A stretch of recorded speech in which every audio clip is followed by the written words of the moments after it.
The Adventures of Harry Nile.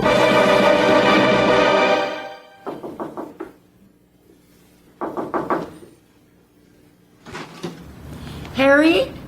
Harry, here's your lunch. Harry? Right. Hi, Murphy. Oh, you were asleep. Oh, I was not. I was, deep in thought. Take your feet off your desk. I have to put this sack down. Don't you get any sleep at night? So what'd you bring me? Bring us. Us, yeah. What'd you bring us? A bratwurst and a Kaiser roll, sauerkraut made fresh. Mr. Osterman. He sends his regards and a fresh dill pickle. The landlord from Lohengrin. Hey, I didn't know you knew Wagner. We're nodding acquaintances. Oh, man, that smells great. How could I know you this long and not know you knew opera? Did you bring any coffee? You drink too much coffee. Thank you, doctor. Did you bring any coffee? I brought us some nice cold buttermilk. I don't like buttermilk. It's good with bratwurst. So's coffee. Harry Nile Investigations. Mr. Nile, please. Speaking. Who's this? Benjamin Purchase, Mr. Nile, of Needham Purchase. Needham Purchase what? Needham Purchase, Lister and Frank, the law firm. Mr. Nile, if you're free for lunch, I'd like very much to have a word with you. Rather urgent. Today? If you're clear, I may have a commission for you. A commission? Okay. Where are we meeting? The Rainier Club. I'll meet you in the lobby. I'll be wearing a carnation. Now, how will I know you? Murph, I gotta have lunch at the Rainier Club. I'm sorry, it's business. Well, what about our lunch? You eat it. Put it in the icebox. What? What did you say you'll be wearing? Oh, I'll be wearing, A dill pickle. a dill pickle. No. A brown coat and, gray slacks and a blue tie. I think it's blue. It's brownish blue. Maybe it's green. It is 1950, and the Seattle sun warms the tent caterpillars in the trees along 4th Avenue, drives 100 starlings to a siesta in the ivy, and the sidewalk gives back its heat through the thin soles of Harry's brogans. He turns into the canopied marquee of the venerable Seattle landmark, straightening his tie, preparing to enter a world that is far off his usual turf, preparing to meet his betters, the gumshoe, Harry Nile. Phil Harper with... Your first time here in the club, Mr. Nile? Yeah, I think it is. I don't mean to hurry you, but, sure. Well, what are you gonna have? the soul. Well, that sounds good. A soul for me, too. Very good, sir. Now, here is our problem, Mr. Nile. You've heard of the late John Marrowbone? The old actor? Yeah? I read where he died with a bottle in one hand and a blonde in the other. What was he, in his 70s when he kicked the bucket? Way to go. He was 75 at the time of his passing. Mr. Marrowbone's lawyers in California have contacted our firm for assistance. Seems that one of his offspring resides here, and there's some concern that he may be in some danger. Oh, yeah? What's the bitch? Well, John Marrowbone was married and divorced 3 times. Each wife bore him 1 child. His will divided his estate, which is considerable, among those 3 ex-wives and their 3 offspring.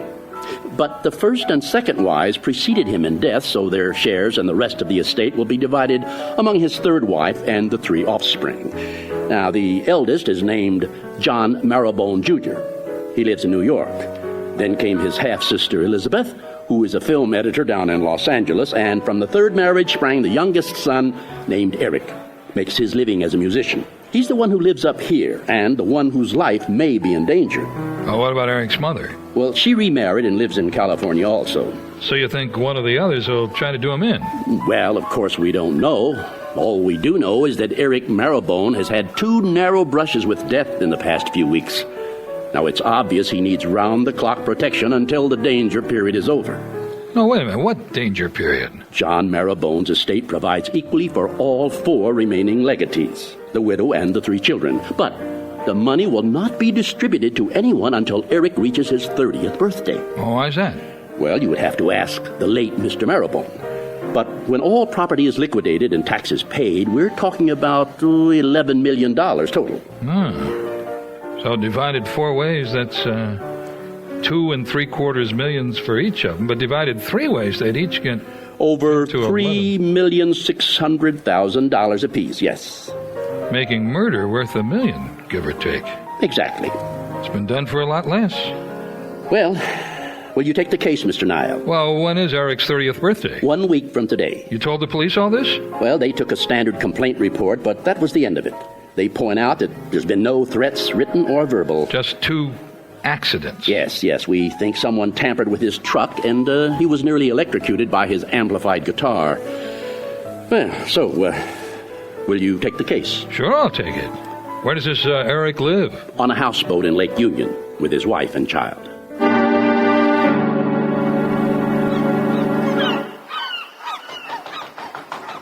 Who is it?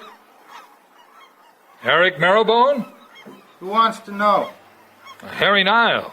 I'm a private investigator. Mr. Purchase sent me. Oh, yeah, he called. Come on in, the door's unlocked. Don't let the cat out. Do you know anything about babies? Am I doing this diaper thing right? You got me. Well, looks okay. I hate this pinning part. Hold still, Lisa. She's cute. How old is she? 6 months. Hold still, honey. Don't want to stick you with this pin. Yeah, there. No tears. Yeah, must have made it. Sit down. Yeah. Thanks. Rita will be home any time. She went up for groceries. Now, look, Eric, you mind if I call you Eric? Heck no. Look, now you stand to inherit a couple of $1 million. So they say. How do you feel about that? I can use it. They also say you've had a couple of suspicious accidents. I had a couple of accidents, yeah. Well, I've been hired to see that you don't have any more of them. Who's going to pay you? Oh, your lawyer, who will add it to your bill. So I'm paying you. Yeah, it comes down to that. Suppose I don't need protecting. You think you don't? Look, Mr. What's the name? Nile. Yeah. Okay, look, Mr. Nile. I'll tell you about my accidents. The brakes went out on my pickup truck, and I got a little wet when it went off into the lake one night with me in it. And then there was a deal with the guitar. Yeah, what happened? Got a shock when I turned on the amplifier. Bad shock? No big deal. Rita gets crazy when these things happen. That's why she called the lawyers when the cops wouldn't do anything. So it was your wife who reported the brake thing? No, we're not married. Listen, my truck has 100,000 miles on it. I mean, it's not like it's a new truck. You still have it? It's out in a wrecking yard in Lake City. Anyone inspect the brakes after the accident? I don't know. I didn't.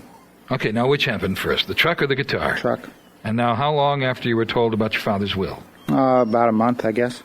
And then after that, you get the electric shock. Yeah, that was the next week. Did you have an electrician take a look at it? I fixed it myself. A ground wire came loose, that's all. Yeah, Mom will be home in just a minute, honey. You say Rita's not your wife. No, this is her kid, not mine. Their old man is an ex-con, half crazy most of the time. She needed a place to sort of hide out from him. I figured, why not my place? I like kids. Rita's all right. She's a great cook. Eric, how well do you know your half-brother and your half-sister? I don't know him. I never seen him. You never met either one of them? No. No phone calls when your father died? Nuh-uh. No letters? Not a thing. Isn't that kind of strange? The old man, he didn't especially go in for family, you know what I mean? No reunions, that sort of stuff. Eric, can you open the door? My arms are loaded. Sit still, I'll get it. Come on in. You must be Rita, huh? Thank you, I'm Harry Nile. I was hired to watch over Eric until next week. Thank God. I changed Lisa. Oh, thanks, Eric. You'll make a good daddy someday. Mr. Nile, you know what's been happening to Eric? Yeah. They want to kill him so they won't have to share his father's estate. I know it. And they'll keep right on until they get it. I know it. Oh, Rita, take it easy. Look, now you got her upset. Give her here. Come here, Lisa. Oh, Mama's so sorry. Eric, put away the groceries. There's some ice cream in there. It'll melt. Sure.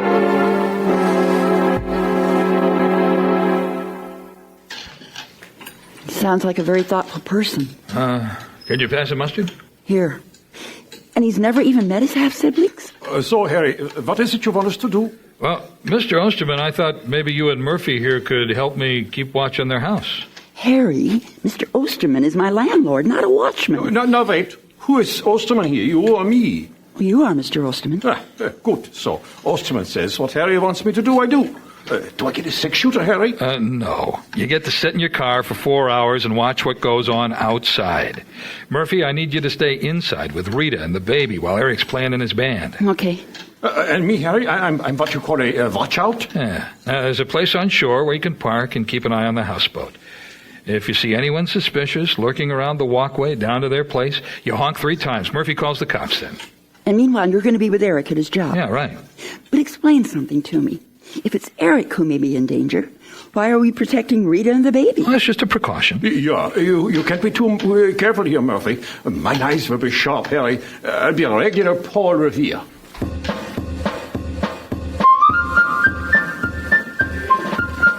Well, I figure I got all the bases covered.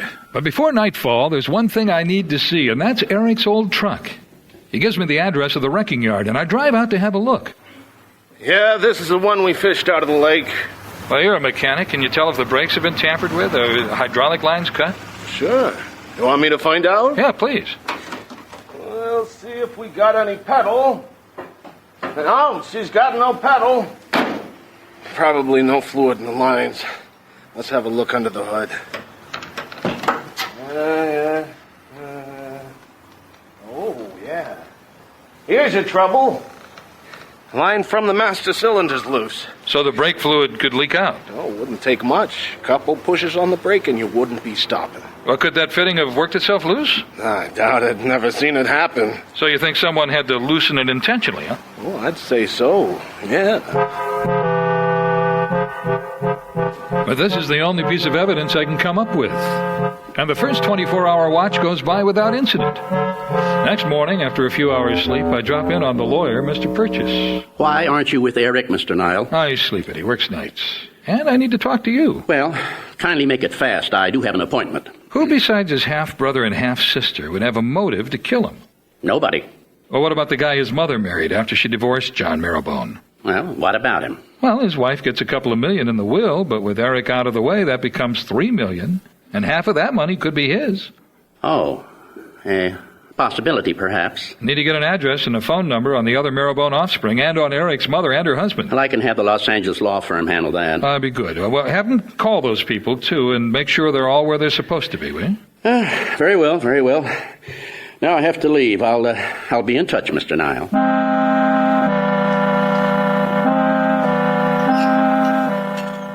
Well, only 5 days till you're 30 and rich, Eric. How are you going to spend all your money?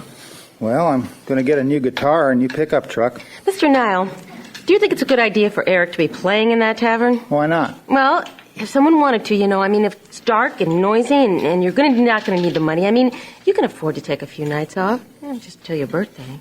So what would the band do for a guitar man? I don't want to let the guys down. You still going to work with the band after you're a millionaire? Sure. Can you really protect him while he's in that dingy old tavern, Mr. Nile? Yeah?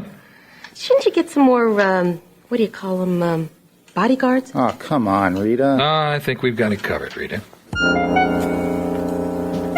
Day 3 into the job. I get a call from Mr. Purchase with the news that the L.A. law firm has confirmed that John Marrowbone Jr. is at work in New York City. Elizabeth is locked away at Paramount editing a movie. And Eric's mother and her husband are up in Canada on a vacation. In other words, the people with a motive to kill Eric are nowhere near him. So, if the obvious players are out of the game, there's a 50-50 chance that there's not going to be any attempt on his life. But that leaves an even chance that whoever wants him dead is someone I haven't even thought about. 2 nights to go. No problems. The tavern's rocking as usual. Eric is still unconcerned. I make a routine phone call to Eric's houseboat, and Murphy says everything's peaceful. The girls are getting along happily. The baby's asleep. Rita's even got a pot of Murphy's secret chili recipe on the stove. Like I've been doing every night, I scan the room constantly for any sign of danger. Someone who doesn't belong. And along around 10, he shows up. Well, good evening, Mr. Purchase. Mr. Nile? You come here often? No, this is the first time I've ever been here. Joint seems like it's a little, out of your style, huh? Well, I came here to see how you were protecting my client. Oh, you did? Do you mean to tell me that you permit Eric Marrowbone to sit up there on that stage in full view of 100 people, a perfect target? Listen, as long as he's up on the stage, he's as safe as the gold in Fort Knox. And what about when he's not in public view? What are you doing to protect him then? I have 2 associates working with me. One of them's with Rita and the baby, and the other's outside watching the house. You'll get my bill. Now we're down to 1 day and 1 night before Eric Marrowbone turns 30 and inherits a fortune. 24 hours to keep him alive. Has the would-be assassin given up? Or was it all a coincidence after all? Eric sleeps late. Gets up to have brunch around 11. Murphy and Osterman have gone back home, and I'm sitting in the little houseboat parlor with Rita. Stay for lunch, Mr. Nell? Yeah, that'd be nice. Your friend Murphy cooks a mean pot of chili. Oh, boy, it's her specialty. We're going to have a little surprise birthday party for Eric tomorrow. Want to come? Yeah, sure. Guys in the band, the bartender, girls at the tavern, they're going to open a little early tomorrow. Eric doesn't know anything about it. We've got a cake coming and everything. Ah, that sounds nice. Tell me, Rita, when Eric gets his inheritance, you two going to get married? Nah, I'm already married to that bozo who's always trying to find me. Oh, yeah, that's right. What's his name? Ted Franzen. So your name is Rita Franzen? Yeah. I want to get a divorce as soon as I can afford it. Yeah, sure. So isn't it about time Eric got up? Yeah, it is. You go on in the kitchen and dish up some lunch. I'll go into the bedroom and roust him. Okay. Eric? Eric! What's the matter? Rita, Eric is dead. No, he isn't. He sleeps like that. He can't be. You stay right here. I don't want you to see him. You understand? You just stay right here, and I'm going to go for help. Look, you better call a doctor. I don't know a doctor. Call an ambulance. Get the operator to help you. I'll be back just as soon as I can.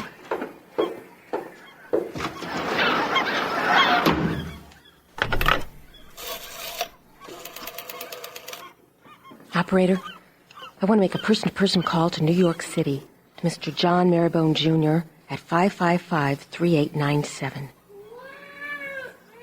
Oh, great. Well, she'll just have to cry. Oh, it's ringing. Be there, John. Be there. Hello? Yeah, it's me. It's done. Yeah. Okay. Was he glad to get the news of my death, Rita? Just a little premature, though, wasn't it? You're not dead? No, not this time. Good try, though. Come on back in, Mr. Nile. You see this little baby food jar, Rita? Murphy put a sample of the chili in it last night. You added one ingredient that wasn't in her recipe, didn't you? I don't know what you're talking about. Mr. Nile warned me not to eat any of it. That big bowl of it you gave me, I gave some of it to the cat. Cat's dead. What are you trying to pull? Eric, it gives me great pleasure to introduce you to your half-sister Elizabeth. You got someone to cover for you for a couple of weeks down at Paramount, didn't you, Liz? You quit your film-cutting job to come up here and accidentally meet your half-brother. That the way it was, Elizabeth? Yeah. Whose kid is Lisa? Mine. Police are on the way, and the child welfare people will take the baby. What's going to happen?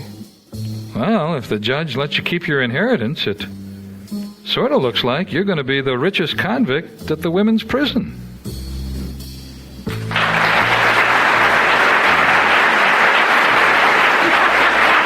The Adventures of Harry Nile features Phil Harper as Harry, with special guest star Harry Anderson as Eric, Pat French as Murphy, Douglas Young as Mr. Purchase, Andy Hellman as Rita, Terry Rose as Mr. Osterman, and Derek Turner as the waiter and the mechanic. Deadline for Murder was written and produced by Jim French and directed by Pat French. Sound created by Stu Conway. Engineering by Peggy Stokes. This program was recorded before a live audience in Seattle. This is Jay Green speaking.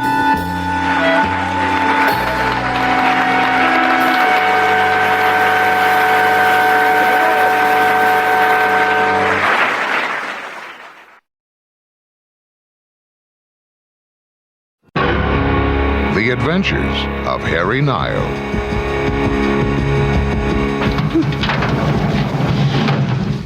What are they going to do to me, Harry? Where are they going to take me? At 6 o'clock on a Saturday night, I get a call from my gal pal, Murphy. Murphy, the bookworm who wants to be a detective. Murphy, my helper on dozens of cases, but now it's Murphy who needs help. She's being held for questioning in the death of a Seattle matriarch. And by the time I hear about it, they've taken her down to Central Police Headquarters. Is this your attorney? No, he's my friend. Thanks for coming, Harry. I know it's Saturday night and all, but... Harry Nile. Niall, the private eye? Yeah, just like in the movies. Harwood, homicide. Yeah, glad to meet you. Now, what is all this malarkey? Well, I just have some questions to ask Miss Murphy here in connection with the death of Georgette Lamson. What, the society dame? Yeah. What would Murphy know about her? How do you know Mrs. Lamson? I read to her. Huh? I volunteer at the nursing home. I would like to ask the questions, if you don't mind, Mr. Niall. Oh, yeah, sure, go ahead. Now, how long have you been... Is she a suspect? What? Is Murphy a suspect or a witness? Well, right now, she's a person of interest. You got a lawyer, Murphy? No. You want me to get you one? Do I need a lawyer? Wouldn't be a bad idea. What do they cost? No, don't worry about it. Now, if you want a lawyer and you can't afford one, the city will provide... Oh, come on, forget that. I got a good guy. Let me give him a call. Hold off the questions for a while, will you, Harwood? Can I use your phone? Be my guest. I don't go on overtime for another 20 minutes. How do I get outside? Dial 9. So, Miss Murphy, you're a volunteer at this nursing home where Mrs. Lamson lived? Just on Saturdays. Harwood, come on, no questions till we get a lawyer, okay? Now, that wasn't a question, Niles. That was conversation. You don't have to talk to anyone without a lawyer, Murphy. But I don't mind talking. Yeah, but I mind. Everybody in town thinks they're a lawyer. All I'm saying is... Okay, now wait a minute. It's ringing, okay? Harry, I don't have anything to hide. I know, of course you haven't. I was scared when the police car came and took me down here, but... Well, now I'm mostly angry. Yeah, well, I don't blame you. Talk about being at the wrong place at the wrong time. I always read to Mrs. Lamson on Saturdays. Hello, Phil. It's Harry Nile. Get you to bed time? Oh, great. Now, listen. Murphy's down here at headquarters, police headquarters, and they want to ask us... Murphy. You know Murphy, the brains of the operation? Queen Anne Branch, Scotland Yard? Yeah, the redhead, right. Okay, now here's the deal. She needs a lawyer down here while they question her. Now, can you run down here and sit in on it? Oh, that's great. No, terrific. See you in 15 minutes. You'll be here in 15 minutes, okay? Excuse me. Yeah? They said it'd be all right if I came up and gave you my name. Mr. Carroll. Is one of you gentlemen Mr. Harwood? That's me. Can I do for you? I'm James Carroll, the director of Hillside Home, where Mrs. Lamson was a resident. I just returned from Spokane and heard about Mrs. Lamson's death. Uh-huh. And when they told me the police had come and taken Miss Murphy away, I was just... Well, this is just a terrible mistake. Miss Murphy is one of our most reliable volunteers. Oh, thank you, Mr. Carroll. We've never had a breath of scandal at Hillside. Never. Oh, I don't think I've met this gentleman. You're not a reporter, are you? No, I'm a friend of Murphy's, Harry Nile. How do you do?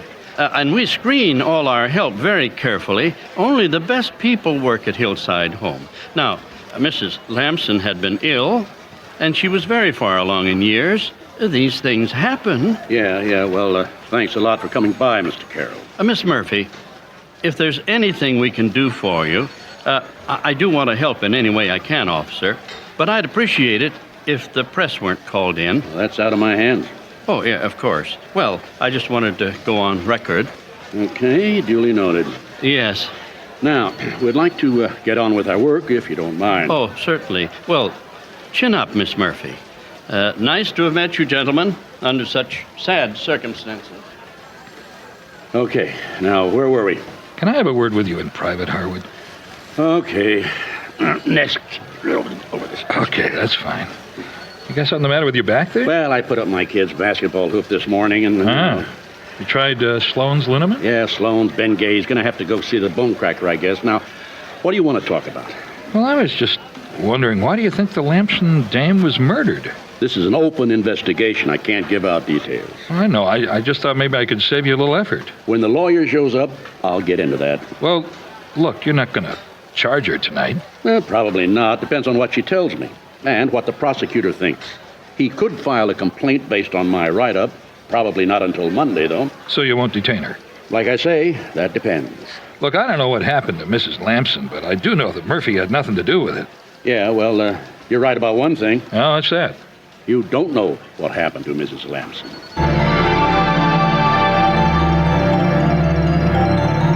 Under the glare of fluorescent light sits a woman, marinating in the smoke of half-stubbed cigarettes from every desk in an overheated room. A woman now staring into the bottomless depths of a future suddenly gone as black as the cold coffee in a cop's cup. Men in shirt sleeves and suspenders with guns on their hips walk past and show no interest. Someone tells a joke in a corner. It is all frighteningly strange to Murphy. But the sights, sounds, and smells are familiar territory to the ex-cop gone private, who now turns and walks back to offer what comfort he can, which is not much. Not yet. Not from Harry Nile. So we cool our heels in the SPD, waiting for Phil Paulson, the lawyer. 7:15 or so, he shows up in a three-piece tweed suit and a briefcase. Phil dresses like a lawyer even on Saturday night.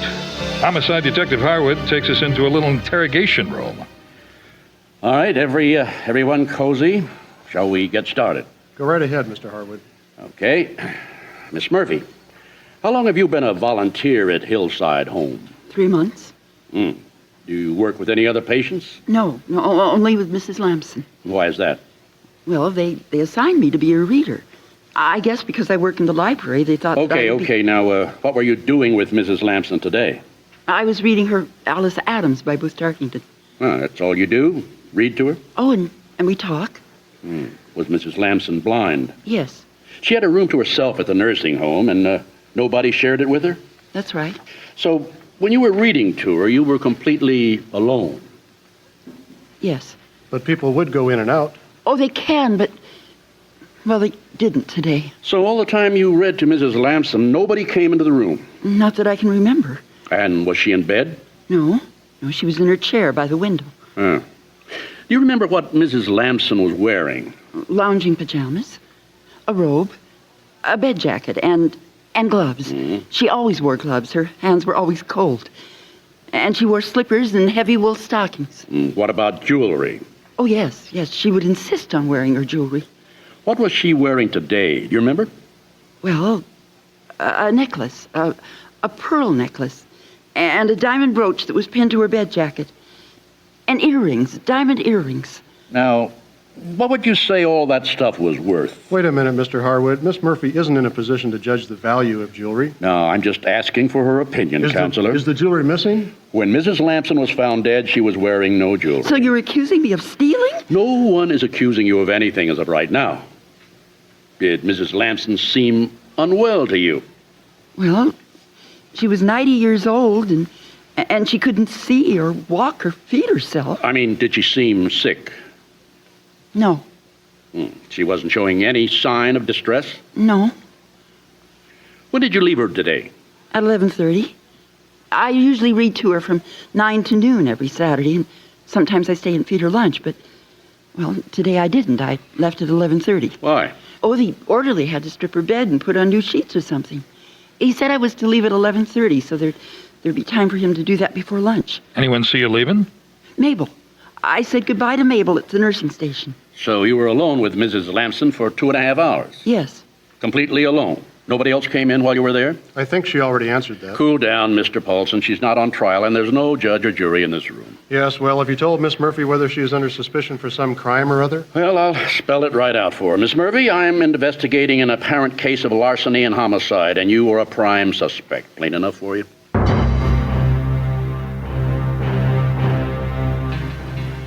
The questions go on for half an hour. Finally, Harwood turns her loose after advising her and Paulson that she's got to stay in the state and let him know her whereabouts. I take her out for a hamburger, but she doesn't eat. Then back up Queen Anne Hill to her house. Her landlord, Mr. Osterman, is wringing his hands. Where have you been, Miss Murphy? They came at the papier. What are you talking about? Die Polizei kommen. Oh, what? The police were here? Ja, oh, in das Zimmer da, Fräulein Murphy. Zimmer? What's... Oh, that means room. They went into my room? Mit das Papier. With a paper? They went into Murphy's room with a paper. What? A search warrant? But we hurry on in, and sure enough, Murphy's room looks like a cyclone hit it. Oh, no. How could they? When did this happen? About 6:30, I Come think. on, Murph. I hope you straighten this up. Und I help too, ja? The evening drags by. I spend most of it consoling Murphy, and Osterman bakes strudel non-stop. But she still jumps when the phone rings. And at 10 o'clock, I say goodnight. But just as I get to the door, there's a knock. Detective Harwood. I'm sorry, I've come to get Miss Murphy. She here? Yeah, sure, she's here. Who is it, Harry? Miss Murphy, I have here a warrant for your arrest for the murder of Mrs. Georgette Lamson. They take Murphy downtown. I call Phil Paulson, and we meet her for the indignities of the booking process. Clothing search, photographs, fingerprinting, receipts for her belongings, and an ugly smock to wear. She might get her initial court appearance Monday, but she might not. Rats. I hate to think of her in the Gray Bar Hotel, even for one night. Any chance of you checking some of the staff at the nursing home? Yeah, I'm going to rattle some cages over there first thing tomorrow morning. But the next morning's Sunday, and the people I want to see have the day off. But I get addresses, and I start down the list. First, Mabel, the nurse on duty when the murder occurred. I think I told everything I know to the police, but sure, I'll help if I can. Well, how long would you say Mrs. Lamson was alone in her room after Murphy left at 11:30? I don't really know. Well, who found her dead? Eugene did. He's an orderly. He went in to change Mrs. Lamson's bedclothes, and he found her. Uh-huh. What'd you do? Well, I rushed in and checked her. But of course, it was too late. And was that when you noticed her jewelry was missing? Frankly, I didn't notice that. I had to call the authorities, and that was what was on my mind, I guess. Well, Mabel, now I want you to think very carefully. Who, besides the orderly, went into Mrs. Lamson's room after Miss Murphy left it? No one. And you're sure? Oh, I'm very sure. I really think Miss Murphy was the last person to see Mrs. Lamson alive. Next, I hunt down Eugene, the orderly. I find him coming out of church. Hey, I gotta get home. I gotta help make lunch. You got a car? No, I just live a couple of blocks away. All right, well, I'll walk with you. Now, Eugene, I want you to clear something up for me. When did you go into Mrs. Lamson's room to change the bedclothes? Oh, just about noon. But you told Miss Murphy that she had to be out of there half an hour earlier, at 11:30. No, I didn't. I never told her that. You didn't? No. You sure? No, I always go change the linens in Mrs. Lamson's rooms at 12 noon. Why's that? Well, I got a schedule, see? And Lamson's always the last one I do before I get lunch. Uh-huh. I can change the linen in 5 minutes. But you didn't tell Miss Murphy to leave a half an hour earlier. No. Huh. Now, tell me how Mrs. Lamson looked when you went into the room. Well, I was kind of mad because they were supposed to put her in her chair so I could do the bed, but she was just lying there like she was asleep. Lying? On her bed, you mean? Mm-hmm. She wasn't sitting in her chair by the window? No, she was in bed. Huh. Well, did you notice if she was wearing any jewelry? Let's see. I don't know. She could be. I don't really remember. All right, one other thing. How many doors are there in Mrs. Lamson's room? Well, the main door to the hallway, the bathroom door, and a closet door. 3 doors. Huh. Okay. Well, thanks, Eugene.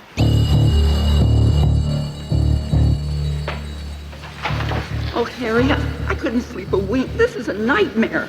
The women in here, you just wouldn't believe. Murphy, they're only giving me 10 minutes, but I'm going to have you out of here on bail just as soon as we can get you before a judgment. Now, listen.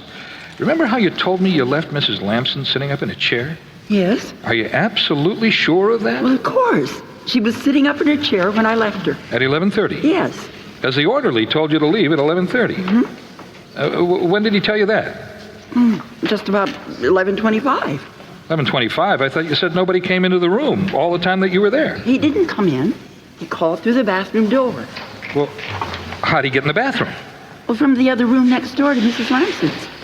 They share the bathroom. Ah. There's a door on each side of the bathroom. Uh-huh. So you didn't actually see him? No. He tapped on the door and said he needed me to be out of the room by 11:30 so he could come in and change the sheets. Don't apologize, Mr. Nile. I haven't been able to do a thing around the house all day because of this terrible cloud that's hanging over Hillside Home. Anything I can do to help, I'll be most happy to. Well, Mr. Carroll, how many orderlies do you employ at Hillside Home? Why, just 2. Eugene works 6 days a week. Scott works Sundays. Good heavens, you don't think Eugene... I don't know. Why, Eugene's been with us ever since he was a freshman in high school. Never a bit of trouble. Could you, describe Mrs. Lamson? Describe her? Why, she was quite a celebrated person in Alaska, you know, married to one of the richest men in the gold fields. Quite a society person right here in Seattle. Any living relatives? Not a soul, so far as we could determine. No, she came to live with us on her own free will and volition. Never spoke of sons or daughters or grandchildren. But, loaded. What? Oh, you mean wealthy? Well, she certainly loved her jewelry. You know, over the years we've had a few petty thefts. Didn't amount to anything. But this theft of the poor woman's jewelry and her murder, what is the world coming to, Mr. Nye?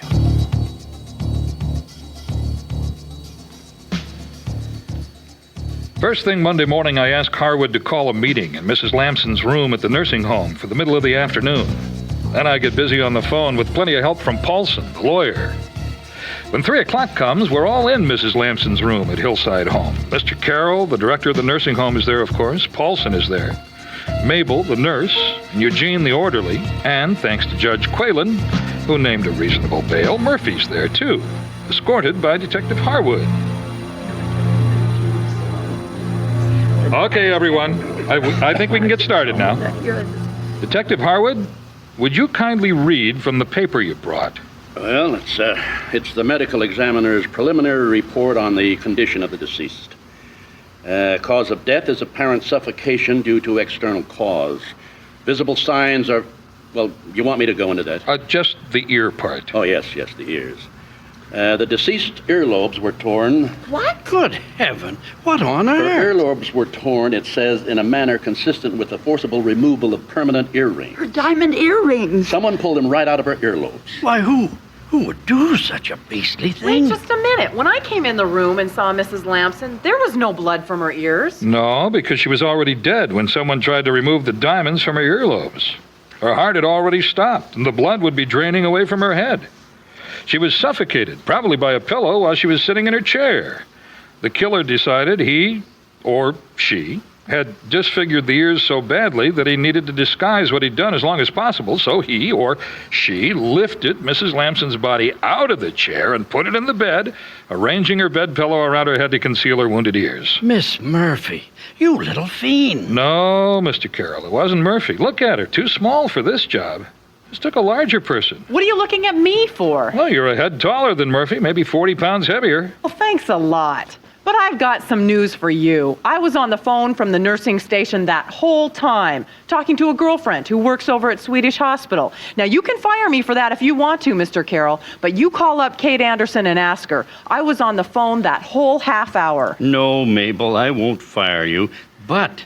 now we do know who the guilty party is. What a fool I was to have put my faith in you, Eugene. Me? It wasn't me. Whoever killed Mrs. Lamson also took her jewelry, but the motive wasn't robbery. What are you talking about? Why else would someone kill a helpless, blind 90-year-old woman and steal a fortune in gems? Would you like to explain, Mr. Carroll? What? Why you killed Mrs. Lamson? What an outrageous thing to say. Why, officer, this man has taken leave of his senses. When Mrs. Lamson came to spend the rest of her life here at Hillside Home, you made some special arrangements for her, didn't you? You have them here, Phil? Yes. It seems that Mrs. Lamson agreed to leave her entire estate to Hillside Home upon her death. That's right. Only Mr. Carroll needed it now to cover certain outstanding debts. Outrageous! Outrageous! You utter a word of this in public and I will sue you for everything you will ever have. Wait a minute. Mr. Carroll was in Spokane all day Saturday until the evening, wasn't he? Of course I was. But you weren't. You did book a round-trip ticket to Spokane on West Coast Airlines, but you never used it. Instead, you came back to Hillside Home and entered the back door Saturday morning at 11:25. You came into the room next to this one, which was empty. You tapped on the door to the common bathroom between the two rooms, and you pretended to be Eugene, telling Murphy to clear out at 11:30. That would give you half an hour to murder Mrs. Lamson and steal her jewelry and get your hands on her fortune now when you need it, instead of waiting for her natural death, which might have been too late. It's all yours, Harwood.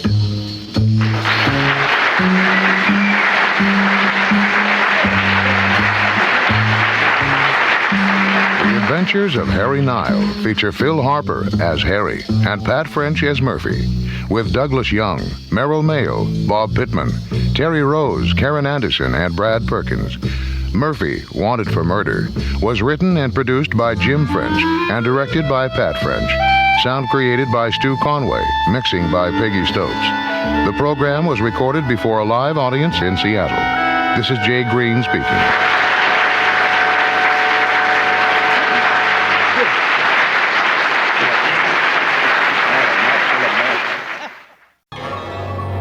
The Adventures of Harry Nile.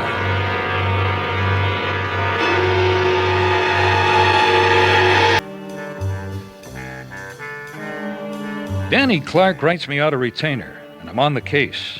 He gives me 2 records, a real one and a fake.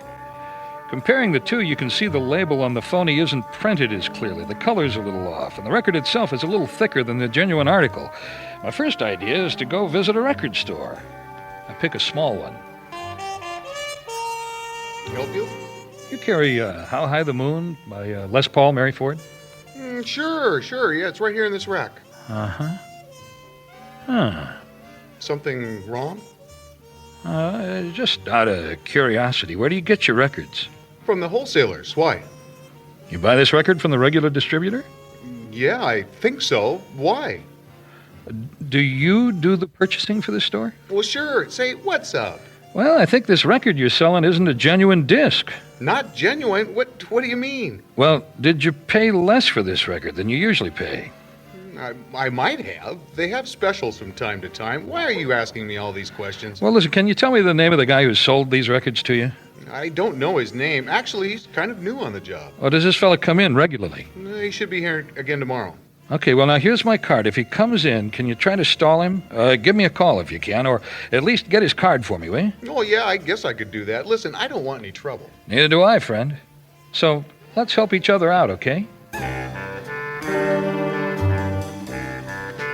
Out of 10 smaller record stores that I visit, I find possible counterfeits in half of them. The other 5 stores say they've been approached by cut-rate record pushers, but they've refused to buy from them. But there's another source of information. The top disc jockeys in town. Where do they get their records?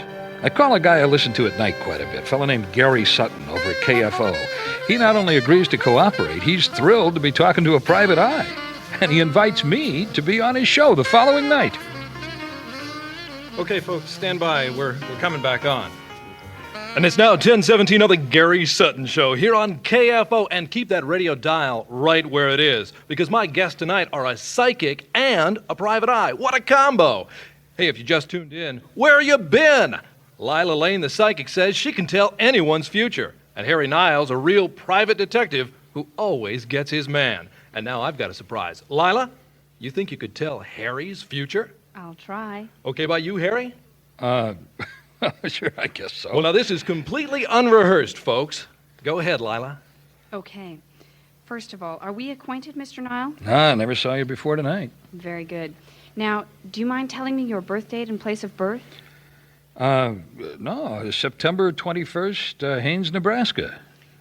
And, Nile is not your christened name, am I right? Well, that's right. In your youth, I see you were quite poor. You grew up in a large city. Was it Chicago? Yeah, it was. This is amazing, folks. These two people never laid eyes on each other until I brought them together tonight on the Gary Sutton Show. Go ahead, Lila. You were in the service. No, it was... You were around uniforms a great deal. Were you a policeman or a fireman? Yeah, policeman. Fantastic. And you... later I see you in another city. A tropical place. Warm, sunny place. Florida? No. California? Yes. Los Angeles. You lived in Los Angeles. Right again. You are nothing but fabulous, Lila. Go on. What else can you tell about Harry Nile? Let's get into his future. Well, you're going to... Yeah? Go on, Lila. What's in the future of Harry Nile? I can't really... I don't seem to be able to... I'm tired. It's been a long day. I'm sorry. Ah, gee whiz, and I thought you were going to help me solve all my cases this year. I'm guessing our hard-boiled private eye isn't convinced about your psychic powers, Lila. How about that, Harry? I don't know about psychic powers. Let's just say I'm trying to be open-minded. Well, I'm impressed. Hey, Lila, how'd you like to tell me my future? Sorry, Gary, not tonight. Thank you so much for having me on your show, but I'm really not feeling too well. Well, I hope you're not coming down with the Seattle crud, but then you ought to know, right?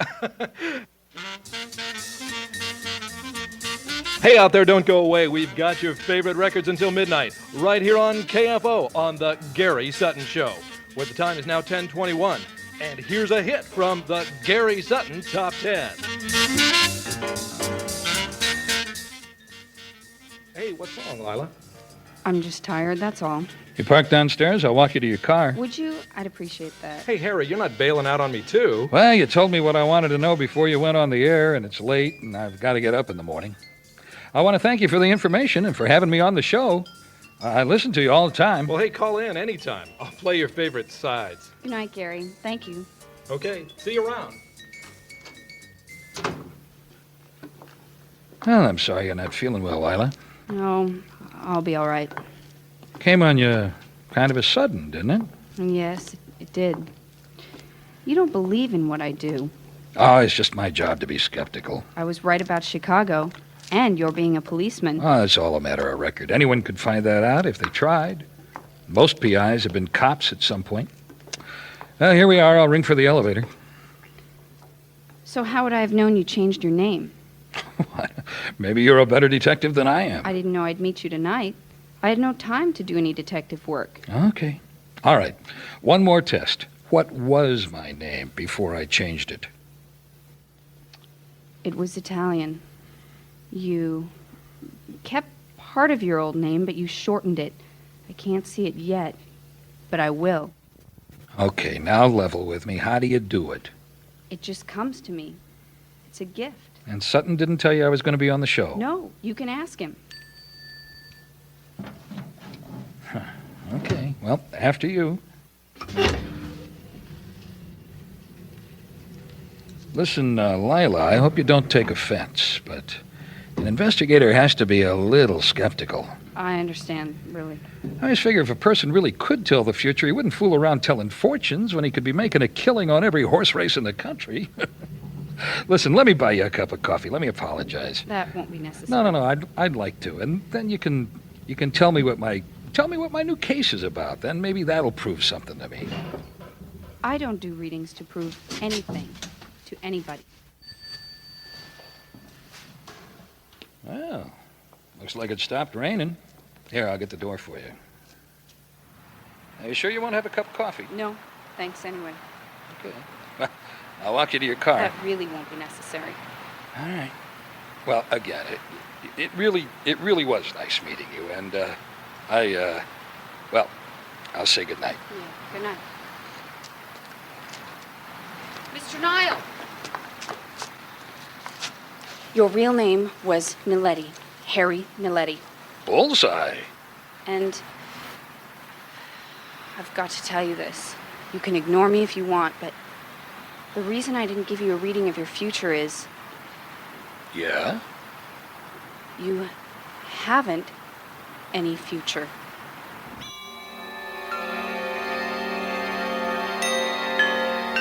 They stand under a Seattle street lamp, the skeptical detective and the seer. How do you react to someone who says you have no future? Smile a tolerant smile? After all, this is 1951, the scientific age, the age of television and jet planes and atom bombs. No one can know the future. That's all superstition and sham, isn't it? So Harry smiles a tolerant smile and nods a knowing nod. But deep inside, there is no ignoring the flash of fear that flickers to life in the heart of Harry Nye. Right off the top, Lila, I gotta tell you, I don't hold with horoscopes or tea leaves or tarot cards or any They have nothing to do with it. So how do you do it? I mean, how do you foretell the future? I told you. When I know your birth sign, things open up. I get impressions. Most people get impressions, but most people ignore them. I've learned to trust them. And for me, you get nothing. Your past, I saw some of it. Your future, Mr. Nile, is blank. I've had this happen to me before. At first, I didn't know what to make of it. Then, in a matter of days, I'd read of the person's death. All right, well, let's say I believe you. How am I going to die? I don't know. When? I don't know that. Well, what do you know? Why bother to tell me? If it's going to happen, it's going to happen. I'm not sure about that part. Have you ever thought about the paths of life? The paths of life? What's that supposed to mean? Every day of our lives, we make decisions. We turn to the left instead of the right. We order tea instead of coffee. We choose one path or another. Eventually, the paths we've chosen will lead us to our fate. Okay. So you're saying be extra careful the next few days, and the old Grim Reaper will pass me by. Is that it? I don't know. It could be the choices you made long ago are about to catch up to you now. Or maybe not. I just don't know. Look, I'm sorry I told you. Thank you very much for the coffee. No, wait a minute. No, hang on. Just wait a minute. Keep your seat. Now, let's just say that I really do take this thing seriously. Now, I'm not saying that I do, but just suppose that I do. How about taking one more look into my future? See if you can see anything at all this time. I don't know. I don't know if I can do it here in this restaurant. Hey, Clark's Clock is the best place I could afford. Of course, there's Vaughn's down on 4th. They're open all night, and they're a little steep for my pocketbook. We'd have to go Dutch, but Be serious. Just give me a minute. Okay, sure. What? What kind of car do you drive? A DeSoto. Is it a black convertible? Yeah. There's something wrong with it. Hey, it ran fine up to now. That's all I know. I see a black convertible with a white top and white sidewall tires, then blackness. Like what? Do I have an accident? I don't know. Maybe it's not your car. Maybe you get hit by the car. Maybe someone shoots at your car. Yeah, it's already been tried. They missed me. I don't know what it means. Your car spells danger. Oh, no wonder you wanted to walk over here from the station. Don't try to be brave, Mr. Nile. Be careful. Be very careful. Okay, I'm spooked. I walk Lila Lane to her car, and then I head back to mine. It's sitting all alone there on Olive Street, just the way I left it. I'm fighting with myself. If I take this kid seriously, I'm giving in to superstition, but if I ignore her... that's bunk. Ought to have my head examined for listening to such stuff. I slide under the wheel. I aim the key for the ignition, slip it into the slot, aim my left thumb for the starter button over the left side of the dashboard, and I start to twist the key with my right, but I don't know, something stops me. I get out again. I walk around to the front of the car, reach in my raincoat pocket for the miniature flashlight I carry. Then I get down on my hands and knees and shine the light under the car. And I see something that doesn't belong on a 42 DeSoto. Something wrapped in black friction tape, 3 round tubes in brown paper with a hunk of red wire going up to what? Get back up on my feet. Go around and I open the door again, pull the hood release, go back around to the front of the car, open up the hood. And I find out where that red wire goes. Right up onto one post of the ignition. If I'd turned that key, the blast would have rattled windows from Magnolia Bluff to Georgetown. Your name, Nile? Yeah, that's me. Joe Elliver with a bomb squad. Hi. We removed the device from your car. It's being gone over in the lab. Great. When can I take my car? We're dusting it right now for fingerprints. Yeah, I know. I mean, I know what you mean.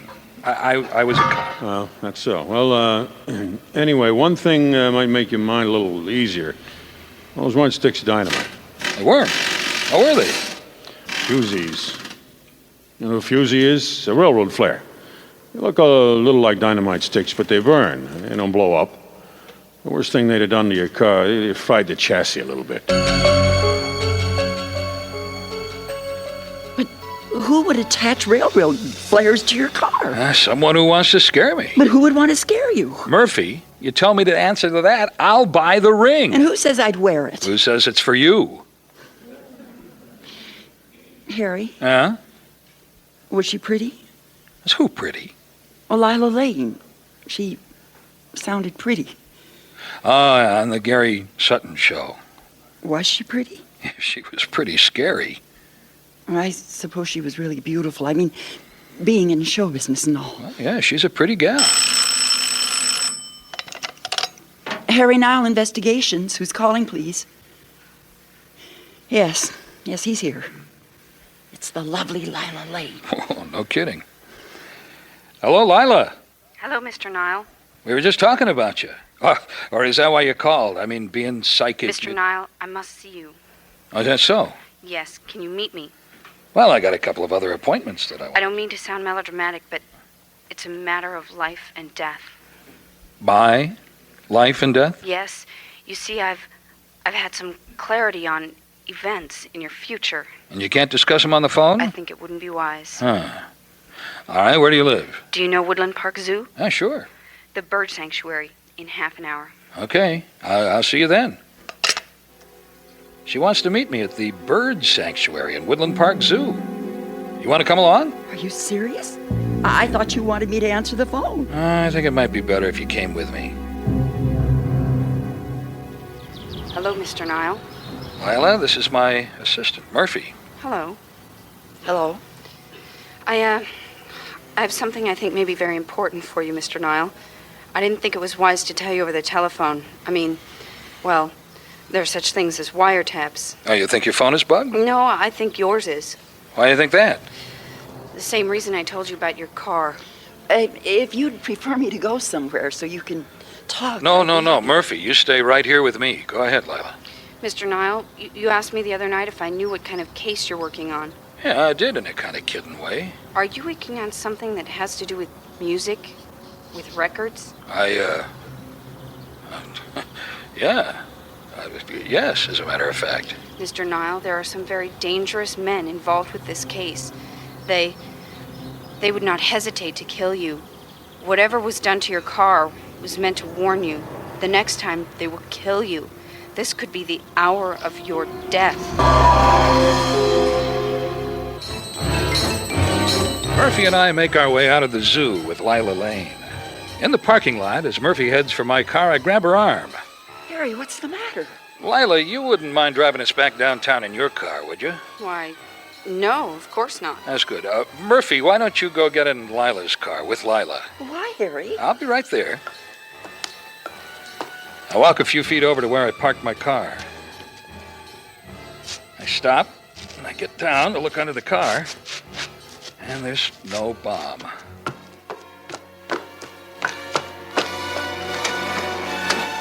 Okay, let's get going, Lila. As fast as you can. But why, Harry? Why? Well, Lila probably knows. Am I right, Lila? Lila is as jittery as Murphy. On the way back to Pioneer Square, I explained why we're riding with Lila. My car wasn't rigged with a bomb. That's the good news. The bad news is that means something just as bad is waiting for me back at the office or along the road to the office. If it's a sniper, you won't be looking for Lila's car. But it's not a sniper.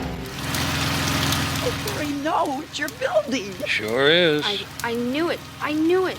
Now do you believe me? Oh, yeah, you bet I believe you, Lila. Come on, Murphy, let's see if there's anything we can save from the office.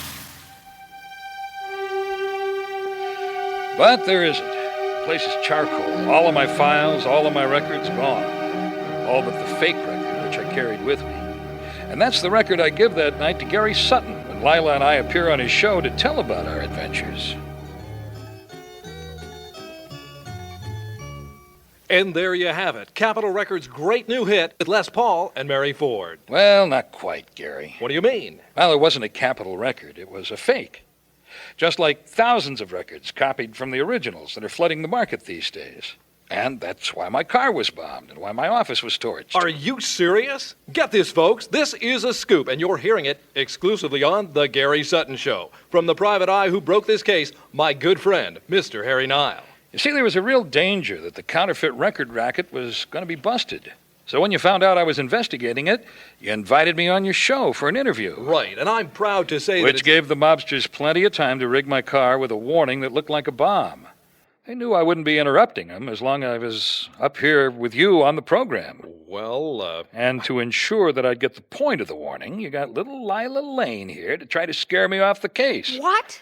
Hey, man, you've got it all wrong. No, Gary, it all fits. You're an important DJ. You can make a record a hit. Then you and your buddies can counterfeit that record that's in such demand and make a fortune peddling phony copies. Folks, I'm gonna have to play a few records here while I call the boys in the white coats for this crazy man here. Not quite yet, Gary. I got a couple more guests for your show. I'm Danny Clark with the Real Record Company. I brought with me a detective, Lieutenant Larson.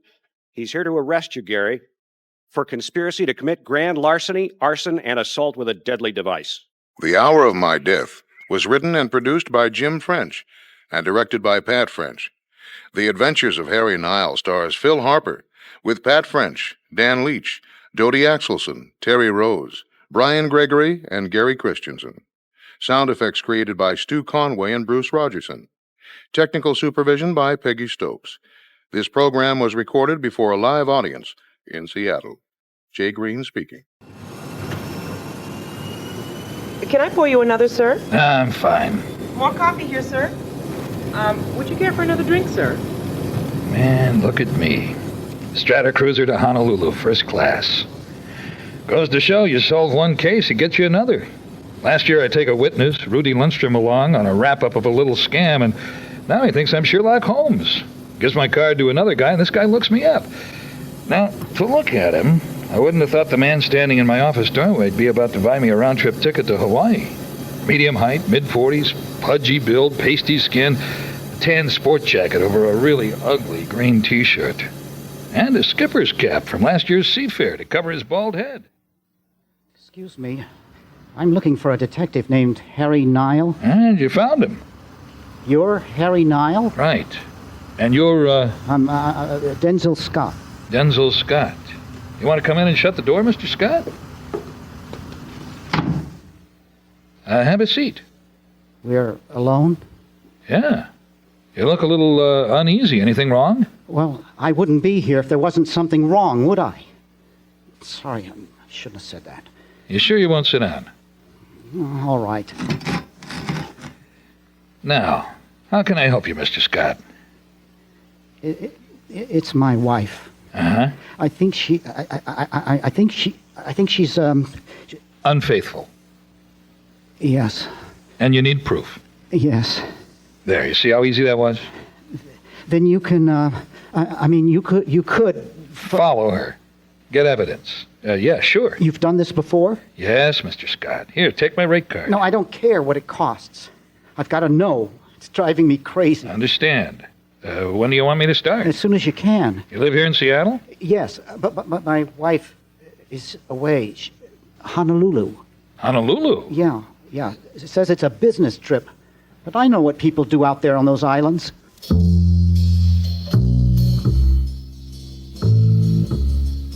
Autumn 1950. An unbroken blanket of white cloud covers the ocean below. Above and to the west beckons the orange ball of the sun in a spotless blue sky. Suspended between sun and cloud bank, the steady drone of a Stratocruiser. And at his ease in a deep reclining seat, contemplating his momentary good fortune, the rumpled man with rolled-up sleeves and loosened tie studies the linen serviette with BCPA embroidered in one corner. Unaccustomed to the luxuries of British Commonwealth Pacific Airlines, is one passenger with a different purpose in paradise. The non-vacationer, the working gumshoe, Harry Nile. Tonight's adventure, aloha means goodbye.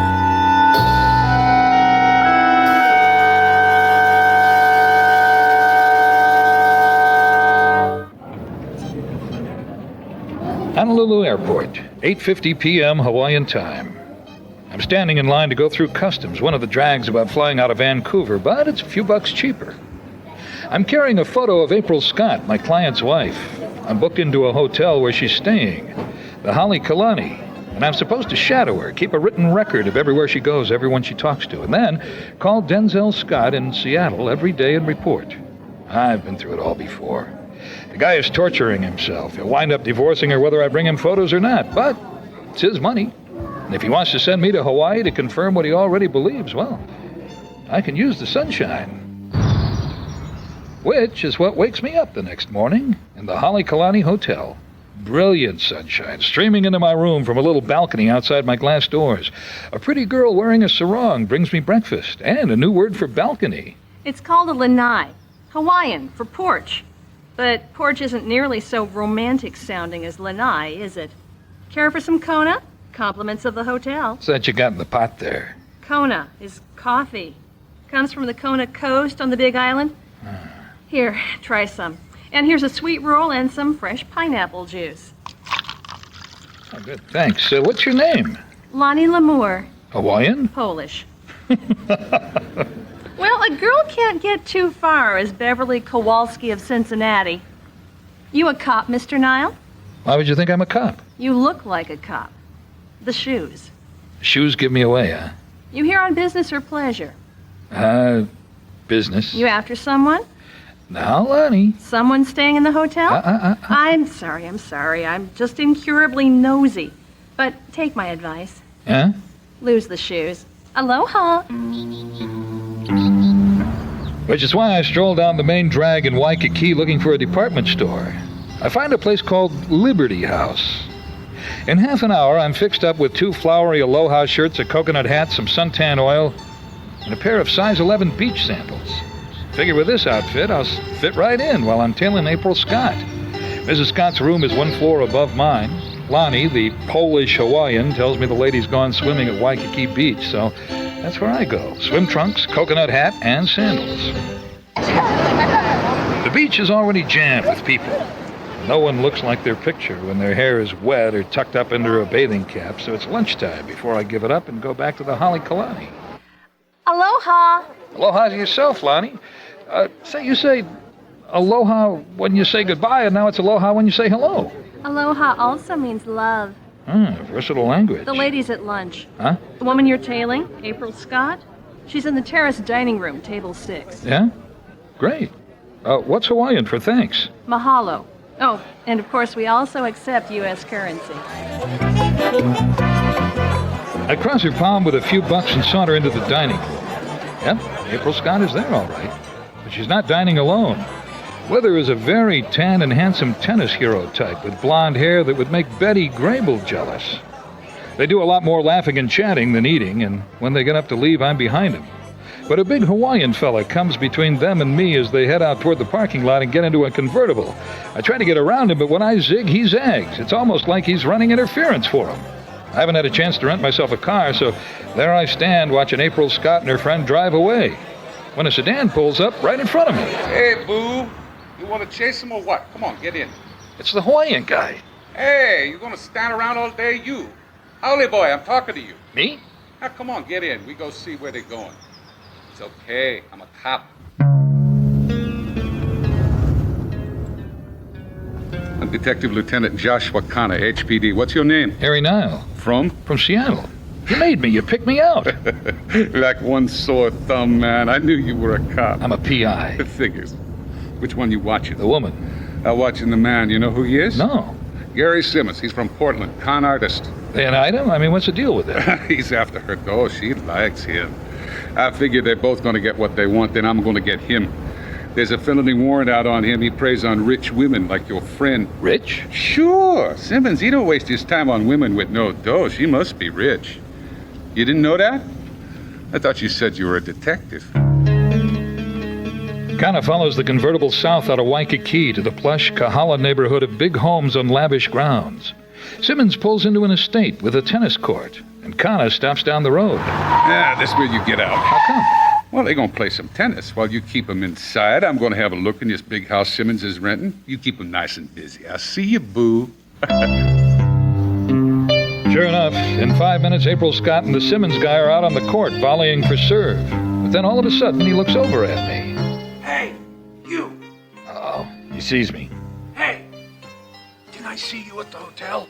That's right, Niall. Kill the goose before it can lay a golden egg. Yeah, you got a problem with that? Oh, fine. Now he's running over to punch me out, and April's right behind him. Stall it right there, fella. You're trespassing. You know that? Hey, take it easy. I'm just a tourist. Oh, no, you're not. You're following me. You were down at the beach this morning. Yeah, along with 1,000 others. You took a room right under mine. No law against that. And you were spying on us at lunch. Did my husband put you up to this? Nah, I don't know what you're talking about. That's it, isn't it? Denzel hired you. How'd you like to try out the Honolulu jail? Sure, Mr. Simmons. Call the cops. I'm sure they'd love to hear from you. Think I wouldn't? Yeah, I think you wouldn't. Mrs. Scott, what do you know about this guy? That's none of your affair. You know he's wanted as a felon in Portland, Oregon? That's a lie. He's lying, April. I'm sure you'd say anything Denzel told you to say. Just tell me one thing, Mrs. Scott. Has Simmons asked you to put money into anything? I've had about enough of this. You, get off my property. Well, I'm breaking the cardinal rule of surveillance, getting mixed up with people I'm supposed to be watching. But it's too late now, so I hit the road, wait around for Lieutenant Connor to come back for me, which he never does. So I hitch a ride back to the hotel. Right after 2 o'clock, I place a call to the mainland to report to Scott.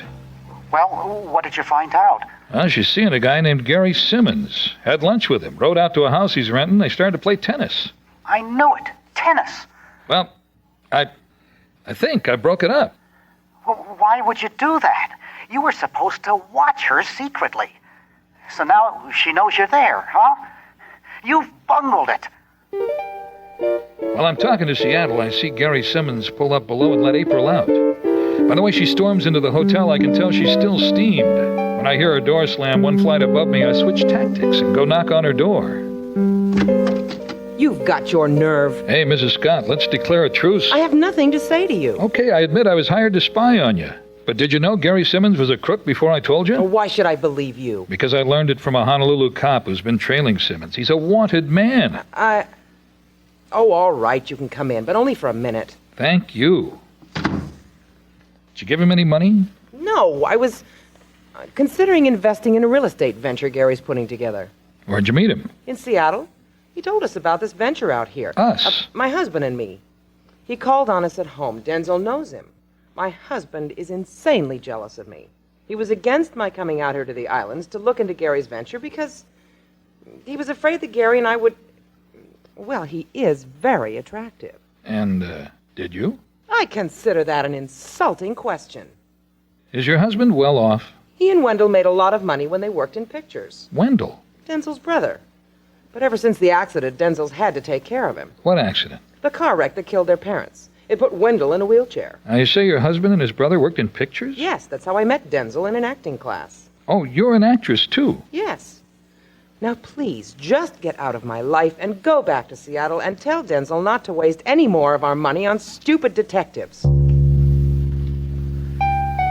So I retire to my room 1 floor below and place another mainland call to that font of all wisdom, Murphy. Are you getting a suntan, Harry? I haven't had time yet. Listen, Murph, I need you to do a little digging for me. Denzel and Wendell Scott, does that ring any bells? No. Well, they were supposed to have been in movies once. I want to know anything you can find on them. And a car wreck that killed their parents and injured Wendell. When were they in movies? I don't know. When was the car wreck? Don't know that either. Well, I'll do my best. Harry, Yeah, Murph? is it nice over in Hawaii? Ah, it's hot and humid. You wouldn't like it. Then I decide I'll call Denzel Scott again. I figure what I'm going to tell him about Gary Simmons will give him something else to think about, other than how I bungled tailing his wife. He's wanted in Portland? Well, that's what the Honolulu cop says. And I got to tell you, Mr. Scott, when your wife heard that, I think it made an impression on her. In other words, I don't think you'll be losing money to this guy, and I don't think you'll lose your wife to him either. Well, So, you want me to come back now? No, not quite yet. Stick around a few more days. Keep your eye on her. Try to be a little more discreet this time, Niall.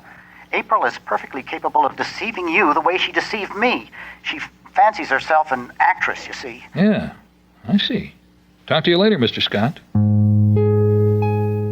Next, I rent a car. Then I camp in the lobby where I can see if April leaves the hotel. And around 5:30, she comes down the elevator and goes out to meet Pretty Boy again. I follow 2 cars behind as Gary Simmons drives April back to his house in Kahala. This time there's no sign of the big Kanaka cop, Joshua Kana. Once again, they play tennis. 2 sets. I get pictures. Then it's sunset, and they go over to the seawall to watch the sky turn red. I get more pictures, but nothing incriminating. Then at last they go into the house. I'm too wide to hide behind a palm tree trunk, and no lights go on in the house, even though it's now dark outside. Whatever they're doing in there, they don't need lights for it. Around 9:30, I head on back to Waikiki and guzzle some of that Kona stuff to keep me awake. 11 o'clock comes. Midnight. She still hasn't come back to the hotel. Kona or no Kona, I finally cork off. 1:30 in the morning, though, someone's rapping at my hotel door. Yeah? Lieutenant Kana? Come on in and have some Kona, can you? Not funny, Mr. Nile. Come on, we're going down to the beach. A little late for a swim, isn't it? They just dragged in the body of April Scott. Lieutenant Kana drives to Kahala and down to the end of the road by the seawall where some portable lights are set up. A torch fisherman found her. Old Hawaiian way to catch fish. Carry a torch, use a spear. Yeah, well, this one caught something else. Listen, I was out here myself until around 9:30. Why do you think she drowned? I say she drowned? She didn't drown. She was dead when she went in the water. What? Well, the way I figure, she had a pretty big fight with her boyfriend, Simmons. He slug her pretty hard, find out she's dead. Then he drag her down, put her in water. We see tracks in sand. Tide just now coming in. Where's Simmons? In the house. Pretty shook up. You'd like to talk to him? Yeah. Simmons? You gotta believe me. I didn't do it. It wasn't me. Yeah, so who was it? Like I've been telling these guys, it got kind of late and April decided to spend the night. So she slept out on the lanai and I went to bed in my own bedroom. Then about midnight, I hear something. Like what? Just a noise out on the lanai. I listened and I don't hear it anymore. I guess I went back to sleep. Next thing I know, this big cop is telling me a fisherman found her body. Kana, you said the body was dragged down to the beach. Yeah. Were there footprints made by bare feet? No, shoes. You checked Simmons' shoes for sand? Yeah, nothing. I told you. Well, the lanai is open to the back lawn, so someone could have approached the house from the seawall, say, and come up and slugged her and pick her up, take her down to the seawall, dumped her in the sand, and then dragged her into the surf. Sure, very easy for a tennis player like Simmons. But just one little thing, Lieutenant. Motive. He's a con man. They fight. She says she's going to spill the beans what she know. He slugs her open and shut. I didn't do it. Look, I might have run some deals. Maybe I did wrong, but I never killed anyone. I wouldn't have killed April. I cared for her. Oh, you're going to make me cry. Come on, we're going downtown. Well, my Hawaiian holiday is ended. I call Denzel Scott and I tell him the news, and he's so stunned he can hardly speak. I go back to the hotel to pack and grab the first plane to the mainland. In the lobby, I run into Lonnie Lamore. Hey, Mr. Nile, you got a phone message from the States. I did? Here you go. Too bad about the drowning. You heard about it already? I was listening to Aku. He had it on. Aku? The disc jockey, Jay Akuhead Papule. Everyone listens to him. Yeah? Well, let's see what this is. Bad news? Huh? The message from the mainland. You look like someone hit you upside the head with a 2x4. No. No, Lonnie, it's more like having someone turn on a 100-watt lamp. You got my message, Harry? I sure did. And just in time. Murphy, I need you to do something for me. What time is it in Seattle? Just after 10 in the morning. Okay, can you get away and go on a little errand for me? After I tell Murphy what I want her to do, I check the airline departures for the mainland from Honolulu. Then I call the HPD and talk to Lieutenant Kana, talk him into meeting me at the airport. I follow the signs out of town and race along the Kamehameha Highway, past the old pineapple company making sweet smoke, past the flower lei stands, and finally, the airport. You sure you know what you're doing? Yeah, it's the only thing that makes sense. Who are we looking for? I don't know. What? You get me out here and you don't know who you're looking for? Oh, I know who we're looking for. What I mean is I don't know how he'll look. I think you better explain. Man, I didn't know there'd be so many people milling around here. Okay, give me 5 minutes, and then I want you to arrange for an announcement on the public address system. Okay. What kind of announcement? Well, have him page Mr. Steckmeyer. Steckmeyer? Right. Happen to say there's a phone call from Mr. Steckmeyer at, phone booth number 3. Mr. Steckmeyer, phone booth number 3. Okay. Then I want you to stand over at that phone booth and arrest whoever comes up to take that call. Why would I do that? Because that will be the killer of April Scott. Next, I duck into phone booth number 4 and make a call to the coast. Just about the time it connects, I hear the PA system call for Mr. Steckmeyer. Lieutenant Kana looms up, pretending to be reading the Honolulu Advertiser. And then a bald-headed guy walks up to the payphone next to the one I'm in. Mr. Steckmeyer? Yeah? You Mr. Steckmeyer? Yeah, I got a phone call. Is this the booth? No, Mr. Scott, your call's in this booth. You? Grab him, Kana. Let go, you big ape. No. You ain't going nowhere. Might as well save your strength, Scott. You must be tired after you killed your wife last night. Going crazy?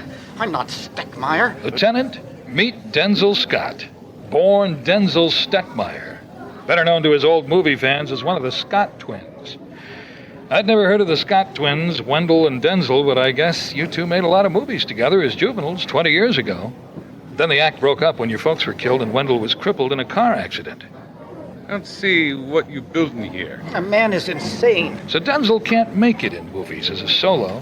He has to stay home and care for brother Wendell. And then Denzel meets April in an acting class, and they get married. You want to take it from there, Denzel? I'm not saying another word without a lawyer.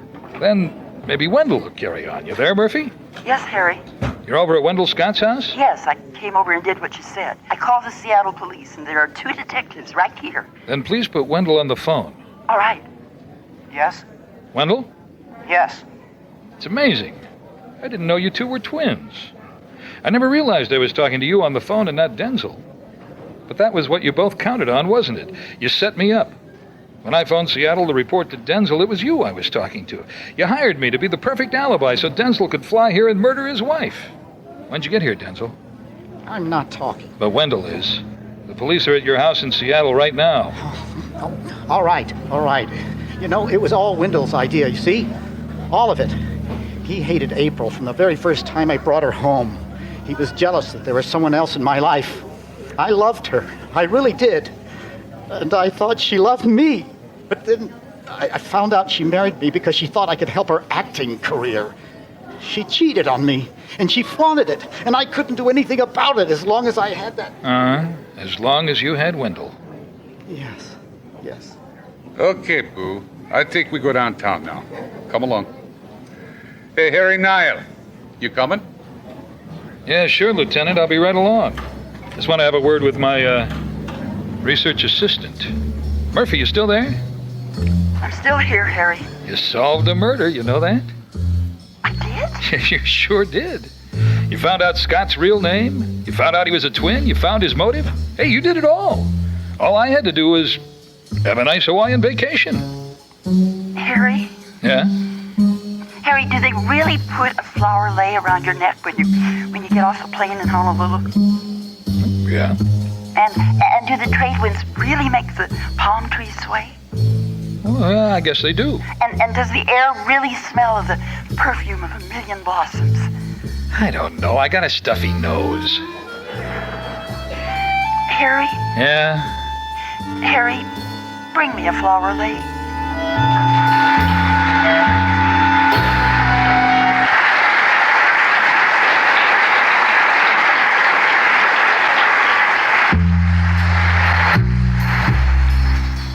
Aloha Means Goodbye was written and produced by Jim French.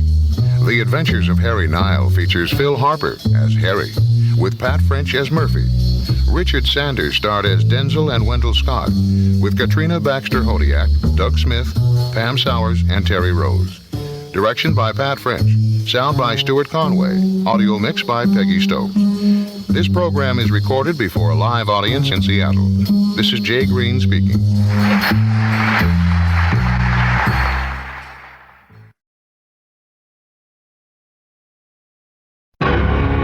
The Adventures of Harry Nile.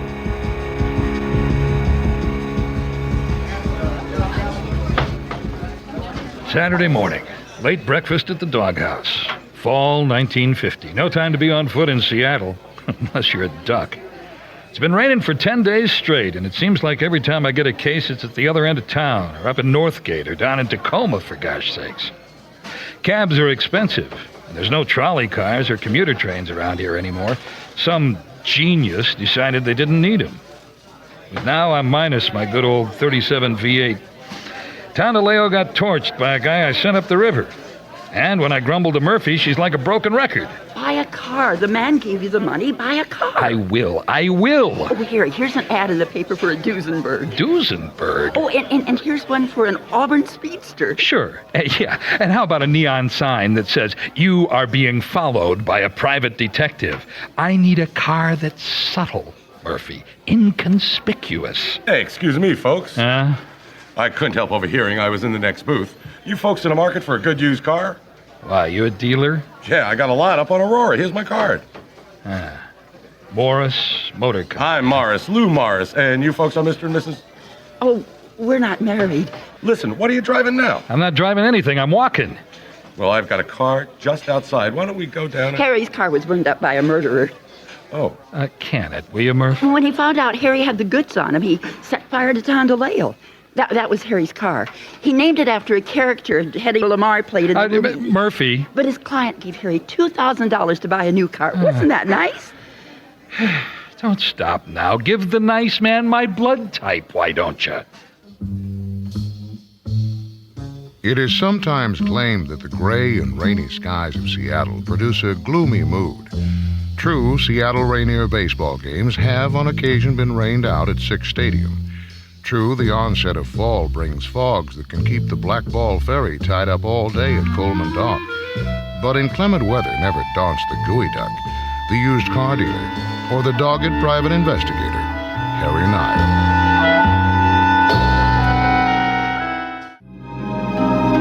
Harry and Murphy are standing in the rain at Morris Motor Company, the squalid home of 20 used cars and a small office trailer on a half-acre of gravel some miles north of town.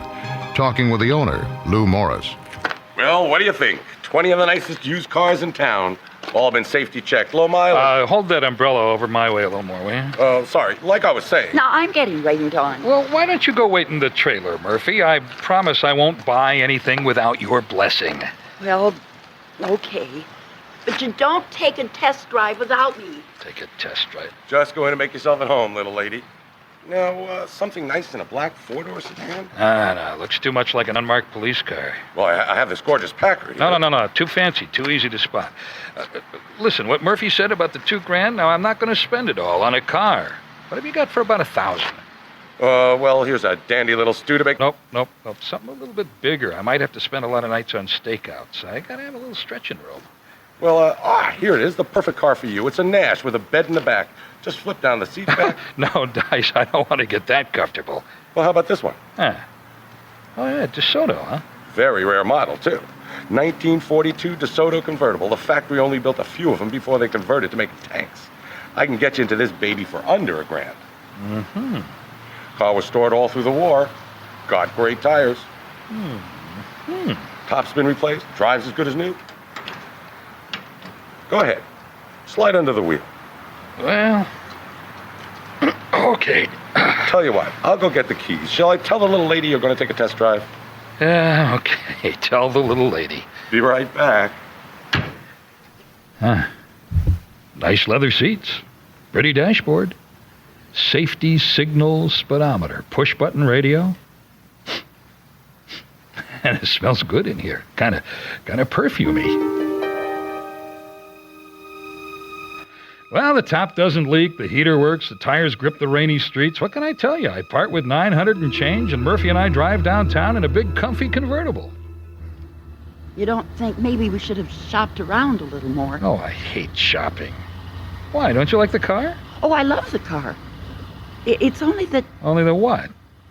Well, I think you got gypped. Oh, now she tells me. Well, what makes you think I got gypped?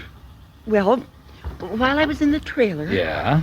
Well, I went through his check register. Oh, I know I shouldn't have snooped, but it was right out there on his desk, and I saw where he'd paid someone $400 for a '42 DeSoto convertible. $400? He made a $600 profit on me. Why didn't you slip me the high sign? And that's not all. What? This car doesn't have any headlights. What? Well, didn't you notice? It's got a big shiny bumper and radiator grill, but no headlights. And it's getting dark. Well, you won't think it's so funny if we get pulled over by a cop for driving without headlights. Murphy, you see this little handle here under the dashboard? Now watch this. See? Ooh, we've got lights. 1942 DeSotos have headlights set back of the fenders, covered with streamlined doors. When you pull this handle, the door swings up and the lights go on. Oh, Harry, you're so mechanical. Oh, Murphy, are you okay? Something went right by my nose. It was a bullet. Someone shot at us from that car.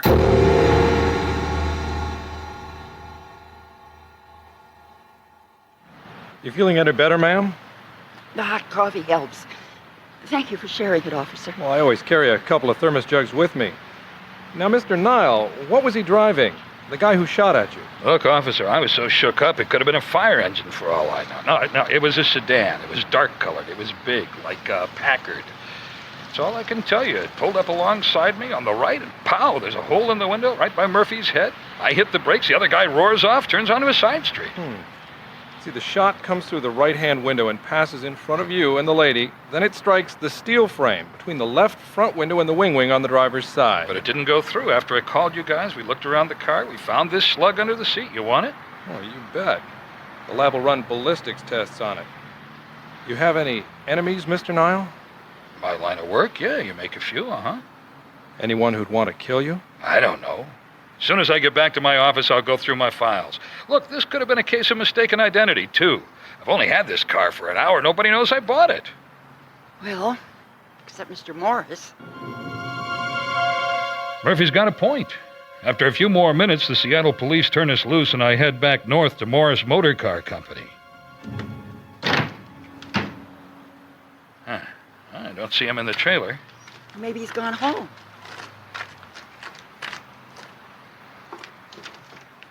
Well, the door's unlocked. Oh, boy. What is it? Stay outside, Murphy. The body of Lou Morris is sprawled in his swivel chair. He's been beaten and then shot. I just stand in the doorway trying to see everything. On his desk is a check register. A file cabinet hangs halfway open and a bunch of manila file folders are sticking out. Someone's rifled through them and thrown a bunch of papers on the body. Not a pretty sight. I keep Murphy out. Murphy, I'll tell you what you do. You count the cars on the lot. Count them? Just tell me how many there are.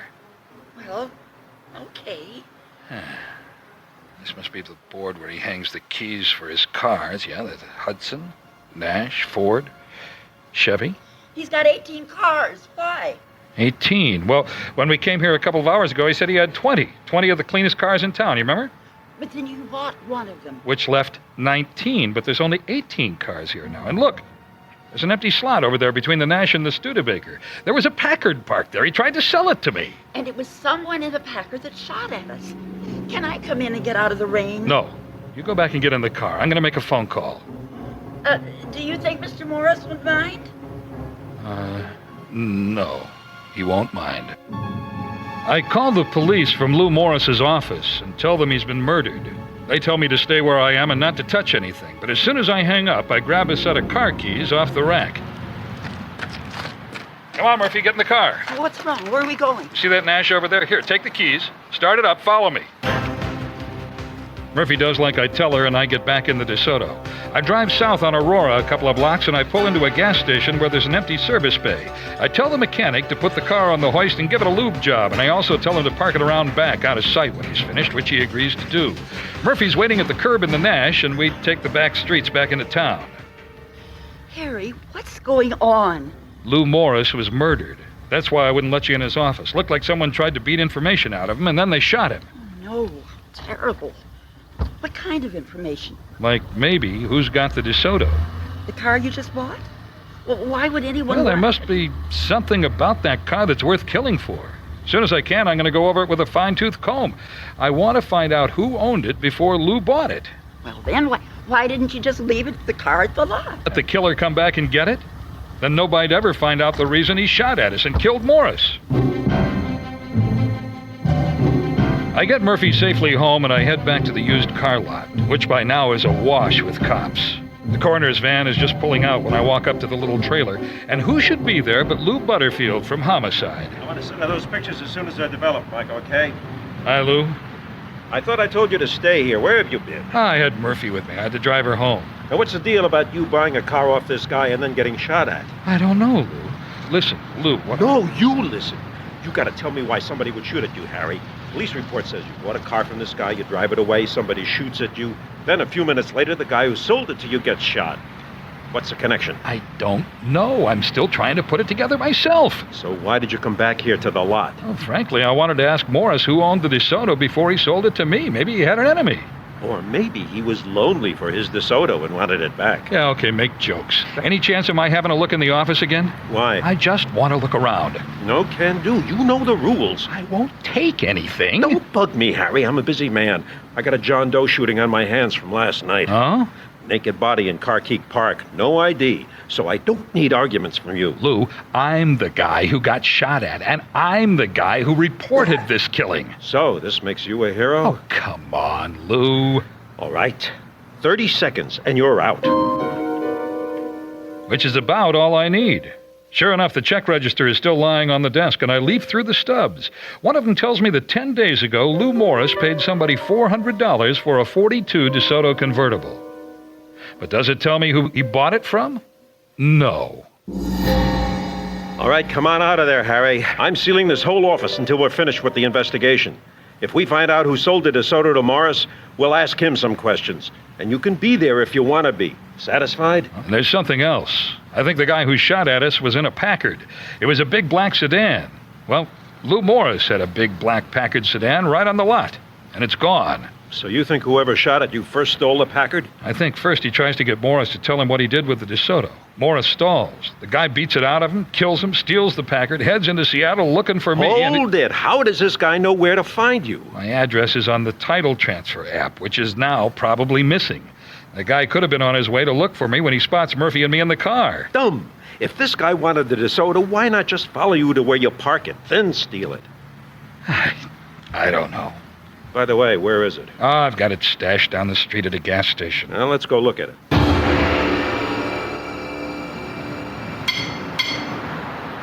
Yes, sir. Can I help you? It's me. I brought in the DeSoto for a lube job. Oh, yeah. All finished and waiting for you. It's around back like you wanted. Differential was a little low. Radiator's protected to 0. Tires are fine. Hosed out the wheel wells for you. They were pretty muddy. Hey, good man. I'm going back to have a look at it. I'll be right there, Lou. I want to settle up. How much do I owe you? Oh, here's the bill. Okay, let's see. Oh, I got that in cash. Yeah, let me get my wallet here. Mister? Yeah? You got a busted right-hand window, you know. You're telling me. It looks like someone fired a bullet through it. Yeah, it does look that way, doesn't it? Mister? Huh? You in some kind of trouble? Why do you ask? Well, this guy brings you in here in a police car. Oh, no. We're friends. He's a buddy of mine. No, I see. Mister? What? Well, I swept out the car for you. Good. Well, we do that for all our lube customers. And when I was sweeping out the back seat, I found this. A bullet? Yeah, I figured you might want it. Well, where was it? Under the armrest. Yeah, let me have it. Sure. Here you go. Yeah, thanks. Here's a little something extra for you. Thank you. Wait a minute. I already found the bullet. There was only one shot fired. So what's this slug doing in the car? I go out back. Lou Butterfield is looking at my newfound purchase and rubbing his bald head. Car looks pretty clean. Nothing in the glove compartment Hey, or the Lou, trunk. take a look at what the gas station guy found in the back seat. What did he find? This. Wait a minute. The report says they retrieved the slug fired at you. Got it down at the lab right now. Yeah, right. So what's this? I'd say it's a 22. Huh. Well, I'll take it in. By the way, what's that sweet smell in the car? Murphy's perfume? No, it was like that when I first opened the door. Hmm. It stopped raining. I'm going to put the top down, maybe air it out a little bit. You got to unsnap the grommets. I'll do that. Okay. Let's see now. How do you unfasten the top? Oh, yeah, here.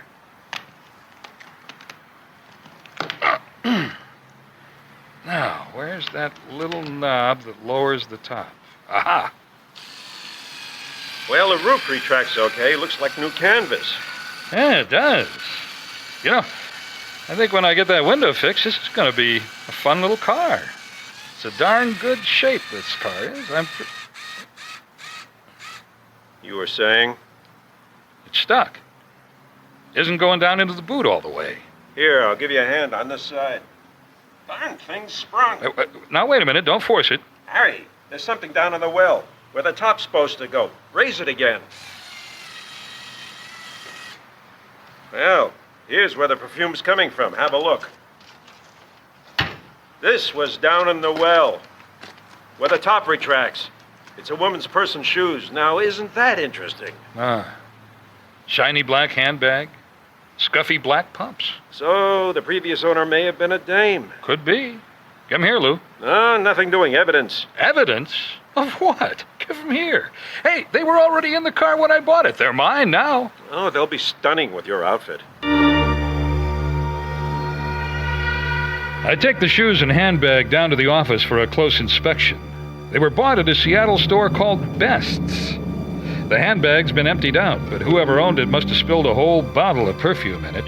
And when I rip a bit of the silk lining, I come up with a few grains of what has to be lipstick. Next stop, Murphy. Boy, that purse is soaked with perfume. I want you to take this stuff over to Best, see if anyone can tie the perfume and the purse and the shoes and the lipstick To a customer. Right. I figure you'd get farther than I would. Getty lazy? No. In a woman's shop, I'm a card-carrying lummox. Now, you go on and let me hear from you right away.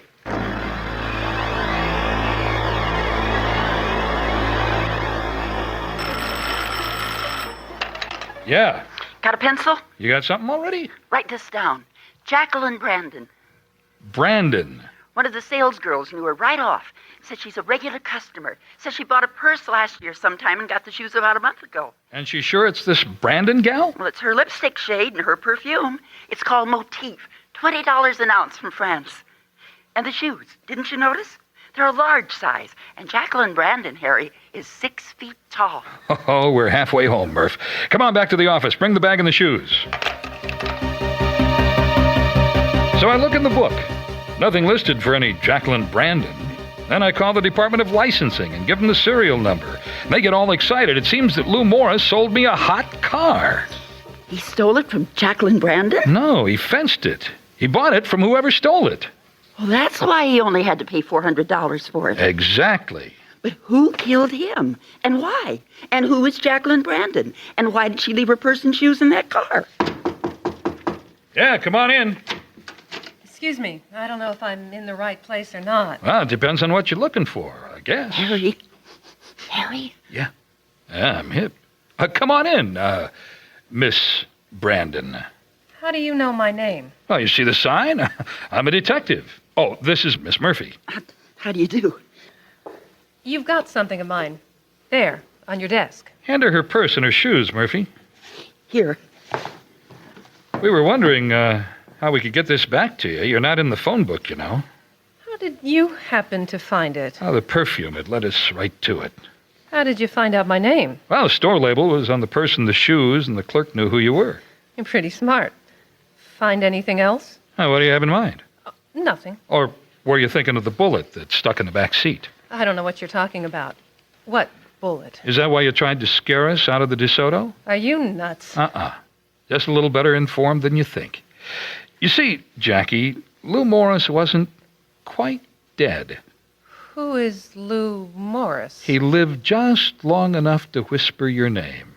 Yeah, I was the one who found him. I went back to the used car lot after you took off in the black Packard that you drove, the one that you parked down the street that I can see right now out of the window. You don't know what you're messing with. Murder, I think they call it. Hands in the air, Jackie. Make one move and I will shoot you. That's a promise. Murphy, call the cops. Get Lou Butterfield over here now.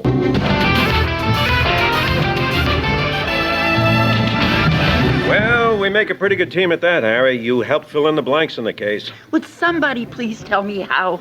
Be my guest, Butterfield. Well, it turns out the used car guy had another little sideline. He ran a, shall we say, escort service. Jackie? Yeah, it was one of them, yeah. He set her up with a car. To DeSoto. But last night's date must have gone sour.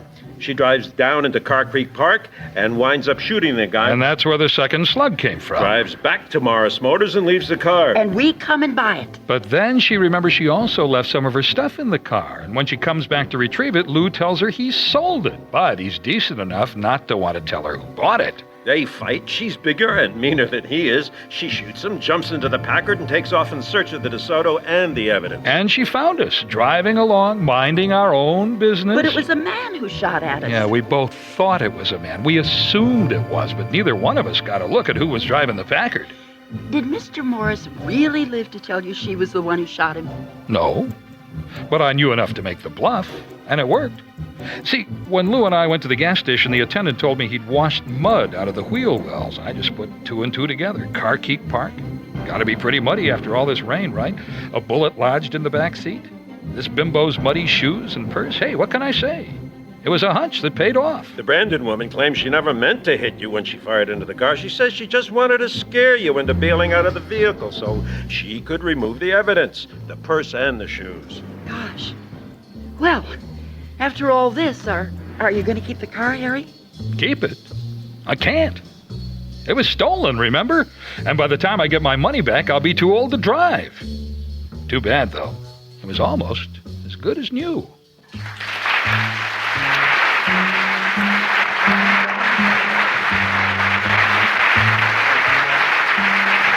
The Adventures of Harry Nile feature Phil Harper as Harry, with Pat French as Murphy, Larry Harris as Lou Morris, Sheldon Jacobs as Butterfield, Dan Leach as the cop, Lisa Brooks as Jacqueline Brandon, and Brad Perkins as the gas station attendant.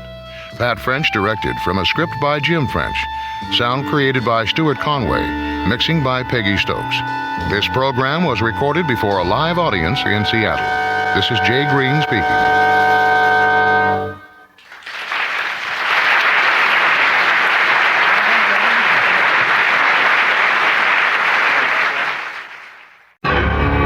The Adventures of Harry Nile. It all wouldn't have happened if it hadn't snowed in Seattle that winter day in 1950, and Murphy, being from L.A., didn't know how to drive in snow. I'd let her borrow my car the night before to pay her for typing a bunch of letters for me. Well, she got the letters finished, but Murphy, the letters, and my car are snowed in on the top of Queen Anne Hill. So, I grab a bus in Pioneer Square and ride across town. But I don't make it to Murphy's right away. At the corner of 3rd and Pike, half a dozen people are waiting to get aboard. One of them's a guy I recognize, little man, a big flapping raincoat, 3 sizes too big. A bum who works all over town for handouts, which he uses to buy himself a daily couple of bottles of Mescatel. He's got a big red nose to show for it, which is why he's known only as Apple Nose. Okay, mister, you got some money? Apple Nose shakes his head. Money. I need money or I can't let you ride. He fumbles in his coat. He brings out a pencil and a pad of paper. No, I don't want notes. I want money. Oh, all right, off the bus. And the bus driver gets up and turns him around to face the door. He almost shoves him into the line of people trying to board the bus, and that's when I get up. Come on, wait a minute, driver. I'll take care of it. No, I want him off the bus. He's drunk. No, come on, be a sport. I'll pay his fare. Come on, here you go. A good Samaritan. Okay, he's all yours. Okay, come on, Apple Nose. You can sit here by the door. Hey, come on, you all right? Legs giving out on you? That's okay, fine. Just hang on to me here. No dancing. Hey, come on, you're dragging me down onto the floor. Next, step on in, please. Hey, come on, Apple Nose. Help me. Come on, we're going to sit down. Right here.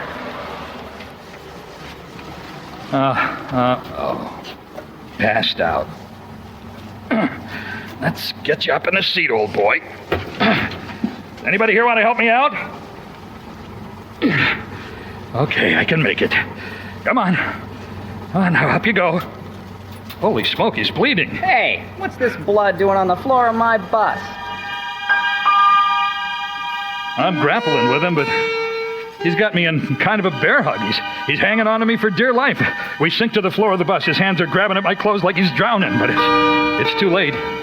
He dies right there in my arms. We sprawl on the floor, sitting in a spreading pool of blood, and all I can think is, I never even knew his real name. The bus driver bails out to call the cops. The passengers shove past us to get off the bus, trying not to look at us. Eventually, 2 bluecoats arrive, followed by the coroner and 2 guys from Harborview Hospital. They bring a gurney and plastic sheets. Applenose checked out wearing thin-soled wingtips, soaked gray socks, wool army pants, a lumberjack shirt, a felt vest, dirty black London fog raincoat with a rip right down the front, and the handle of a switchblade where his belly button ought to be. And, as sort of a sad touch, he's got a fresh blue carnation in the buttonhole of his raincoat. The senior bluecoat looks through his pockets, comes up with nothing.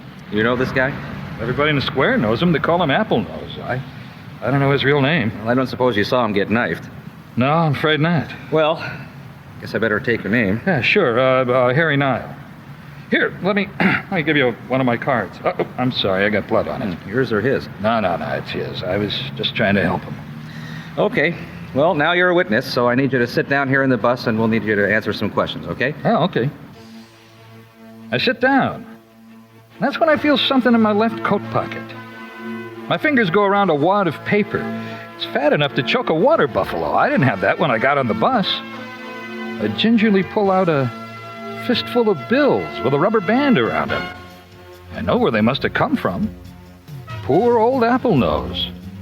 He planted the dough on me while he was dying. But why? Why would he do that?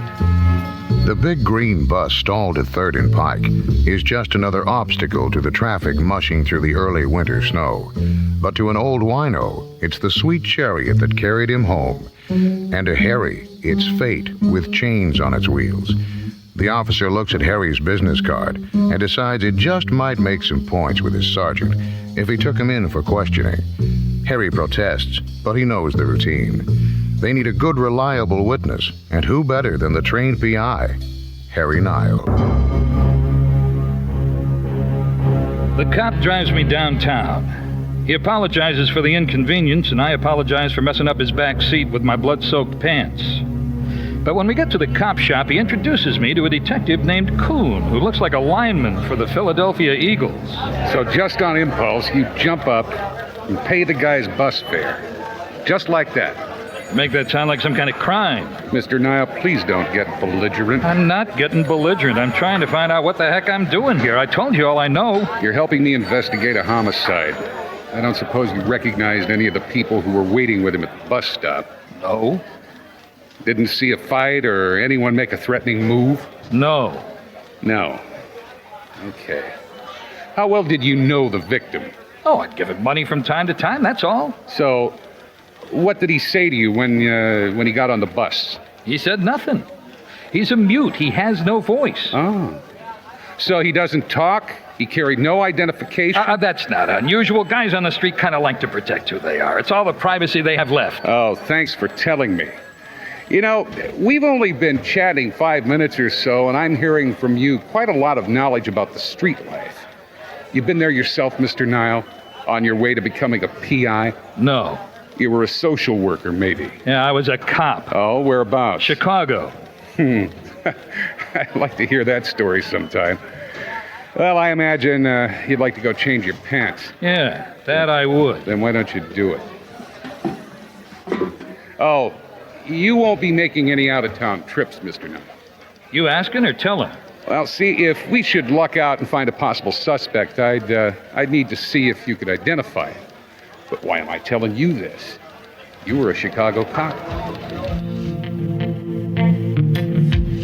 I still haven't had a chance to take out the roll and count it, so I stop in the restroom before I leave headquarters and peel the rubber band off the roll and 40 $100 bills. What the heck was Applenose into? By all rights, I should have taken it back to Coon, but something tells me to hold on to it. Maybe it's just plain greed. Anyway, I plow through the snow over to Penny's, I buy myself a new pair of pants, and then I hire a taxi to take me up to Murphy's Digs to collect my letters. $4,000? But what would a poor bum be doing with that much money? And why would he put the money in your pocket? Right. And I want to know who stabbed him, and why he'd try to board the Queen Anne bus while he's bleeding to death.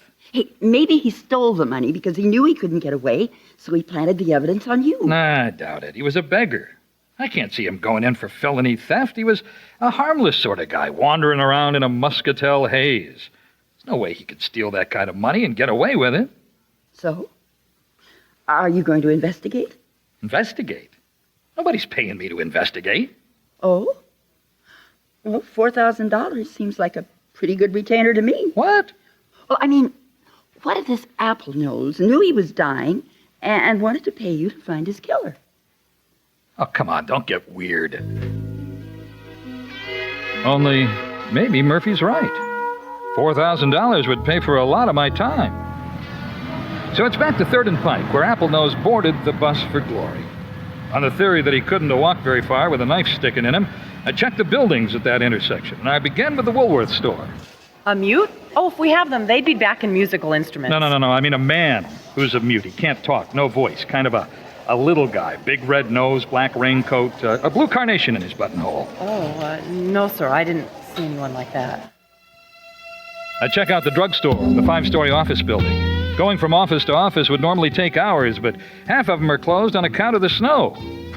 Seattleites love to ski in the mountains, but they treat snow in the city like it's a natural disaster. So I stop for lunch, and at 1:30 I'm in the lobby of the Bricker Tower, looking at the building directory. 10 floors. Dentists, doctors, lawyers, insurance agents, shipping firms, travel agencies. Must be 100 offices to check out. And just as I turn away to start my quest, a guy with a briefcase walks in off the street. He heads for the elevators. He gets by me before it sinks in. In his buttonhole, he's wearing a fresh blue carnation. This guy pushes the button for the 10th floor. The elevator comes, and I ride up with him. He's taller than me, but raw-boned, a stubble of black beard starting to show, and funny thing, he's sweating. I mean, it's snowing, and he's sweating. He turns left onto the 10th floor corridor. He walks fast. I let him get away from me for a while. I pretend to be searching for an office door.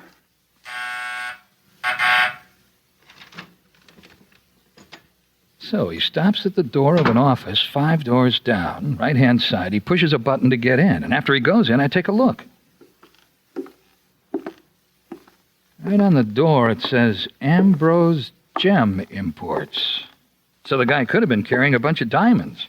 That would explain why he looked so nervous. Blue carnation? Maybe it's just a coincidence. Maybe they're giving them out downtown and Applenose happened to get one. Who knows? Next stop, the county morgue and the deputy coroner, a guy named Rolf Sequist. Oh, hi, Harry. You're looking for the coroner? He's over at Vaughn's as usual, drinking his lunch. Still? It's 2 o'clock. He'll be back about 3. What brings you out on this snowy day? Just a little favor, Rolf. You got a client in here this morning with a stab wound. The John Doe? Yeah. Still don't know his real name, huh? Beats me. Toe tag says John Doe, that's all I go by. You look at the wound? Yep. Well, how long do you think he'd have lived after the knifing? Well, let's have a look.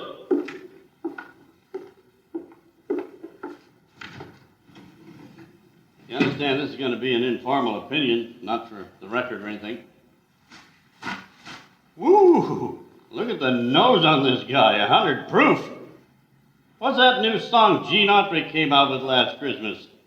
Rudolph the Red-Nosed Reindeer? Yeah, maybe this is Rudolph. Yeah, very funny. What's that scar on his throat?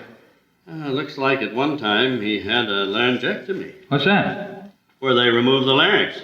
So that's why he couldn't talk. Could we take a look at that knife wound? Oh, sure. Yeah, from the looks of it, the knife probably nicked the inferior vena cava. That's a big blood vessel under the heart. So? Well, it carries blood from the lower body up into the heart, so if it gets sliced open, it stirs the heart of blood. Well, how long could he have lived after that? That could depend. If it was just a small puncture, he could live a couple, 3 minutes, maybe more. But if it was really sliced open, it's bingo right now. This doesn't help much. Unless they do an autopsy on him, we won't know how much time elapsed between the stabbing and his death. Since the guy was a drifter with no permanent address and no relatives, they might just bury him and forget it. Only I know this was a bum with $4,000 in his hand. And the bankroll's still in my pocket when I get back to my office around 3. And waiting at the curb on Occidental Street in a city car is Detective Coon. Mr. Nile? Been waiting for you. Oh, yeah? Is that so? Yeah. Okay, here I am. I was sitting in my office going over what you told me. Now, you said the subject got on the bus looking normal. Yeah? The bus driver asks him if he has the fare, and he can't come up with it. So you offer to pay it for him. You get up and put the money in the coin box. Yeah. Then what did you do? I try to get him to sit down, but he falls down instead. He falls down. He just falls down. Well, no, he's been stabbed. He collapsed. Ah, so he gets on the bus, he's okay. He's standing by the coin box, and he's okay. The driver tries to put him off the bus, and he's okay. Then you come up, and the guy collapses. Just like that. Well, no, not just like Someone that. had to have stabbed him between the time he got on the bus and the time he collapsed. Now, I got to wondering, who could that be? Who would have had the opportunity? You had the opportunity. Me? You think I did it? You had the opportunity. Oh, yeah, and what's my motive? Robbery. Say that again. You heard me. Robbery? A panhandler?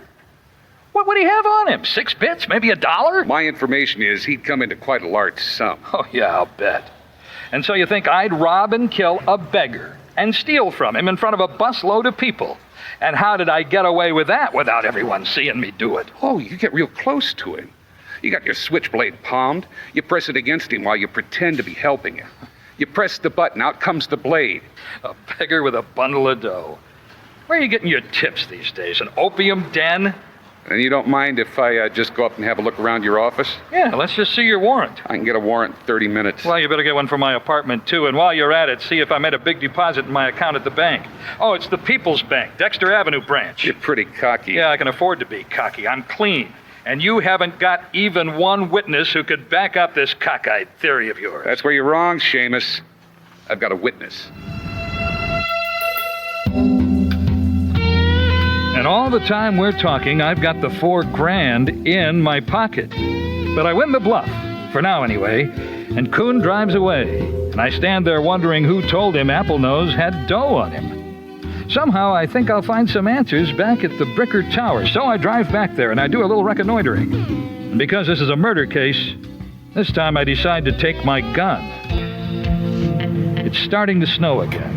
I park on Pike Street, where I can see anyone who comes in or goes out of the building. Not many people do. 5 o'clock comes. A guy with a briefcase gets out of a bus on the corner. He walks up to the building entrance. As he pushes open the lobby door, he drops something onto the snow. Give him time to get on an elevator, and then I jump out of the car and I go over to retrieve what he discarded. Yeah, it's a blue carnation. I go into the lobby. It's empty. There are 4 elevators. Above the door of one of them, the car location arrow is climbing. 6, 7, 8, 9, 10. Guy went to the top floor. Well, time has come for me to visit the Ambrose Gem Importing Company myself. I get the next elevator and I ride to the 10th floor. Corridor's empty. I walk down to the door of the gem importers. There's a light on inside. I push the button just like the first guy did.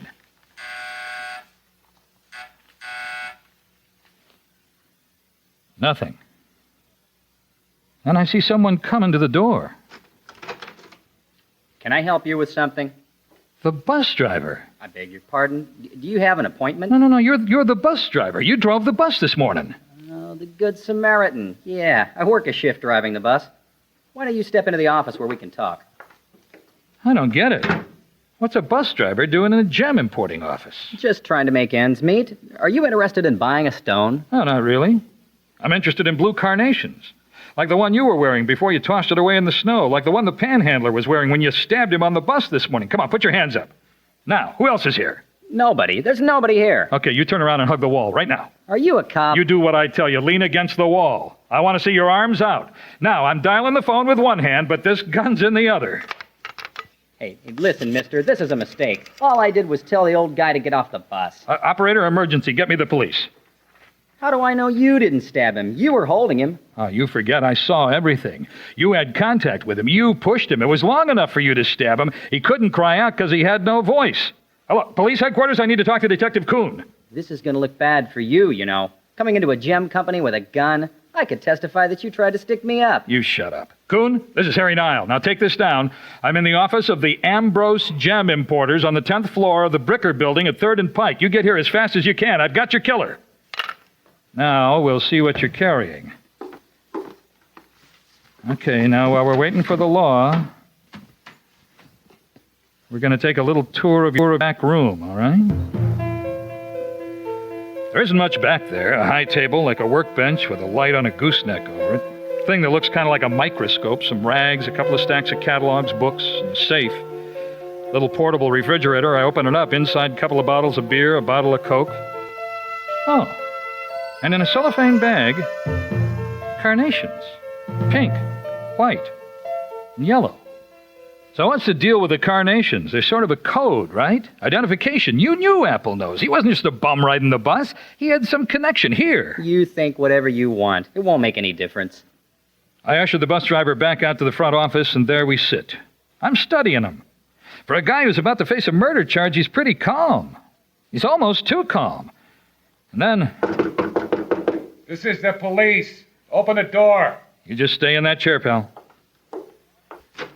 Come on in. Hand me your gun. Hey, what's the deal? No suspect in a killing is going to be holding a gun. Give it here. Hey, listen, I've got your suspect right here. Here he is. Here, give me the gun, Niall. Okay, here. All right, go sit down.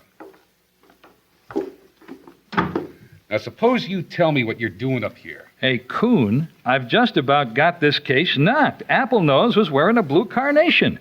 This guy here's the bus driver who was driving the bus when Apple Nose was stabbed. And this guy was wearing a blue carnation when he came into the building. Says he works here. And there's at least one other guy in on it, too. Now, here's my theory. This place is some kind of front. A front for what? I don't know, but Apple Nose had to be working for him. A bum who can't even make a sound? But that makes him the perfect courier. He's the kind of guy nobody notices. He could be carrying, I don't know, stolen diamonds. Who's going to stick up some poor bum? And he can't talk, so if he's ever questioned, he can't tell anybody anything. Go on. So this morning, he comes up here, he gets his blue carnation, which identifies him to the contact he's got to meet. He goes out, he makes his delivery. Now, he's got $4,000 in cash. He gets on this guy's bus, and this guy asks him, do you have money? I thought he meant bus fare, but no, he meant $4,000. This $4,000. Then you did have it. Give it here. Yeah, go ahead, take it. Now, that ought to wrap this up for you. All you have to do is find out what Apple Nose was supposed to deliver, and I'm betting whatever it is, it came out of a safe that's in the back room. I figure if it isn't diamonds or stolen jewelry, it's dope. I gotta hand it to you, Niall. Very impressive work, as far as it went. Heroin is the business here, not diamonds. Once a month or so, a shipment comes in from overseas. Different runners are hired every month. They always take their handoffs on the street, so they can't be tracked back here. The carnations identify the runners to the buyers. Apple Nose was a runner. But this morning, he decides to go into business for himself. The only thing I'm wondering is, did he have a partner? What, me? No. Yeah, you maybe expected him to split the $4,000. And when he didn't? Oh, no, Coon. I was just a little jumpy, that's all. I needed a hit pretty bad. I've been driving since 4 a.m. Now, wait a minute. You're in on this, Coon. In on it? He's the importer. Now the transit system will have to put someone else on the graveyard shift. Oh, by the way, that was your gun I used. The way I'm reporting this will be, I answer your phone call, and as I arrive, I hear a gunshot. I find you here standing over the body of the bus driver. You lift your weapon, aim it at me. I have to shoot you in self-defense. Afraid not, Coon. Freeze. You're under arrest. Go ahead, Mr. Niall. Take your gun back and hand me his. Can I breathe now? Internal Affairs has been investigating you for 7 months, Coon. You. A big cop. Oh, and nice work, Mr. Niall.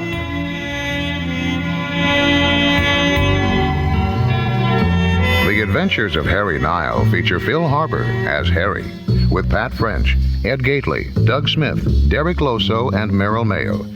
The Case of the 10-Story Tombstone was written by Jim French and directed by Pat French, with sound by Stu Conway and mixing by Peggy Stokes. This program was recorded before a live audience in Seattle. Jay Green speaking.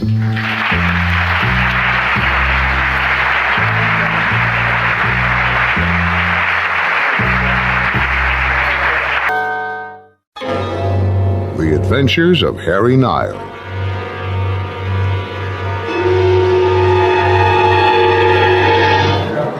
I'm Mr. Bales. How's the trucking business? Yeah, well, just trucking along. Hey, you gents decided what you're going to have yet? Yeah, 2 eggs over easy, hash browns and bacon. Same for me, doll. Oh, man, and keep the coffee coming. Yeah, keep the... Right, I gotcha. All right, so, what makes you think he saw me? He was hiding in the car and he saw you. Hiding? Where, in my garage? Alley, behind the garage. He said he saw you shoot Dorman. He knew it was me? I'm telling you, he knows. One day, out in the exercise yard, we was talking about the guys down at City Hall, and Milo Dorman's name come up. He says to me, Milo Dorman didn't shoot himself. So I ask him who he thinks did it. And he says, I know who did it. And I say, how do you know? And he says, because I seen him do it. And then he tells me it was you. What's this guy's name? Sam Annenberg. But everybody calls him the Professor. Because he's smart or something. He's an old con. Been up the river 2 stretches. Yeah, on what rap? Grand theft. Uh-huh. And now he's out. We was both paroled the same day. What sort of guy is he? I don't know. He keeps to himself a lot. Plays solitaire all day long. I can't figure how he could have seen me. What was he doing hiding in a car? What car was it? I tried to get it out of him, but he just sat there, turning over cards, playing solitaire. Say, you boys want orange juice with your breakfast? No, I don't. Me neither. It's not canned stuff. It's fresh, frozen. Have you ever tried it? It's just like fresh squeezed. I told you no. Just leave us alone. Well, sure. How's the coffee hold now? Warm the bottom? Yeah, we'll let you know. Okay. Your order will be up in a minute. Yeah, great, fine. Hey, Dickie, you're all right. You're a real stand-up guy, huh? Oh, please, don't call me Ticky, Mr. Bales. Okay, from now on it's Mr. Tickner. You like that? I'll be right back, Ellie. Gotta make a phone call. Okay, I'll pick up your tips. I should live so long. Operator, let me have the number for Harry Nile. That's Nile, like the river. Nile. Yeah, he's a private investigator.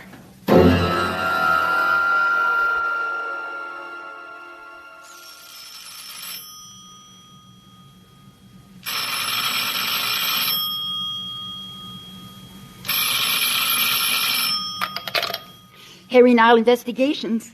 Who's calling? Hey, Harry, it's someone named Penny from the doghouse. Huh? Oh, give it here. How you doing, Penny? You said I should call you if I ever heard anything interesting. Well, I just heard something interesting. Yeah? I've got 2 customers here who are talking about the Milo Dorman suicide. There's a little guy named Ticky who just got out of prison, and Frank Bales. You know Frank Bales. And I just now heard him admit that he shot Dorman. Frank Bales, the truck garage owner? Nah. Yeah. Listen, I gotta get back on duty. No, wait a minute. What did they say? Well, the little guy, Ticky, just got sprung from prison. There was someone he called the Professor who was in prison with him, who said he saw Bales kill Dorman, and now the Professor is out on parole, and it sounds like Bales is pretty interested. I'd hate to be in that Professor's shoes. How long you think you can keep him there? Well, their order will be up in a minute. Okay, delay it, will you? Can you? Give me time to get down there? I'll try. They're sitting at the counter. Harry, don't have another breakfast. It makes you sleepy all the rest of the day. Harry, Yeah? should I call the cops? No, why bother the cops? I mean, they got their hands full of pinching jaywalkers or something. I know you love their hash browns, Harry. Murphy, just hold down the fort. She just heard Frank Bales say he killed Milo Dorman. Who's that? Dorman, the city comptroller who was caught embezzling city money and committed suicide. Remember, his wife hired me to investigate because she didn't think it was a suicide. Are you still on that case? There's no time to talk now. Let me put it another way, Harry. According to your check register, you have a balance of exactly $118.37, and the office rent is 4 days overdue. Okay. I'll call you, Murphy. Harry? Just missed him. Rats. Where'd they go, you know? I don't know. They didn't finish their breakfast. Mr. Bales, he likes to eat hearty, but he hardly touched his hash browns. I think he was upset over what that other guy told him. Do you think it's true that Bales killed Dorman? I don't know yet. So, you know Frank Bales? He eats here a lot. Well, describe him for me, can you? Oh, 45 maybe, dark, heavy-set. Not bad looking. Wears his hair slicked back. What about the guy with him? Ratty little guy. Real thick glasses, maybe 5'6" and pale. Stutters. Bales calls him Ticky, but he didn't like to be called that. I think his real name is Tickner, something like that. I do know this Ticky or Tickner just got out of prison the same time the professor got his parole. That's all I remember. Say, you want some coffee? Oh, no, I'll take a rain check. Hey, thanks, Penny. I owe you one. Promises, promises. Harry, why butt in on a case that can't make you a dime? Because when Milo Dorman's widow hired me to prove her husband didn't shoot himself but was murdered, I couldn't find a shred of evidence to that effect. But there sure was plenty of evidence that Dorman had been stealing from the city on vehicle maintenance bills, inflating them, pocketing the difference. Oh. And the city had a contract with Frank Bales' truck repair outfit. After they found Dorman's body in his car in back of Bales' garage, Bales produced copies of his invoices. For over 2 years, Dorman had been marking up the charges. Bales claimed he never knew what was going on, so the DA figured Dorman knew he was about to be arrested for embezzlement. He went over to try to get Bales to lie for him, and Bales refused. Dorman gets back in his car and shoots himself. Only, Mrs. Dorman never believed he took his own life. She hired me to try to find evidence that he'd been murdered, but I never could do it. And now I'm hoping I can bring Mrs. Dorman better news. Pro bono? Gratis? Yeah, on the house. Come on, it'll make me feel better. I'll explain that to the landlord when he calls for his rent. Oh. Maybe that'll make him feel better, Harry. Murphy, get me the warden over at the state pen in Walla Walla. Walla Walla? That's long I distance. know it's long distance. Just do it, will you? The warden fills me in on the guy called Ticky and the other guy called the professor. Ticky is Edward Tickner, whose specialty is burglary. And the same day Tickner finished his sentence, they paroled one Sam Annenberg, whose most recent con was selling non-existent real estate. I get forwarding addresses for both of them, but it was Annenberg, the professor, who interested me the most. The professor's address is a little gray shiplap house out near Beach on Lake Washington. Yes? Sam Annenberg? Who's asking? My name's Harry Nile. What are you selling, Mr. Nile? I'm not selling anything. Everyone is selling something. Well, I thought maybe we might trade. Oh, now don't try to con a con man, Mr. Nile. No, I'm not. I know something you need to know. And I think you know something I need to know. Who sent you? How did you know how to find me? Your address is on public record at the state penitentiary. Can I come in? Not until you tell me what it is you want to trade. Your life. For some information. How's this? Your life. It's in danger, Professor. All right. Come in. Sit. You'll pardon me if I continue my game. Solitaire? Well, it helped me while away the hours. Now I'm hooked. I'm an obsessive-compulsive, the psychologists call it. Yeah, well, you may be a dead obsessive, what would you call that How thing? so? Well, you had a cellmate named Tickner? So I did. Well, he claims he heard you say that you know Milo Dorman didn't kill himself, and that you know who did. Tickner was delusional. He belonged in Stillicum, not in Walla Walla. Well, I know one person who believes him. Frank Bales. This morning, over breakfast, Edward Tickner told Frank Bales that you saw Bales murder Dorman. I see. Now, just whom do you represent, Mr. Nile? Nobody. Oh, come now. No. I'm a private investigator. After Dorman's death, his widow hired me to prove he hadn't killed himself, and I failed. I'd just like to see justice done, that's all. I see. Well, I'm afraid I can't help you, Mr. Nile. Well, I could protect you. Don't be absurd. I think Dorman was kicking back part of the money he was embezzling to Bales. He runs to Bales and begs him to phony up all the incriminating invoices to match his markups. Bales refuses, so Dorman threatens to tell the police Bales is in on the scam. Bales kills him, makes it look like a suicide. Did you see him do it? You've been taken in, Mr. Nile. By who? By whom? But no matter, did it occur to you that Eddie Tickner himself is setting up a con?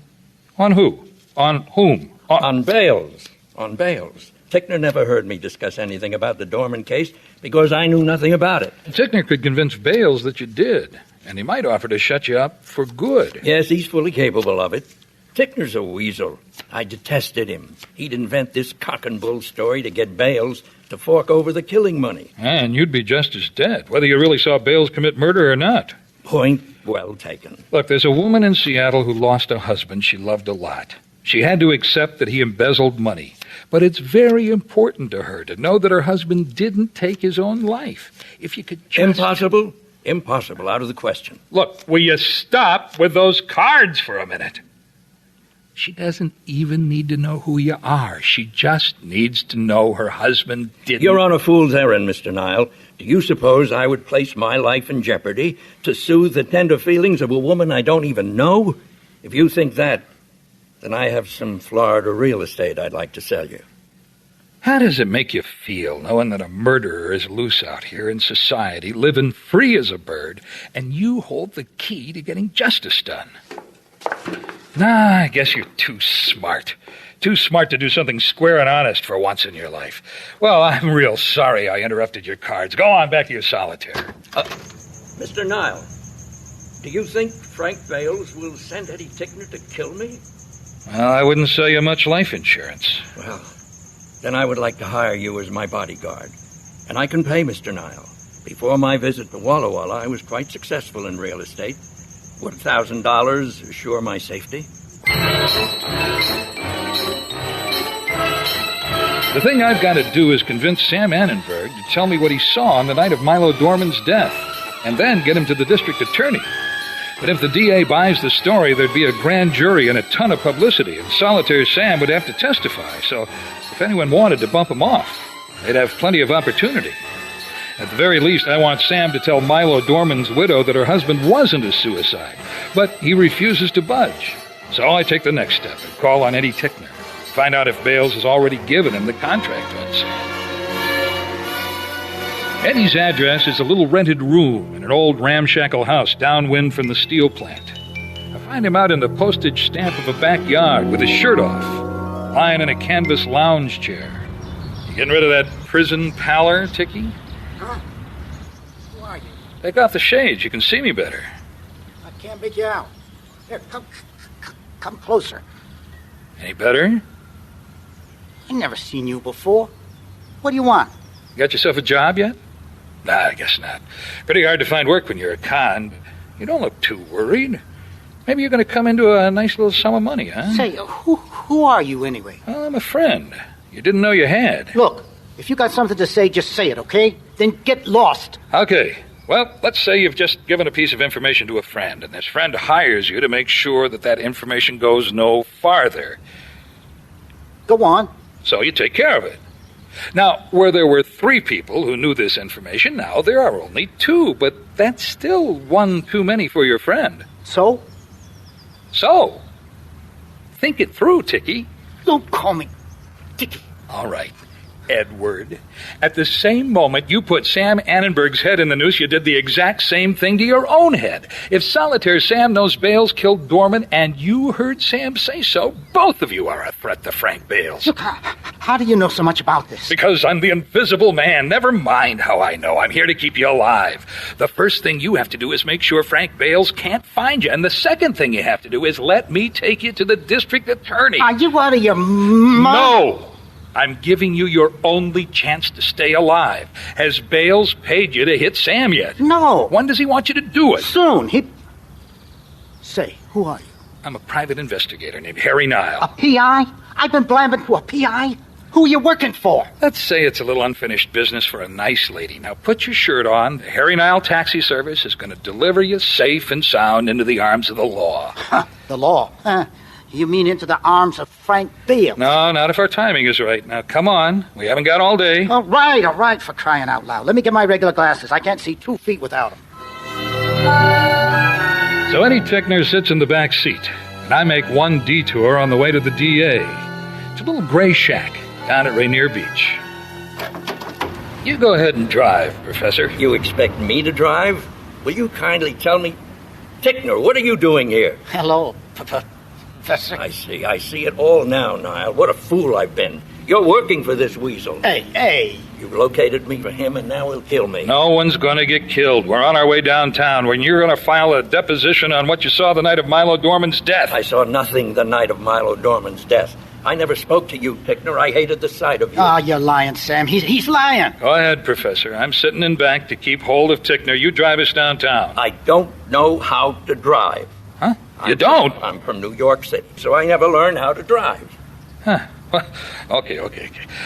We got to get the two of you separated. Come on, everybody, get out. I'll sit in back with the professor. You drive, Tickner. Hey, you gotta be kidding. With my eyesight, I can barely go walking. Oh, now isn't that interesting? Neither one of you can drive a car, but one of you witnessed Frank Bales murder a guy while you sat in a car in Bales' repair garage. Why were you in a car? How did you get there? Look, it wasn't me, okay? So help me. It was one of you, wasn't it? Whichever one of you it was, you had to have ridden there with someone else, right? Now, who could that have been? Well, I had sold Milo some property in Florida. Milo Dorman? Yes. He promised me the money for weeks and never came up with it. Finally, he agreed to drive me over to a place where he said he was owed a large sum of cash. It was Bale's garage. He told me to wait in the car while he went in the office, and pretty soon, Dorman came out onto the shop floor with Bales. They argued. Bales pulled a gun, put it against Dorman's head, and, oh, Lord, it was horrible. I fled, of course. The next thing I knew, the papers full of Milo Dorman's suicide. And you'll tell that to the DA? I suppose so. How are you gonna keep us safe from Bales? If the police did what they said they'd do, Bales is already down at headquarters. After they hear Sam's story, he'll be held without bail. Like I say, timing is everything. The Adventures of Harry Nile feature Phil Harper as Harry, with Pat French as Murphy. In tonight's story, Solitary Sam, Tickner was played by Richard Sanders, Sam was Norm Bobrow, Bales was played by Terry Rose, and Susan Hutchison was the waitress. The program was directed by Pat French, script and production by Jim French, sound by Stuart Conway and Bruce Rogerson, dialogue recording mixed by Peggy Stokes. This program was recorded before a live audience in Seattle. Jay Green speaking. The Adventures of Harry Nile. Yeah, come on in. It's open. You Harry Nile? Yeah, that's me. You looking for a detective? That's why I'm here. Well, you found one. Come on in. Mr. Nile, I'm Edward Innes. Uh-huh. Nice to know you. What can I do for you, Mr. Innes? Well, you can find out what happened to Joe Stover. Who's Joe Stover? Oh, he's a young man who didn't have a lot of breaks in his life. And he's missing. For 8 weeks now. You reported to the police? Yes. What'd they say? They said they'd investigate it. So? Well, I'm tired of waiting for their investigation. That's why I came down to Seattle. From where? Bellingham. I'm in business up there. Frankly, a little too well known to hire someone locally, so I came down here to find someone to help me find out who killed the boy. No, wait a minute. Who said he was killed? I'm quite sure of it. What do the police say? Well, they're treating it as a missing persons case, but that's more than that. Joe would never just take off and leave no word. You know this guy pretty well, then. You got a picture of Joe Stover? Certainly, I brought one with me. Here. Huh. A nice-looking kid. How old is he? 20. Just 20. Date he was last seen? The 6th of August. Where's he live? In the little house I own. Anyone living there now? No, I padlocked it. Any other living relatives? No, only myself. His mother and I were once quite deeply in love. I was a college boy larking about on spring break in Dublin, where all my family comes from. Mary was to go into normal school, what you call a teaching college, but, well, when she discovered she was pregnant, I'm afraid that ended her college life. You're thinking I should have married the girl. Well, the thought crossed my mind, yeah. Well, I was married already to a nice Irish girl, but it didn't last, and I came to the States in '39. Moved out here, made some small name for myself, and then I found out Mary had died during the war, and her son, our son, had been put into an orphanage. Finally, in 1946, when he was 16, my conscience kicked in at last, and I got guardianship. They got him to the States. Oh, where'd he get the name Stover? It's his mother's name. So you've been his dad? No, guardian. Well, biologically, yes, I'm his father. Legally, and so far as anyone knows, I'm his guardian. But he knew? No. He didn't know he was your son? You never told him? Look, you can't make me feel any guiltier than I do, Mr. Nile. Bellingham is a small town. If it got out that Ed Innes had fathered an illegitimate offspring, let's just say Joe was content with our relationship. Which is... He likes his independence, which is only natural. And then I found him the very job he was on when he disappeared. What was it? He was working on a crab boat. Well, do you know anyone who'd want to do him harm? No. He was a big, strapping, strong boy. Wrestled, that sort of thing, you know. No skinny rail like me. He could take care of himself. Well, did he get into fights? Well, I never knew it if he did. You hang around taverns? You ever get drunk? Oh, he might have a drop now and again, but a drinker? No. Huh. If this stuff was easy, I'd be out of a job, I guess. You going to be back in Bellingham tomorrow? Yes. Okay, well, I'm going to come see you. So the next day I drive up to Bellingham. I meet Innes. I ask a flock of questions, including the name of the crab boat company. It's owned by someone named Cass Walker. 3 boats with big steel cages on their decks are tied up near a shed with a sign that says Walker Crab Company. In the shed, under a bare bulb, there's a guy doing some welding on one of the cages. He's wearing jeans and a leather apron and a baseball cap and those smoked goggles that welders wear. So it's a minute before he looks up and sees me. Surprise, it's not a guy. It's a gal. Help you with something? Yeah, I'm looking for Cass Walker. I'm Cass Walker. You own those crab boats? Yeah. Name's, Nile, Harry Nile. I'm a private investigator. I'd like to ask you a couple of questions. Here's my card. Yeah. Well, I'm investigating the disappearance of Joe Stover. Oh, yeah. Still hasn't been heard from. Strange. Well, I understand he worked for you. That's right. So you knew him pretty well? Fairly well. Was he with you for a long time? Not long. 6, 7 months, something like that. What sort of work did he do for you? Well, he was part of the crew, you know, set pots, hauled them in, did maintenance repairs, like I'm doing on this pot. You call that cage a pot? It's a crab pot. Well, how do you get the crabs to go into the pot?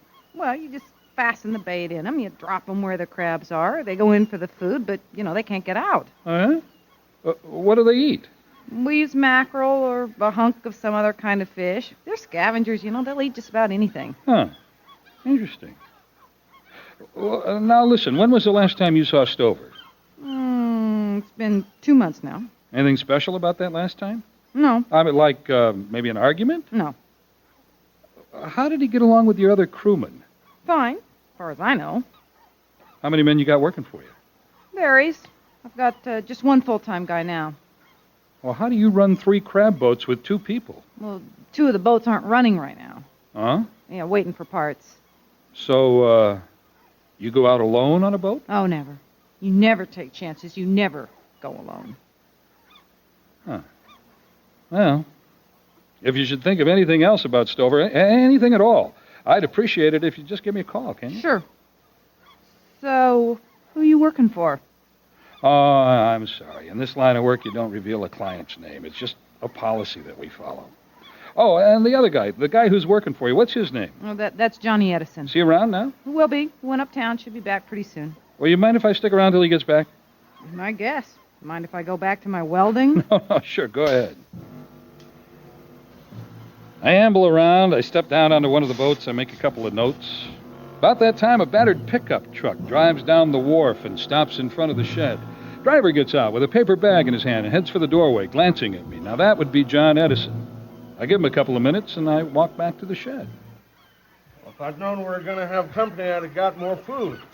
No, forget it. I'm just trying to get a line on Joe Stover. You go ahead and eat. Now, apparently, Joe was last seen on August the 6th. Yeah, that's right. Well, now, was he working here on that day? Yeah. You wouldn't know what he was doing on that day, would you? Sure. I'll keep a log. Here, I'll shot you. You keep a log? Oh, sure. That old log's our Bible. We have to know where we leave the pots and how many and what the catch was at each spot. Yeah. Well, yeah, I guess you would at that.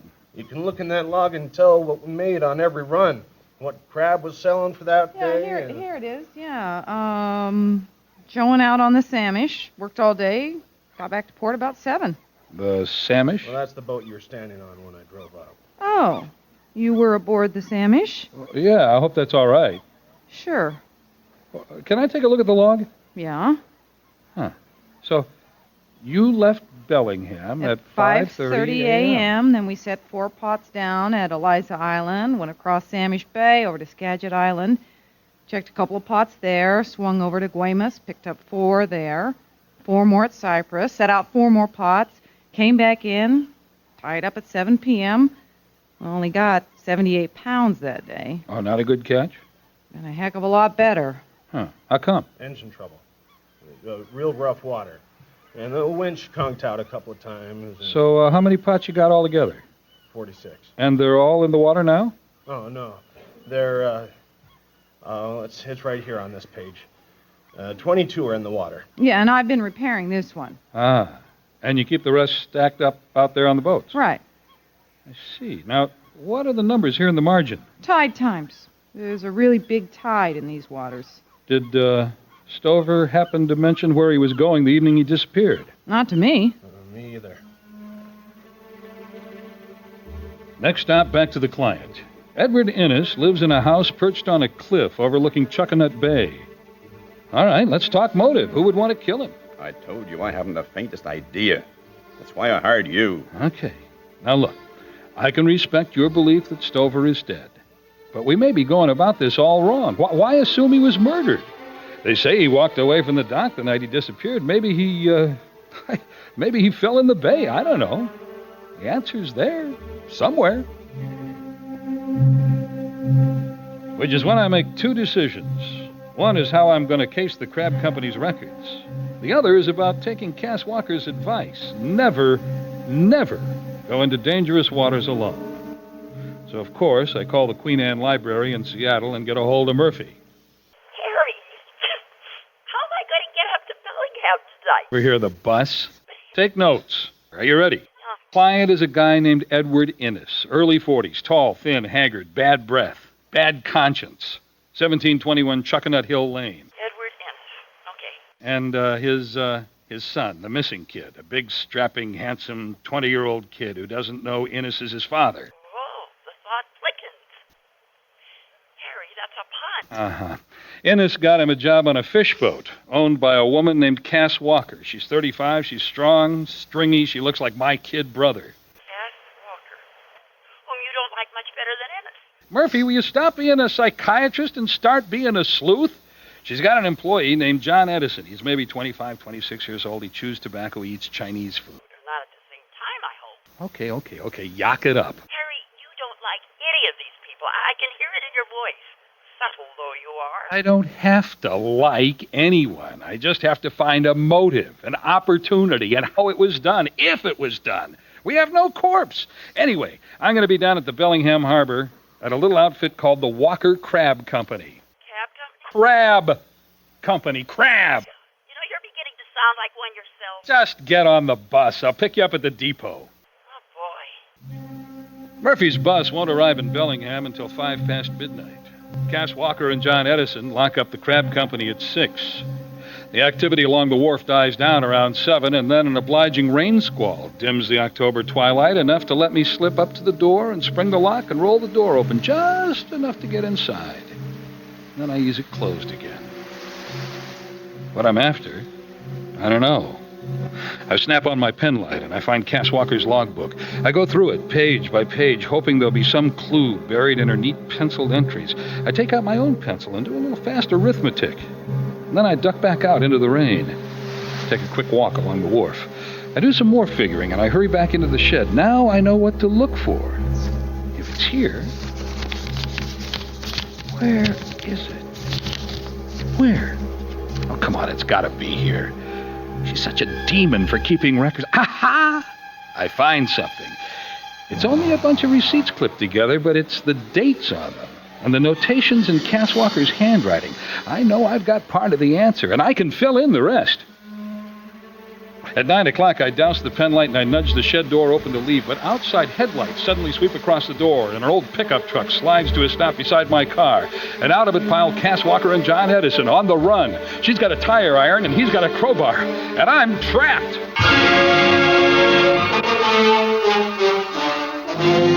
What do you think you're doing here? Hey, come on, folks, put down the pig iron. I told you, Cass. Just shut up. Who are you working for? It's Innes, isn't it? Edward Innes. You know I can't tell you that. Oh, you're gonna tell us everything. I'm sorry. See if he has a gun. I don't have a gun. Why would I need a gun? You've been reading too many Ah! Oh, that's great. That's great. You cut my lip. Frisk him. Give me his wallet. Blood. I can taste blood. You come at me again, pal. And next time I use a crowbar on you, that's what burglars get. Oh, yeah, that's right. I'm a burglar. You better call the cops. Yeah, no, go ahead. Call the cops. No, you won't call the cops because they're the last people you want asking questions. You killed Joe Stover, didn't you? Let me hit him, Cass. Let me finish him. Wait, shut up. What gave you that fool idea, Niall? I'm not quite the chump you think. When I worked it all out, I called my partner Murphy. Now, Murphy knows what I know. Murphy knows where I am this very second. Anything happens to me and you're dead. He's just talking. Yeah? You want to bet your life on that? So what do you think you know? I know that every month since Joe Stover came to work for you, you've lost money. It's right there in your log. Equipment's been breaking. Your crab traps don't work so good. You're a real lowlife. You know that, mister? Snooping through stuff. Hey, your catch is down, 2 of your boats are laid up, and you finally put 2 and 2 together, and it came up Joe Stover. What was he doing to you? Sabotage? He was trying to put us out of business. He jimmied the winch motor on one boat and loosened the water intakes on the other and burned up the engine. And I caught him at it. And I split his head like... I'll handle this. So, there was a fight, right? A struggle, and you hit him just a little too hard, right? Nothing premeditated, accident. John, roll the tanks and the torch over here. So you panicked. You didn't mean to kill him. What'd you do with the body? You think of the crab pots, huh? Killing him is manslaughter. Protecting your property. Get you maybe 5 to 8, but hiding the body. Hey, what are you doing with the welding stuff? You torture someone in the act of murder, that's aggravated murder 1. It's the worst kind. It's death row for you guys. Absolutely don't light that torch. Now, come on, don't do that. Any one thing in this world I can't abide, it's an uppity man. Edward Innes is one of them, and you're just like him. Superior. Think your sweat doesn't stink. Innes sends his kid down here, says he needs a break, says he needs to stand on his own, so I hire him, and what does he do? Ruins our business so Innes can buy us out on the cheap, as if he didn't already hold the paper on the boats, and now he thinks he can pay us a dime on a dollar after his kid wrecks the business. Ah, Innes does business with you? Well, what kind of business do you think Innes is in? Oh, I never asked. He finances fish boats. He owns most of the crabbers already, and he wants ours for a dime on the dollar. All set, Cass. There you go. It's all trimmed to burn. You own 46 crab pots, you said. Your log accounts for every one of them every day. I looked. But at the start of the season, you had 47. But then after August 6th, you list only 46. What happened to the other one? I know what happened. That's one you'll never bring up from the bottom, isn't it? Because you know what's in it. Well, after tonight, we're only going to have 45. You're going to weld me inside this crab pot and dump me in the bay? Oh, that's dumb. Everybody knows I'm here tonight. My car's parked outside. Murphy's coming. Innes is coming. Get his keys. Take his car somewhere and wreck it. Burn it. Make it look real good. But what about him? I'll take him out on the boat myself. All right, Johnny. Sorry, folks. I got to be going.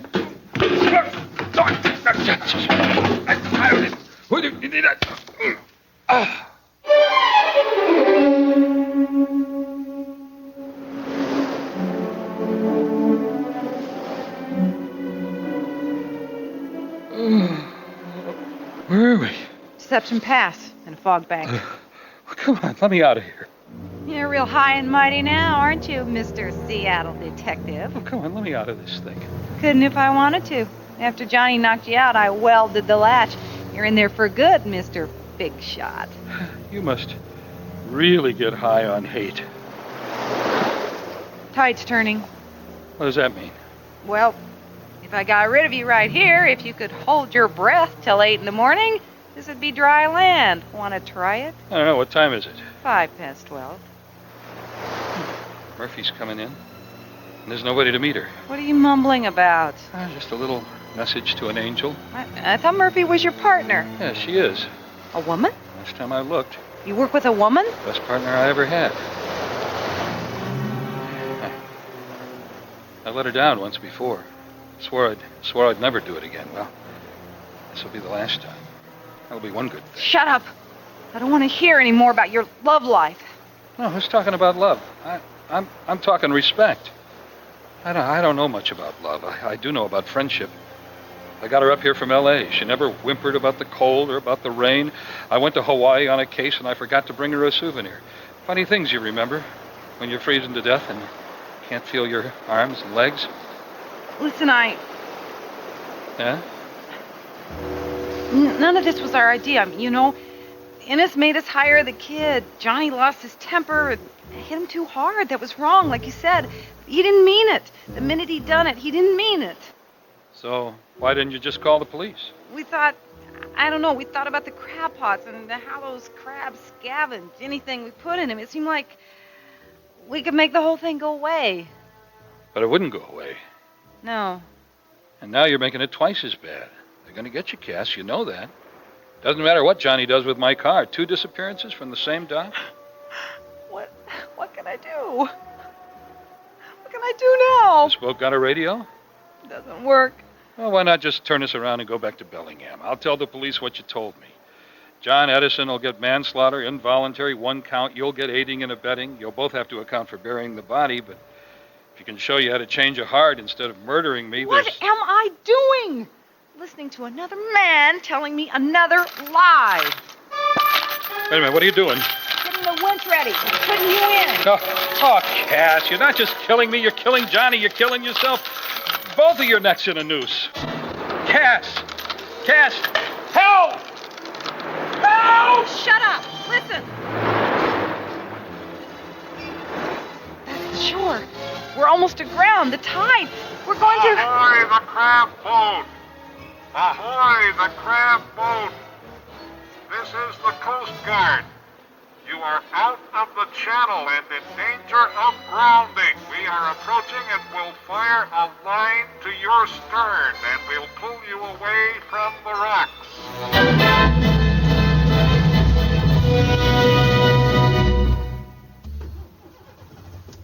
So, this is Chuckanut Drive. I love the sound of it. I love any sound. I was so mad at you when you weren't there to meet me. Yeah, I was tied up. But Cass Walker and John Edison, they confessed everything? They confessed everything. Every unsolved crime on the books, plus the Chicago fire and the Johnstown flood. And what about Edward Innes? Well, his reputation is going to be worth about 2 kopecks, but his guilty conscience is the thing I like about him. You know what he did? Paid your fee. Paid my fee. He rented me this spiffy car to drive home in. He gave me a bonus to buy myself a new car. Harry! Well, Edison torched the old one. Good thing he did, too. I don't think it would have ever gotten us back down Chuckanut Drive, let alone to Seattle.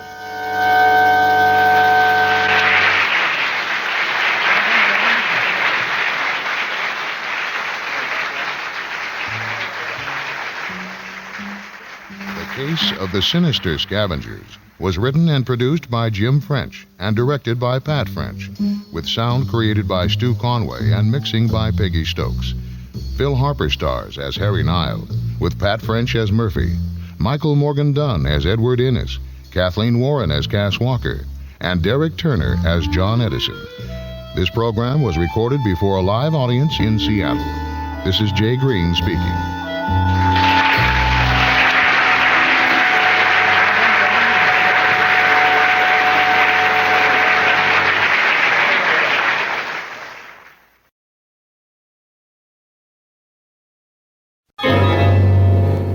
The Adventures of Harry Nile.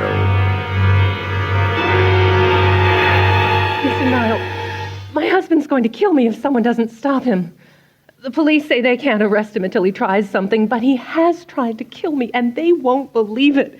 And he'll try again. I hid in San Diego, and he found me. Then I ran to Portland, and he found me there. And now I'm here in Seattle, and I'm broke, and I'm tired, and I can't run anymore. You're broke, you say? Yes. All I have left is my insurance, and that's what he wants. He'll kill me and make it look like an accident. Oh, please, you're my last hope. All the other detectives want me to pay them $100 in advance. I don't have $100. I don't have anything. I see. You're my last hope. Or do you want to pick up the paper and read about my murder?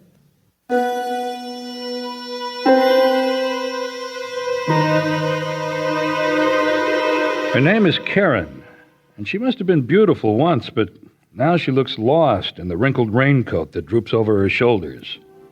Her brown hair hangs across her forehead. Her eyes are two dark hollows. Well, life is tough all over. And there's 1,000 sad stories in this or any other town. And I've got my own money problems. But she's right. I don't want to pick up the paper and read about her murder. She tells me her name is Karen Childs McLaughlin, 28, born in Los Angeles, where she married Michael McLaughlin 7 years ago. They had 2 little girls, now 4 and 6. Marriage went sour, and the girls went to live with Karen's folks in Bakersfield till things could be resolved. That's how far I get when I notice her beginning to sway a little in her chair, and I just manage to reach her before she keels over. Here, drink a little of this coffee. I'm sorry, it's cold. That was so stupid of me. Please forgive me. I guess I've been forgetting to eat. When did you eat last? Portland. Yeah, when was that? Saturday? Look, I put you to too much trouble. If you'll just take me back to the bus station. We're not going to the bus station. What do you mean? Come on. Where are we going? To my favorite greasy spoon. Go ahead, finish your hamburger. I can't eat this much. My stomach must have shrunk. Okay, well, then finish your milkshake. You sound like my mother. Yeah, well, you feeling any better? Yes, lots better. I guess I was just hungry. Yeah, people get that way when they don't eat for 48 hours. Now, you up to answering a couple more questions? If I can. You think Michael took out an insurance policy on your life with the intent to kill you? Yes, How much insurance? $100,000 worth. $100,000? That's a lot of money. When did he buy it? It was 3 years ago. Well, how were you two getting along? Fine, perfectly fine, I thought. So tell me, what makes you think he's trying to kill you? Well, 2 years ago, we were on vacation at the Grand Canyon, and we drove to this lookout, and he led me over to the very edge, and then he tried to push me over, but some other people showed up, and he just laughed it off and was just kidding around. I guess I believed him. I wanted to believe him. I mean, the babies were in the car and everything. That was the first time.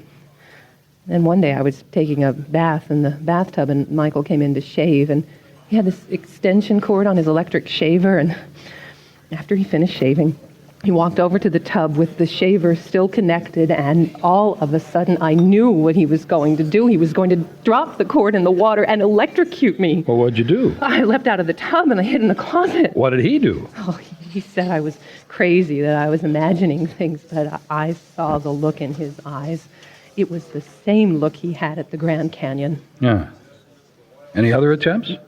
At the beach, at Dana Point, he was supposed to be up on the beach watching the girls while I was swimming, and all of a sudden he dove off of the pier almost on top of me, and he pulled me under, and I had to fight him off. Finally, I pulled his hair so hard that he let me go. It was right after that I left him and took the girls to my folks' place in Bakersfield. What did he do then?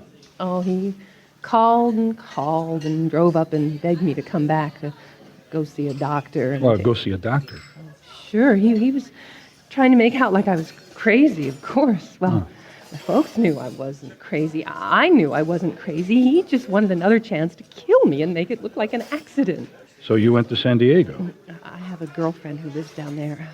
She said she could find me a job, but Michael found me, so I took the first plane up to Portland. Why Portland? It was the farthest place I could afford to fly to. You know anybody in Portland? Not a soul. But I figured I'd be safe there, but he found me again. How? He said he hired a detective. I was staying in this motel, and one night, there he was, knocking at my door. So how'd you evade him that time? I called the motel manager, and he called the police, and they took him in for questioning. I went straight to the bus station and bought a ticket to Seattle with the last of my money. Well, that must have been, Saturday? I guess it was. I don't know. I lose track of time. What does Michael do for a living? He's a salesman. He sells encyclopedias. And he can afford a detective and $100,000 life insurance policy? He must do all right. He does. He's their top salesman. What company? Scholastic encyclopedias. You wouldn't have a picture of him, would you? No, but he's tall. over 6 feet. He's good looking. Black hair, blue eyes, nice smile. People used to say we looked like movie stars together. That was when I was pretty. Karen gives me a physical description of her husband and his office number, the car he drives, credit cards he carries, their home phone number, name of their insurance company, the name of the agent, all the standard stuff. And by 1 o'clock, I've arranged for her to stay up at Osterman's boarding house on Queen Anne Hill, where my sidekick Murphy rents a room. You'll like it here, Karen. Mr. Osterman is very nice. I'm so grateful. I just hope I hope I don't make trouble for you. Don't worry about that. Nobody could possibly know where you're staying. Now, you just sit tight. I'm going to be busy for a little while, but I'll be in touch tonight. And you get some rest. Yeah, Fräulein. Take a little Schlafkönnen. It's good for you. He means a nap. Oh, I could use a nap. Oh, good. Just what the doctor ordered. Okay, talk to you later. Yeah, come. We go out. Nice of you to do this, Mr. Osterman. Well, the room was empty. Why not? Harry, why is her husband trying to find her? Can't talk about it. Oh, why would she want to hide from him? Can't talk about it. Well, I just thought I could help. Well, maybe you can, but right now the best thing for you is to just forget you ever saw her. My number one priority is to find out where Michael McLaughlin is right now. Back at the office, I call Karen's house down in California. No answer. I call his office. A woman there tells me Mr. McLaughlin is away on a sales trip. I try conning her into telling me where he's staying, but she won't con. I try to find a number for Karen's folks, assuming her middle name of Childs would be her parents' name, but the Bakersfield operator says there's nobody listed by that name. 2 o'clock. I'm sitting at my desk, wondering whether McLaughlin has already traced his wife to Seattle when the phone rings. And, as usual, on the third ring, I answer it. Harry Nile Investigations. Harry, it's me. Why are you whispering? You over at the library? No, I'm at home. Harry, did you by any chance look through Karen's purse? No. But you did. Well, she left it in the front room. I'm sorry, I know it's wrong, but Harry, it's a good thing I did. When I picked up her purse to take it into her room, a letter fell out of it. Just fell out. Well, it did. And you happened to read it. Okay, what did it say? It's horrible. Just read it. Well, it's from her husband. He talks about how much trouble she's been to him, and that he never wanted children. And then he says, someone ought to put you out of your misery. You'd be better off dead. It says that? Yes. Huh. Where was it postmarked? There was no envelope. It was just folded up in her purse. Is she still asleep? Yeah, so far as I know. Okay, well, you put the letter back in the purse and put the purse back where you found it. And when she wakes up, don't tell her you saw the letter. Don't tell her? Right. Right now, she needs to trust us, all of us. Oh, now I feel ashamed. I'll tell you what you can do. Before you put the letter back, make me a copy of it. Can you do that? Just copy it, word for word. Okay. A letter like that could weigh in as evidence against McLaughlin if he tries anything. 2:05, another long-distance call to L.A. to Ernest Brown, agent for Golden State Insurance Company. Mr. Brown refuses to tell me anything about the McLaughlin policy, says it would be unethical and against company regulations. 2:20. I want to find out if McLaughlin took a flight out of Portland after the cops detained him, so I call the airlines. Nothing doing. They don't release passenger names. The train station is no help either. This leaves me with only one other possibility. If McLaughlin did come up to Seattle to look for his wife, and if there's a branch office of the company in town, would he check in with him? It's a long shot. But I look up the Seattle branch of the Scholastic Encyclopedia Company. I dial their number, I ask if Michael McLaughlin is in. And in 15 seconds, I'm talking to him. Mike McLaughlin.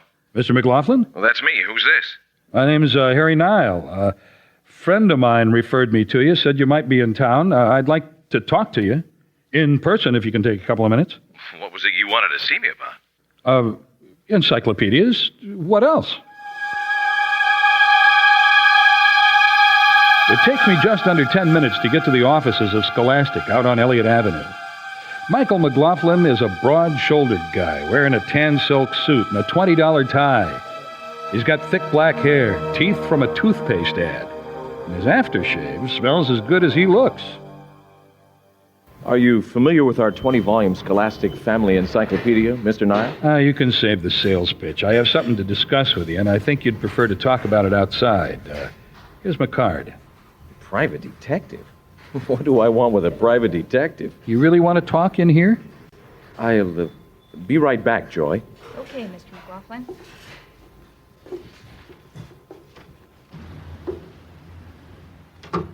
All right, what's this all about? I'm representing your wife, Karen McLaughlin. Representing Karen? Representing her for what? What the devil are you talking about? This some kind of gag? No gag, Mr. McLaughlin. Look, Karen and I, well, we have our difficulties like any other couple, but why does she need a private detective? She says she needs protection from you. That you're trying to kill her. I agreed to help her out. Trying to kill her? Isn't that why you followed her up here? I followed her up here.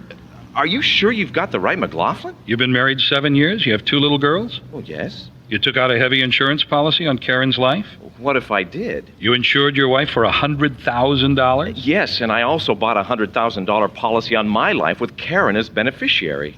I'm going inside and call her. This whole thing is ridiculous. I don't think she's at home.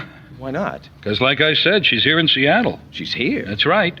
She came to my office just this morning. I gave her a place to hide. Hide? From you. This whole thing is impossible. I'm going in and call her right now, and you are going to owe me a big apology. Joy, call long distance and get a hold of Mrs. Karen McLaughlin. Make it person to person. You have the number. Yes, sir. Mr. McLaughlin, the meeting room's empty. If you want to use it, I'll put your call through to you in there. Thanks, Joy. You're telling me that my wife has hired you to be her bodyguard, to protect her from me? That's the most ridiculous thing I've ever heard. All right, tell me something. Did you and your wife ever go to the Grand Canyon? The Grand Canyon? Yes. What's that got to do with Do you it? shave with a razor or an electric shaver? What kind of question is that? Razor or shaver? Electric shaver most of the time. What's that got to Did do you ever with take the family and go swimming down by the beach? Every chance I get. What are you getting at anyway? Did Karen take your daughters to her parents' house? When? She's done that a number of times. Do you know her parents? Of course I know them. And they live where? In Bakersfield. You get along with them? Yes, they're nice people. Look, how do you know so much about me and my family? How else? From your wife. Tell me about your marriage. What about it? Well, I mean, are you separated? No. Do you fight a lot? Fight? No. I wouldn't call it fighting. We might have a disagreement now and again. For one thing, Karen isn't wild about my traveling. They just made me West Coast sales manager for my company. We've got offices in San Diego, Portland, Seattle, as well as the home office in Los Angeles. I don't get to spend as much time at home as I used to.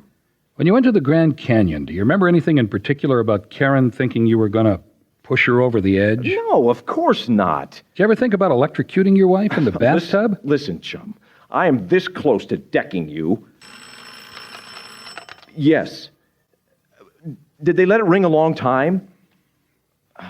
Okay, Joy. Thank you. No answer at home? What does that prove? Nothing. She has a car of her own. She could be anywhere. Look, just tell me where Karen's staying and we'll clear this thing up. Not quite yet, Mr. McLaughlin. But I'll be in touch.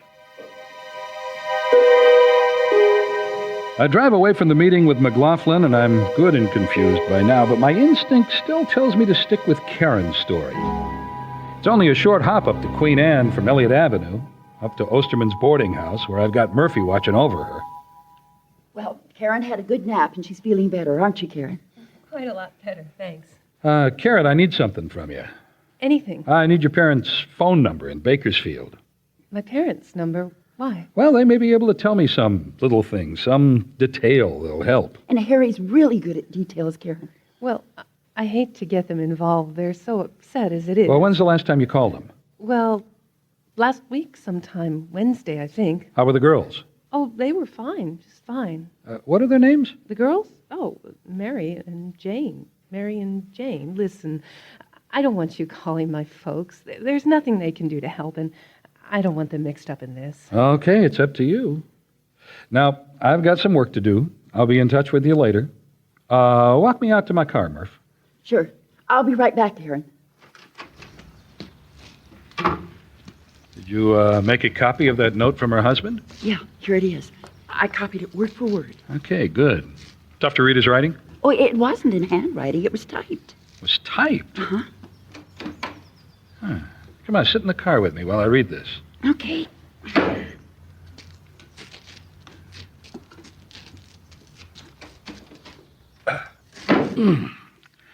Okay, let's see what he says. There's no Dear Karen, it just starts right in. Since you are not interested in talking, I'm writing what I want to say. This so-called marriage has been nothing but a waste. You've made my life a living hell from the very first.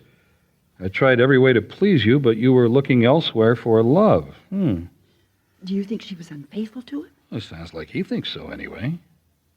See what else? What does he say here? You never wanted a normal marriage. You never wanted to have children. All you really wanted was a sign of respectability, but all you created was two miserable people. Someone ought to put you out of your misery. You'd be better off dead. And it wasn't signed. Mm-mm. No date at the top. No, nothing but what you see there. Well, it's not an explicit death threat. But I can see how she'd take it that way. Yeah. I guess Karen's told you she's scared to death of her husband. Yeah, she told me all about him. Well, Murphy, I just came from talking with him. He's 5 minutes away from here down on Elliott Avenue. Oh, no. He's looking for her. No, he isn't. He claims he didn't know she was up here. Denies there's any serious trouble between them. Do you believe him? Well, not 100%, but I don't believe Karen 100% either. Someone is trying to pull a fast one, but I don't know who. I'm no marriage counselor, but what I want to do is sit McLaughlin and Karen down together and thrash out their problems before they get any worse, now that I know that one of them is lying to me. If only I could talk to someone who knows them both, but who isn't related to either one of them.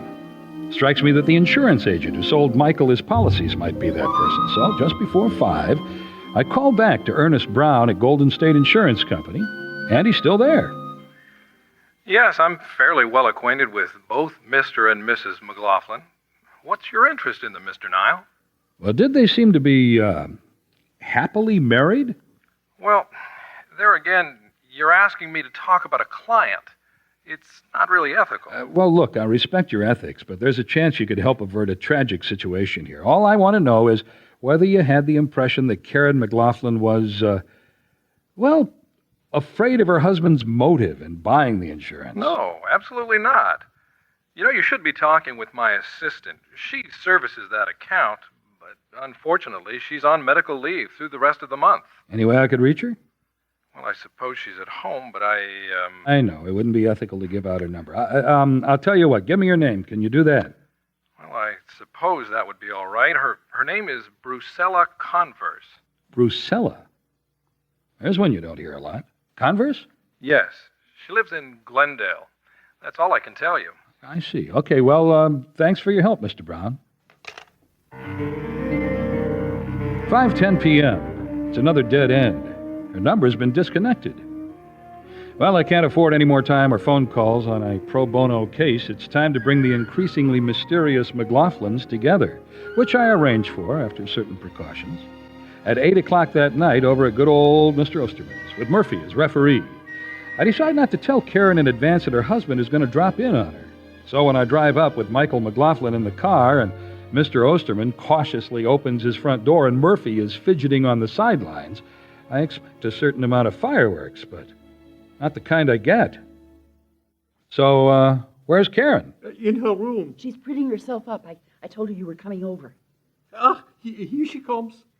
Well, here you are again, Mr. Nile. It's... Oh, no. Now listen, Karen. I just want you and Michael to sit down and talk over your differences. What's going on here? Who is this woman? Huh? I thought you said Karen was here. This isn't Karen. This isn't my wife. What are you trying to pull? Uh-oh. Wait a minute. I've seen you somewhere. Who are you? I'm sorry. I'm sorry. Wait a minute. Karen, you mean you're not really... Let me out of here. Grab her. Stop her. Mr. Osterman? Stand still. Let me go. Let me go. Come on, just bring her back here. Come on, Karen. Come on. Come on, Karen. Oh, you're not Karen. I don't know what to call you. Call me a fake. Call me a fraud. Or should we call you Brucella? Are you Brucella Converse? That's who she is. Mrs. Converse, I sold you a set of encyclopedias. You work for, what's his name, the insurance agent, Brown. That's how I know her. She works at Golden State Insurance.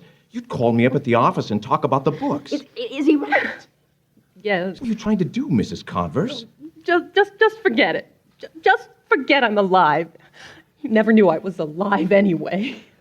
I think what we have here is a sort of a crush, wouldn't you say? But why did you want Harry to protect you from Mr. McLaughlin? He wouldn't have hurt you. Oh, shut up, all of you. Can't you leave me alone? Well, that letter in your purse. You went through my purse. It fell out of your purse, Karen. Hey, this is not Karen. Well, I think this explains itself. Now, here, I've got a copy. No, you're not going to read it. I forbid you to read it. Since you are not interested in talking, I'm writing what I want to say. This so-called marriage has been nothing but a waste, and you've made my life a living hell from the very first. I tried every way to please you, but you were looking elsewhere for love. Stop. Please, have mercy. Don't read the rest of it. I dreamed of us married. It seemed so real in my dreams. You wrote that. Well, we thought Mr. McLaughlin had written it. Could I ask one question? Why would you want Harry Nile to protect you from the man you love? Well, I think I know. Love can be very close to hate sometimes. If you couldn't attract Michael's attention any other way, you could send me out after him. Do you know what I wanted? I wanted you to kill him for me. That's what I wanted. Oh, no, Karen. I go see who it is. Yeah, who is it? Officer Taylor, Seattle Police. Is Mr. Nile here? I'm here, Barbara. Come on in. Come on in.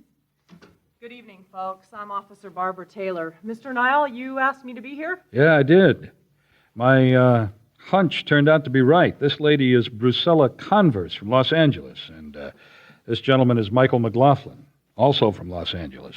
Oh, yes, Mr. McLaughlin. We were able to locate your wife. She was in Bakersfield with her family, and they're all fine. Mr. Nile wanted us to check. Well, I didn't know whether I'd killed him? Oh, yes. I'm crazy enough. And I might have. But you didn't. You have evidence of a crime here, Mr. Nile? Well, there's a letter she wrote. No, Miss Taylor. There's no crime here. You're sure? I'm sure.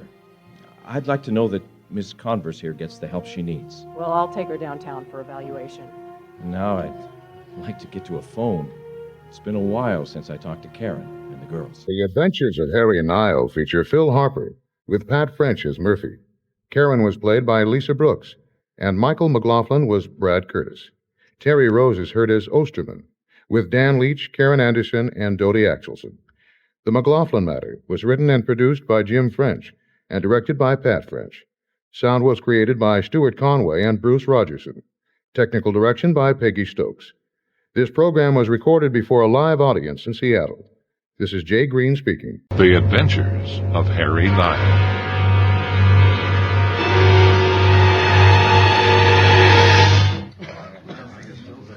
Well, everybody, welcome to the Mystery Bookshop's regular Friday night Sit Down with the Author. Tonight, we're very proud to present the creator of those wonderful Jack Kelso detective novels. She just released her newest title, On Pain of Death. Now, she's just won the 1955 Detective Fiction Award. So let's give a big Seattle welcome to Miss E.D. Hauser. E.D., how's the new book doing? Well, my publisher tells me that On Pain of Death is hitting the New York Times bestseller list next week. And how many books would you say you have in print? Close to 3 million. Now, I really don't have a talk planned, but I'll be glad to answer any questions you may have. How'd you get started writing? Well, I had to do something to keep from going crazy. I was married to a sleazy lawyer who assured me that if I ever left him, he'd see that my daughter and I starved to death, which was one promise he really tried to keep.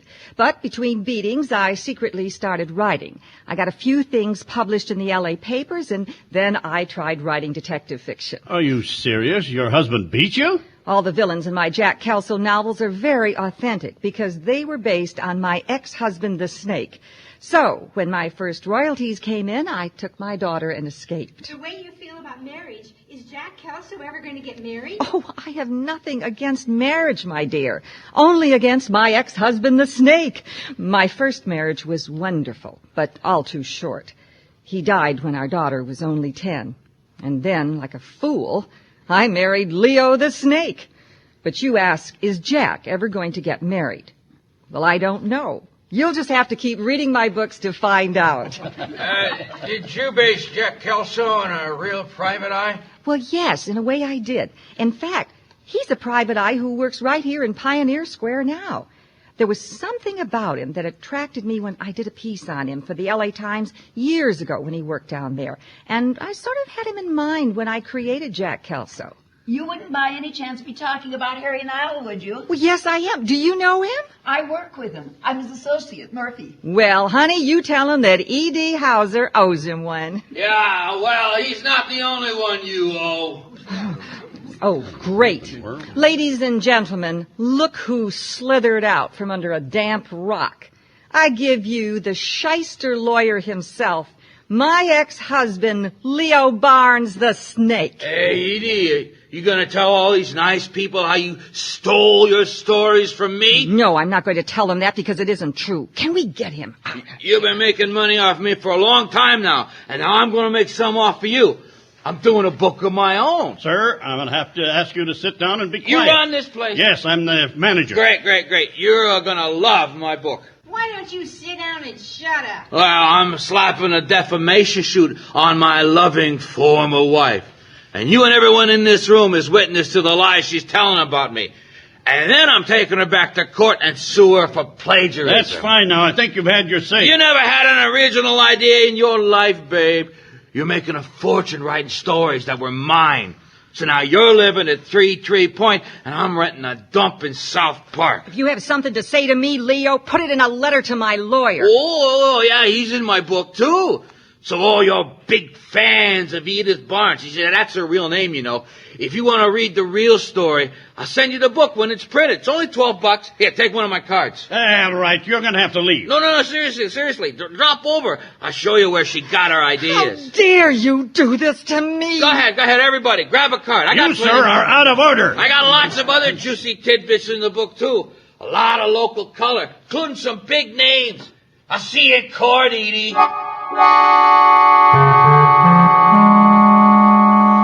And he threw about 50 cards at the audience and stalked right out of the shop. Did you get one of his cards? Me? I wouldn't touch one. I feel so sorry for Miss Hauser. Oh, but speaking of cards, Harry, I gave her one of yours because she said the nicest things about you. I didn't know you knew E.D. Hauser. Well, I don't actually know her. She did a little newspaper article on me when I was still in L.A. Well, you must have impressed her. She said she based Jack Kelso on you. Who's Jack Kelso? With a private eye. The hero in all her novels. That's the character who made her rich and famous. And how come I'm not rich and famous? Oh, just a second. Harry Niles Investigations? Yes, I'm Murphy. Oh, yes, Miss Hauser. I was just telling him about last night.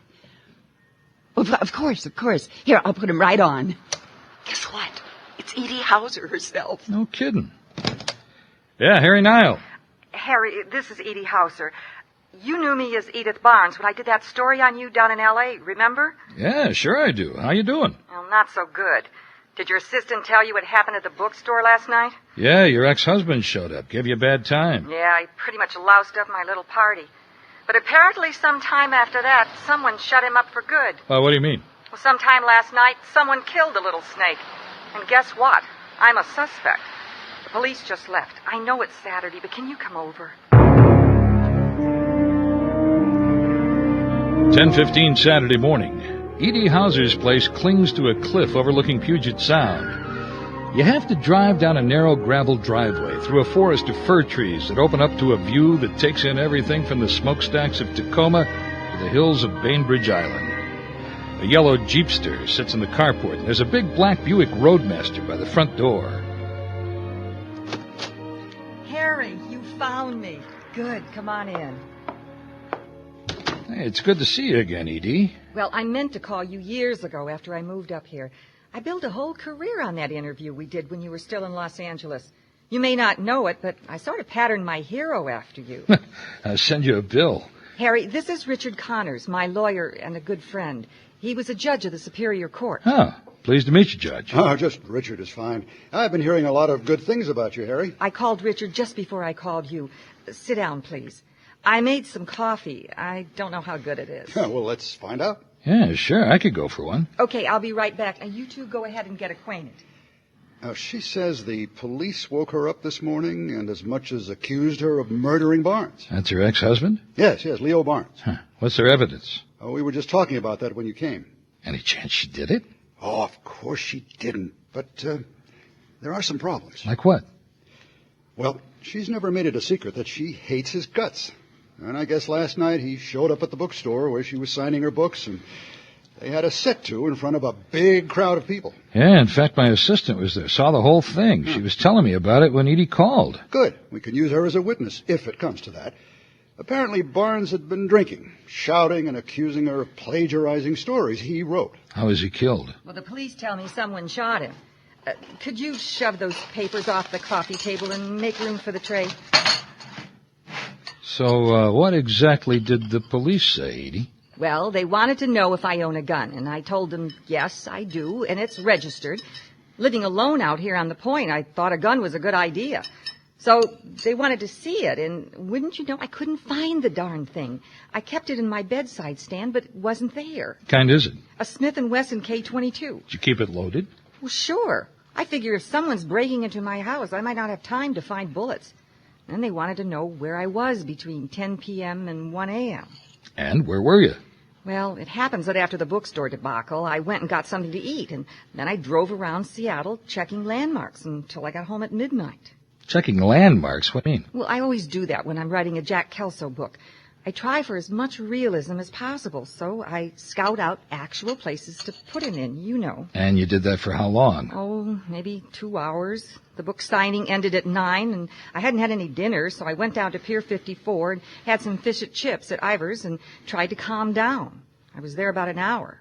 And you were alone? I was in no mood for company. Well, certainly someone saw you at the restaurant. Yeah, but who'd remember one female sourpuss on a busy night? Well, we can check on that. What'd you do then? Well, then I drove around town, using up all my cuss words at Leo and making notes for my next book. And I suppose you didn't stop to talk with anyone, huh? Nope, I got home at midnight, took a sleeping pill, and went to bed.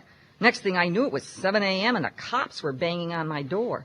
Thank God Terry wasn't home. Wait a minute, who's Terry? Terry's my daughter, Teresa. She's in school up in Vancouver. So you had this fight with your ex in front of a bunch of witnesses. Yeah. And you spent the next 3 hours alone, and you get home at midnight. Yeah. And where was Barnes when he was shot? Well, they didn't tell me. I didn't even know he was in town. Look, Richard, I'm going to need a lawyer. Will you let me hire you? Oh, you don't have to ask, of course. And Harry, will you help me too? Yeah, sure, if you need me. Oh, we'll work together, Harry. Now, the first thing I'd like to suggest is that you check all the doors and windows for signs of a break-in. We need to build a reason for her gun to be missing. Sure, yeah, I'll get right to it. And Edie, do you happen to know the name of the detective handling the investigation? Well, he left me his card. What'd I do with it? Everything's such a mess. Oh, here it is. Oh, yeah, it's a small town. Do you know him? Lou Butterfield? Yeah, I know him. Is that good? Well, we get along. Oh, I feel like I'm living one of my Jack Kelso mysteries, and you're Jack Kelso. Is that good? No. When I start writing a mystery, I never know how it's going to end. I check all the outside doors and windows, but there's no evidence of a break-in. Then I drive back into town to 3rd and James in the homicide division of the SPD. So, you're working for the Hauser dame? She's a suspect, Harry. I can't tell you anything. I know, Lou, but I thought I ought to at least be up front with you and tell you I'm starting my own investigation. As long as you don't get in my way, I don't care what you do. Okay, thanks. You got any other suspects? No comment. Now scram, I'm busy. Well, just tell me one thing. Where was he killed? Harry. It'll be in the paper tonight. Then buy a paper. How would it hurt to tell me that much? He was found in his house, okay? Who found him? A neighbor. Now get lost. What's the neighbor's name? Harry, why do you ask me things I can't tell you? It'll be in the paper. Oh. The neighbor's name is Lundberg. Axel Lundberg.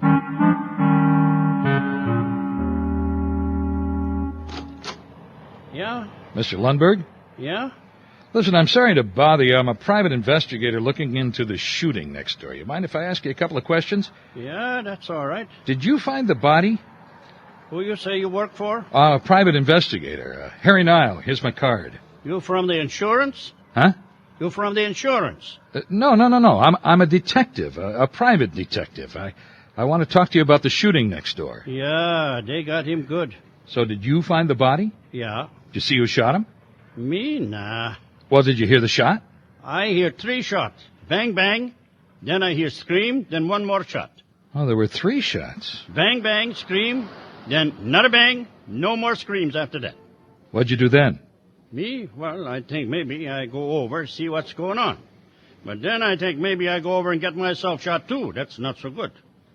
So I wait maybe 5-10 minutes. I don't hear nothing, so I put on my pants and go look. So you didn't see anyone leave Mr. Barnes' house after the shooting? No, but I hear car. She start up fast. She? Yeah, she start up fast. But you didn't see the driver? The driver, no. Well, then how do you know it was a woman driving? I don't say it was a woman. You called her she? I said car. She start up fast. Oh, yeah, I see. Well, did you go into Mr. Barnes' house? No. I just look through window. Which window? That window there. See, the living room window. Then I come back here and call cops. You use that cane all the time, Mr. Lundberg? Have to. I got only 1 leg. Lost the other one on trawler in 1939 in Gulf of Alaska. It's 12:30 as I head back into downtown in the coroner's office in the morgue. My old buddy the coroner is polishing off his sandwich when I walk in. Hello, Harry. Geez, on a Saturday, you're a regular vulture. You turn up whenever there's anything dead. Had your lunch? I need to know about the wounds on Leo Barnes' body. Yeah, well, I haven't done the autopsy yet. So you haven't found the bullets? The bullets were still in the kneecaps, but the head shot went right through. He was shot in the kneecaps? If this wasn't Seattle, I'd say it was a mafia head. Whoever did it wanted him to suffer a while before he administered the coup de grace. Yeah, I believe that's the coup de grace. Yeah, whatever. Who you working for? A lawyer. Richard Connors. His client's a suspect. Richard Connors? The judge? He sure doesn't need the work. Well, I think he's doing it as a favor. Yeah, it sounds like Connors. He did a lot of favors, and then a lot of people did him favors. What does that mean? Oh, look at this. They always give me pickles with my sandwich, and I hate pickles. You want a pickle? Who hated Leo enough to torture him before they killed him? I need to have another talk with Edie right away, so at 1:15, I'm in her living room again, which is now decorated to overflowing with ashtrays and dirty coffee cups. I seem to have run out of lighter fluid, and I can't find the matches. You wouldn't have a match on you, would you, Harry? Never carry 'em. You been holding a caucus in here? Place smells like a stag party just broke up. Oh, this mess? Just me, myself, and I. I'm not really very domestic. Plus, I'm going crazy waiting for the cops to come back and take me away. How much did you hate Leo? Come on, Niall. Ask it like a man. You haven't asked me yet. Did I hate him enough to kill him? Given the right provocation, I'd have to say yes. They say anyone can kill with the right provocation. Okay, so in words of 1 syllable. Did I kill him? No. Am I glad he's dead? A better word would be relieved. Whoever killed him shot him in both kneecaps first. Why are you looking at me like that? Both kneecaps? Yeah, they must have really wanted to punish the guy before they killed him. Harry, have you read my new book? Afraid not. What's that got to do with knee? Uh-oh. Want me to get it? No, I will.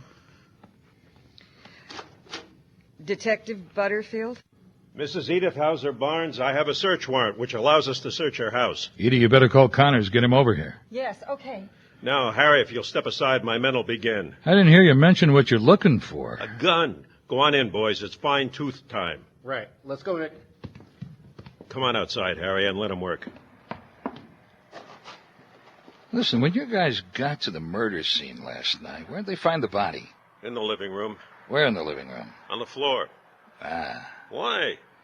Well, did the place look like someone had ransacked it? No, this wasn't a robbery. No, I mean, were there any signs like someone had been looking for something? Such as what? Well, a manuscript. Barnes said he was writing a book. The way I hear it, Barnes claimed he'd written some dirt about a lot of people besides Edie. One of them could have killed him and then searched his house for the manuscript. I guess he had plenty of enemies. It took only one of them to kill him. So you're not looking for any other suspects? Right now, this lady is #1 on my hit parade. She has no alibi, she has a motive, and she owns a gun, which is conveniently missing. You can't build a case on that. The prosecutor must be getting braver in his old age. Now you sound like her attorney. By the way, is Connors her attorney? Yeah. Well, he's a pretty high-powered counselor. Of course, I guess she can afford it. Look, lots of people get sore at their husbands, but that doesn't mean they go out and shoot them. All you've got is circumstantial evidence. There's been a lot of people convicted on circumstantial evidence. All you got to do is convince the 12 people in the jury box. Excuse me, Detective Butterfield. There's a phone call for you in the house. Oh?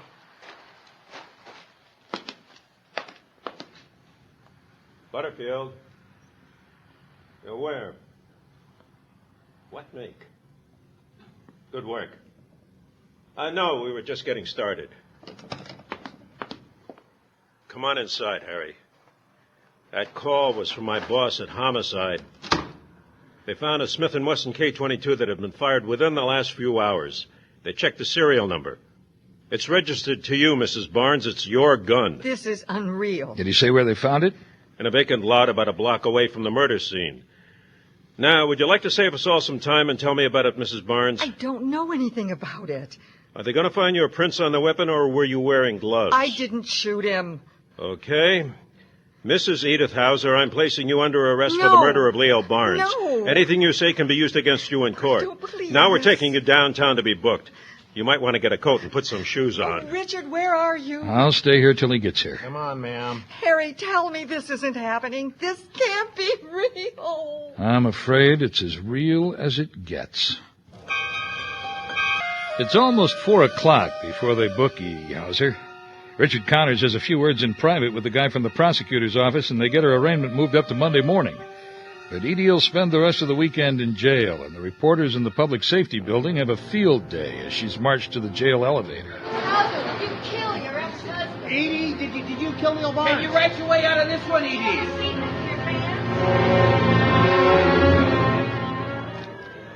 Okay, 2 more minutes, folks. Yes, thank you, Major. Okay, there was no break-in, Edie. Do you always lock your house when you leave? Of course. Does anyone else have a key? Rosa Rogers, my cleaning lady. You didn't mention her. I forgot. She comes every Monday. When I'm gone, she lets herself in and rearranges the dust. Well, how do I get in touch with her? She's 74 years old and she's almost blind. I hardly think she'd steal my gun and go kill Leo. Anyway, she's almost blind. How can she see to clean your house? Well, she can't. But how do you fire a sweet little old lady who lives at a retirement home and reads every book I write and worships the ground I walk on? Okay. Anyone else? Well, of course, Terry does, but she's in Canada. Terry, someone's got to tell her. Oh, I'll take care of that. Thank you, Richard. Now, Edie, when the ballistics people test the bullets that killed Barnes, if they didn't come from your gun, you'll be released. Oh, slim chance. How many K-22s are lying around in vacant lots? Of course it had to be my gun, only I didn't happen to be the one who pulled the trigger. Face it, fellows, I'm being framed. Now, don't worry. We'll find him. Look, I had to learn the criminal justice system to write the Jack Kelso stories. The system is not perfect. Innocent people do get convicted, and guilty people do go free. We're going to see that that doesn't happen. Now, do you know Terry's number in Vancouver? Oh, I never can remember it. It's in my address book at home. She's at the Wickersham School. Teresa Hauser, my daughter by my first husband. The non-snake. Okay, folks, time's up. All right, I'll check in tomorrow, Edie, and Monday, as soon as they set bail, you'll be out of here. Edie, chin up, girl.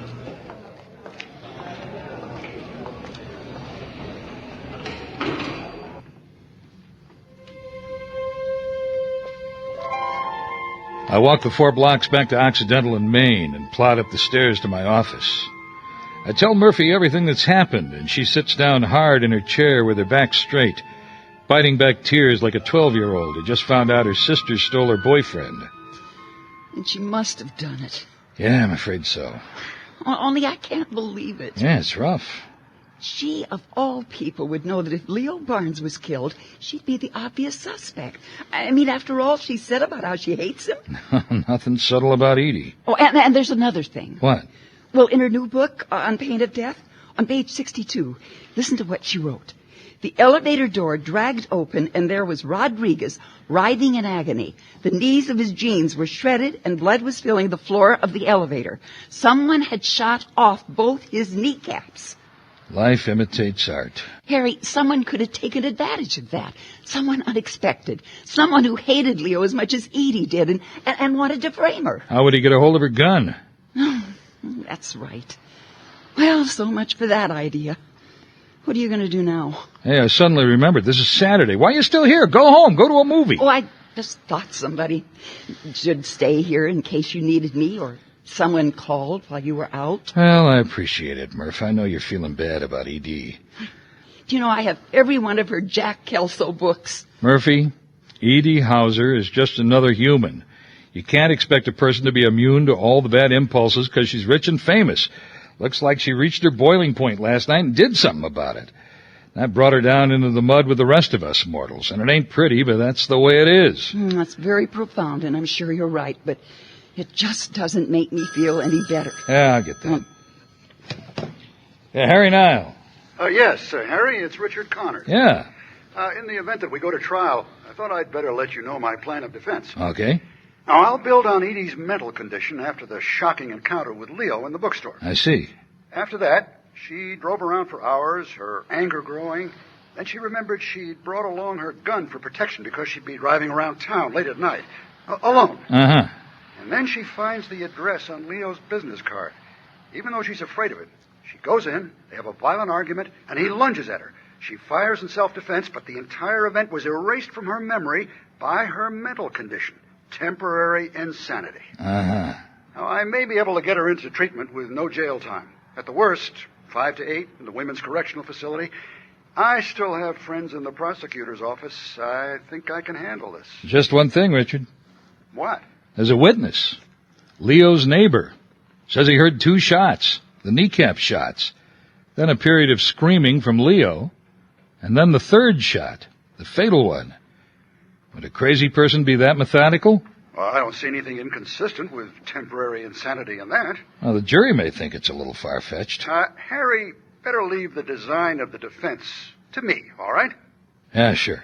And I also wanted to tell you that I couldn't get Edie's daughter on the phone. Huh? Any chance you could try to reach her? I've got some obligations. I may not be able to call her tomorrow. Yeah, sure. Break it to her gently. Oh, yeah, sure. Well, then, I'll see you in court on Monday if you plan to be there for the arraignment. Right. I'll talk to you then. Well, what did he say? Oh, Connors has invented a story he thinks he can sell to the jury. He's going to have her plead temporary insanity. He thinks he's chummy enough with the prosecutor to get her into a mental ward. Oh, poor Edie. Hey, do me a favor. Since you're here, get me a flight to Vancouver for tonight, or tomorrow morning at the latest, and dig up the address of the Wickersham School for me, will you? And then just go home. The first flight I can get is Sunday morning. A Canadian prop jet lands me and 29 other souls to the Vancouver airport at 9:08 in the morning. I find my way to the rental car counter, and they put me in a brand new 56 Plymouth, which they call a Dodge in Canada. But I don't mind the deception. I'm concentrating on the map that sends me across the Lionsgate Bridge and into a pretty neighborhood where Wickersham sits, on an oak-covered knoll looking more like an expensive mountain lodge than an exclusive school for girls. A lady in a tweed suit and sensible shoes opens the door to her office. You'd be Mr. Nile from Seattle. Your secretary phoned yesterday. I am Miss Vickers, the head mistress of Wickersham. Well, thanks for seeing me. Come in, won't you? Now, how can I help you? Well, I think you got a call yesterday from Richard Connors, a lawyer in Seattle, asking to speak to Terry Hauser. I received no such call. What is this concerning? Well, it's important that I talk to Terry. Miss Hauser is away for the weekend. Oh. Perhaps there's something I can help you with. I don't think so. Then would you care to leave her a message? No, I'm afraid that won't work either. Your secretary said you are a private detective. Yeah, that's right. We aren't accustomed to having dealings with detectives, Mr. Nile. No, it's nothing like that. I just need to talk to Terry. I see. You would know where she went this weekend. I'm sorry, I'm not at liberty to say. We make every effort to assure our young lady's privacy and security. Well, I don't want to louse up her privacy, but her mother is in a situation where she can't come up here herself, and she asked me to come up and talk to Terry. When will she be back? By 6 o'clock this evening at the latest. Okay. You wouldn't know of a good motel around here, would you? I could use a little nap. A motel? I'm afraid not. I can recommend the Hotel Vancouver. They say it's very nice. Yeah, well, I'm sure a Rolls-Royce is nicer than a Plymouth, but that's what I'm driving. See you around 6, Miss Vickers. I check into the Burrard Motel, and they give me a nice room with a good bed and a wake-up call precisely at 5 in the afternoon. At 5:30, I'm back in West Vancouver at the Wickersham School. Yes, Mr. Nile, Miss Hauser is back. We do not allow male visitors in our dormitory rooms, so I've arranged for you to meet with her in my private office. Teresa, this is Mr. Nile. Hello. He is a private detective. Actually, I'm working for your mother. You are? Say, Miss Vickers, could we have some privacy? Certainly. Remember, dinner is served at 6, Teresa. Yes, ma'am. Miss Vickers said you wanted to talk to me? Yeah, that's right. Your mom asked me to talk to you. Why? Why didn't she come up here herself? Yeah, she can't. Terry, your stepfather, Leo Barnes, has been murdered. And right now the police are holding your mother. Well, they're wrong. Well, she wanted you to find out the facts before you read about them in the paper. Well, if they think she killed him, they're wrong. Well, it's natural that you'd stick up for your mom. She wouldn't kill anyone. She may have hated Leo. So did I. You wouldn't believe the kind of man he was. But she wouldn't kill him.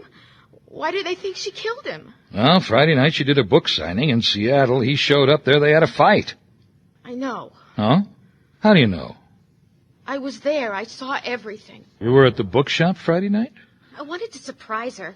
So I got permission to leave school early, and I drove down to Seattle. You have a car? Oh, yeah, Mom gave it to me for my 16th birthday. Well, she didn't mention seeing you at the bookshop. I know. See, that was the gag. I was dressed in a disguise so she wouldn't recognize me. And I sat in the back row of the chairs, and then I was going to stand up and ask her a question and then take off my black wig and my hat, and I just knew she'd flip out. It was going to be so neat. I thought we'd go out to dinner after and spend the weekend together. But then Leo showed up and started yelling at her. I could have died right then and there. Well, tell me what you did after that happened. Well, I hid at the back of the store in the racks. I didn't want him to see me. Why not? Are you kidding? Why do you think I'm going to school in Canada instead of the States? I don't know. To hide from Leo. Mom's spending all this money so Leo can't get his hands on me. He's an animal. Oh, so that's the way it is. But I didn't have any idea he was in Seattle. Okay, what did you do when your mom finished her talk? Well, she tore out of the store on the run, and I thought she'd go right home, so I drove there and I waited. But she didn't come. You just used your own key, you let yourself in? Yes. How long did you wait at the house? Oh, hours. It was around 11. I was frantic. I was afraid maybe Leo had gotten to her. So what'd you do? I just left. Where'd you go? Well, I went and stayed at a friend's place. What friend? I can't tell you. I don't want to get him in trouble. He's an old boyfriend and let me stay overnight at his folks. Only they didn't know I was there. So what did you do Saturday morning? You didn't try to visit your mom, did you? Yes, I tried, but there were all those cop cars around and I got scared. Scared of what? I don't know. I knew something bad had happened. I didn't know what to do. I went to a payphone and I called her, but the line was busy. What'll they do to her? Well, tomorrow she'll be arraigned. Means the judge will hear the charges and set bail. There's a chance bail will be denied, but I don't think so. So, if she can put up the bail, she'll be able to go home until the hearing date. But she didn't do it. I know she didn't do it. She may write a lot of killings, but she never even fired that gun. Why do you think Leo was killed by a gun? Well, you said so. You said he was shot. Said he was murdered. You did so. Now, Terry, I deliberately didn't mention how he was killed. It's an old police trick. Well, anyone would think you meant he was shot. I mean, well, how else would I don't think you want to say anything more without a lawyer present, Terry. Hello, Miss Vickers. Were you able to hear everything all right? What? I don't know what you mean. I'd like to use your phone to call Seattle, get a hold of an attorney. Well, that's incredible, Harry. I think you're going to hear something more incredible if I can get her out of school and get her down there. Just a minute. Oh, Miss Vickers? Yes? Talk to Judge Richard Connors in Seattle. He's defending Terry's mother in a murder case. Murder? In all the years I've been headmistress, there's never been a shadow of He's any... waiting on the phone, Miss Vickers. Long distance. On your dime. Oh, give it here. Hello? This is the headmistress speaking. Why, I haven't the authority to release any of our students to a private detective. Oh. Well, if you put it that way. Mr. Nile. Huh? You wouldn't have to use handcuffs, would you? I didn't even bring any. Oh. Very well. This is all most irregular, but Miss Hauser will be released to Mr. Nile. This is not the way things should be done. So Terry rides back to Seattle with me on a plane, saying nothing about the murder case. At SeaTac, we're met by Richard Connors. He drives us to his office in the Cobb building. It's 11 o'clock at night. Now, Terry, I'm your mother's lawyer, and I want to protect your rights as a minor. You're not under arrest, but it would help your mother a great deal if you would tell me everything you know about the shooting of your stepfather. I know that my mother didn't do it. How do you know that? I know, that's all. Terry, did you shoot Leo Barnes? No. Who do you think did? I don't know. I want to see my mother. It's 11 o'clock at night, Terry. The jail is closed. And tomorrow morning at 9, she'll be arraigned on a charge of homicide. But I need to talk to her. Think you could do anything for her, Richard? Well, I had to pull in a few favors to get her arraigned this quickly. I suppose I could ask them for a delay now, but it could be several days. Depends on how busy they are. But meanwhile, Edie's in jail. I want to see her. 7 a.m. Monday morning comes all too soon for me. But I know it's got to be important, so even though my eyelids are still stuck together, I fumble around, I find the phone, and I pick it up. Yeah. Richard Connors, Harry. Oh, yeah. Yeah, what you got? Well, as they say, I've got good news and I've got bad news. The good news is charges have been dropped against Edie. And the bad news is her daughter has admitted she did it. Not quite. What do you mean? Terry admitted shooting Leo in the knees, yes. But then came a very interesting development. Her shots didn't kill him. The fatal shot, the head shot, was done by a different gun. Ballistics thinks it was some kind of an old Russian gun. Fired an odd-sized bullet, 36 caliber. That's the shot that killed Leo. Connors, you've got all this pull. See if you can pull Edie and Terry and Lou Butterfield down to Leo's house. Better have a couple of uniforms there, too. Why? I've got your killer, but we'll have to be at Leo's place to prove it. All right, let's get the show on the road. Now, Judge Connors tells me you've got some evidence, Harry, and we have to be here at the murder scene to get it. All right, let's hear it. Well, first, thanks to Mr. Lundberg for joining us. I thought since he was the one who reported the shooting, he ought to be in on the climax. Makes you something of a hero, Mr. Lundberg. Yeah, well, I don't know about that. Okay, let's take a look at this living room of Leo's.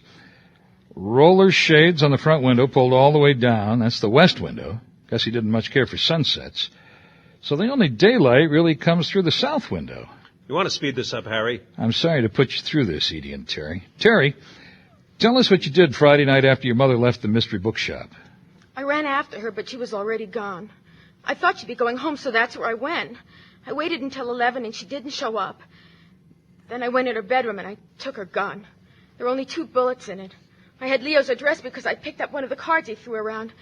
I came here to his house. He let me in, and he started making up to me. You know. I know, the snake. Edie, let her go on. Well, I showed him I had the gun, and he laughed at me, and he told me to give it to him. I wouldn't. He got mad, and he took a swipe at me, and the gun went off. He screamed, and he fell down. He began cursing at me, and I saw it hit him in the right knee. He was trying to stand up, and I shot him in his left knee. He fell back down, screaming. Yeah, I sure hear that. Why the knees, Terry? I know why. I told you I make all my villains sound like Leo. On pain of death, the villain gets shot in the knees. And I sent her the book. It's as simple as that. Maybe that's what I was thinking of. I don't know. So what did you do after you shot him, Terry? I ran back to my car and took off. But in a minute, I realized I still had this gun. So I rolled down the window and threw it out in a field or something. And you thought you'd killed him? Yes. And I was driving, and I thought, they'll find the gun, and they'll trace it back to my mother. So I turned around and tried to find the place where I threw it. But it was dark, and I didn't know the streets, and I got lost. Okay. So now we have Leo Barnes lying here in his living room, writhing in agony. Harry. But he's not dead. And yet, when the police arrive, he is, from a bullet in his forehead. Made, as it turns out, by a large caliber Russian gun. Excuse me, Harry, but we know all that. Yeah, but here's what you didn't know. And I didn't either, although I should have. Let's go outside. Why? Just follow me. Be careful where you step. Just stay behind me, everybody. Okay, we'll go down here. Okay, now we're going to walk around this corner of the house to the south window. You be careful there. Don't trample the ground where I'm standing. Now, Leo's house was built on a sloping lot, right? It slopes down to the street. We had to walk down 6 steps from the front porch just now to reach the ground. Now, how high would you say this living room window is off the ground? I'm 6 feet tall. Where's this window hitting me? Your chin. Yeah, right.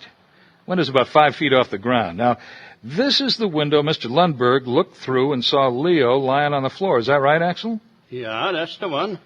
I think you told me you pulled on your pants, you went over to the window, you looked in, you saw Leo on the floor. Is that right? Yeah. Okay, well, now just show us how you did that. Huh? Well, you're about 5'6" or so, right? I don't know. Well, just show us how you were able to look through this window 5 feet off the ground and see the floor of Leo's living room. All we can see of the living room is a ceiling. Well, I know what you did. You must have gone back to your place and brought a ladder over here. Let's examine the dirt under the window. Anyone see where the legs of a ladder were set? No, I only got one leg. I can't climb ladder. Well, that's right. You told me Saturday you lost one of your legs in a fishing boat in the Gulf of Alaska. That's right, 1939. Is that where you picked up that wonderful old Russian revolver? Yeah, I trade with Russian fishing boat skipper. I give him a new pair of boots. Mr. Lundberg, could we see that gun of yours? Oh, no, I don't know where it is now. What'd you do with it after you put Leo out of his misery? I don't know. I just threw it somewheres. You just didn't get along with him, is that it? He was son of a sea cook, that one. He get what coming to him. So you went into the house and shot him. Is that what you're telling us? Like dumb animal. You got to put him out of his misery. Detective Butterfield, I'd like to take my client back to her home now. Yeah, go ahead. I'm sorry about all this, Mrs. Barnes. A natural mistake, Detective Butterfield. And the name is Edie Hauser. Coming, Terry? Terry, who was a juvenile, was given a fairly light sentence. Axel Lundberg will be given a sanity hearing. They tell me Richard Connors is representing him pro bono. And Edie Hauser is at work on her next Jack Kelso detective mystery. She's calling it Murder by the Book. The Adventures of Harry Nile are I directed. don't know. I just threw it somewheres. You just didn't get along with him, is that it? He was son of a sea cook, that one. He get what coming to him. So you went into the house and shot him. Is that what you're telling us? Like dumb animal. You got to put him out of his misery. Detective Butterfield, I'd like to take my client back to her home now. Yeah, go ahead. I'm sorry about all this, Mrs. Barnes. A natural mistake, Detective Butterfield. And the name is Edie Hauser. Coming, Terry? Terry, who was a juvenile, was given a fairly light sentence. Axel Lundberg will be given a sanity hearing. They tell me Richard Connors is representing him pro bono. And Edie Hauser is at work on her next Jack Kelso detective mystery. She's calling it Murder by the Book. The Adventures of Harry Nile are directed by Pat French, who is also heard as Murphy. Phil Harper stars as Harry. Murder by the Book was written by yours truly, Jim French, and featured Jan Darcy as Edie Hauser, Sheldon Jacobs as Lou Butterfield, Paul Herlinger as Richard Connors, Merrill Mayle as Axel Lundberg and the bookshop manager, Larry Albert as Leo Barnes, Joy Rinaldi as Terry and the jail matron, Lee Posh as Miss Vickers, Terry Rose as the coroner, and David Freed as Officer Harris. Sound effects created by David Freed and Scott Anderson. Engineering is by Peggy Stokes. Incidental music is by Michael Lynch, with themes by David Shire. This program was produced before a live audience in Seattle. The Adventures of Harry Nile.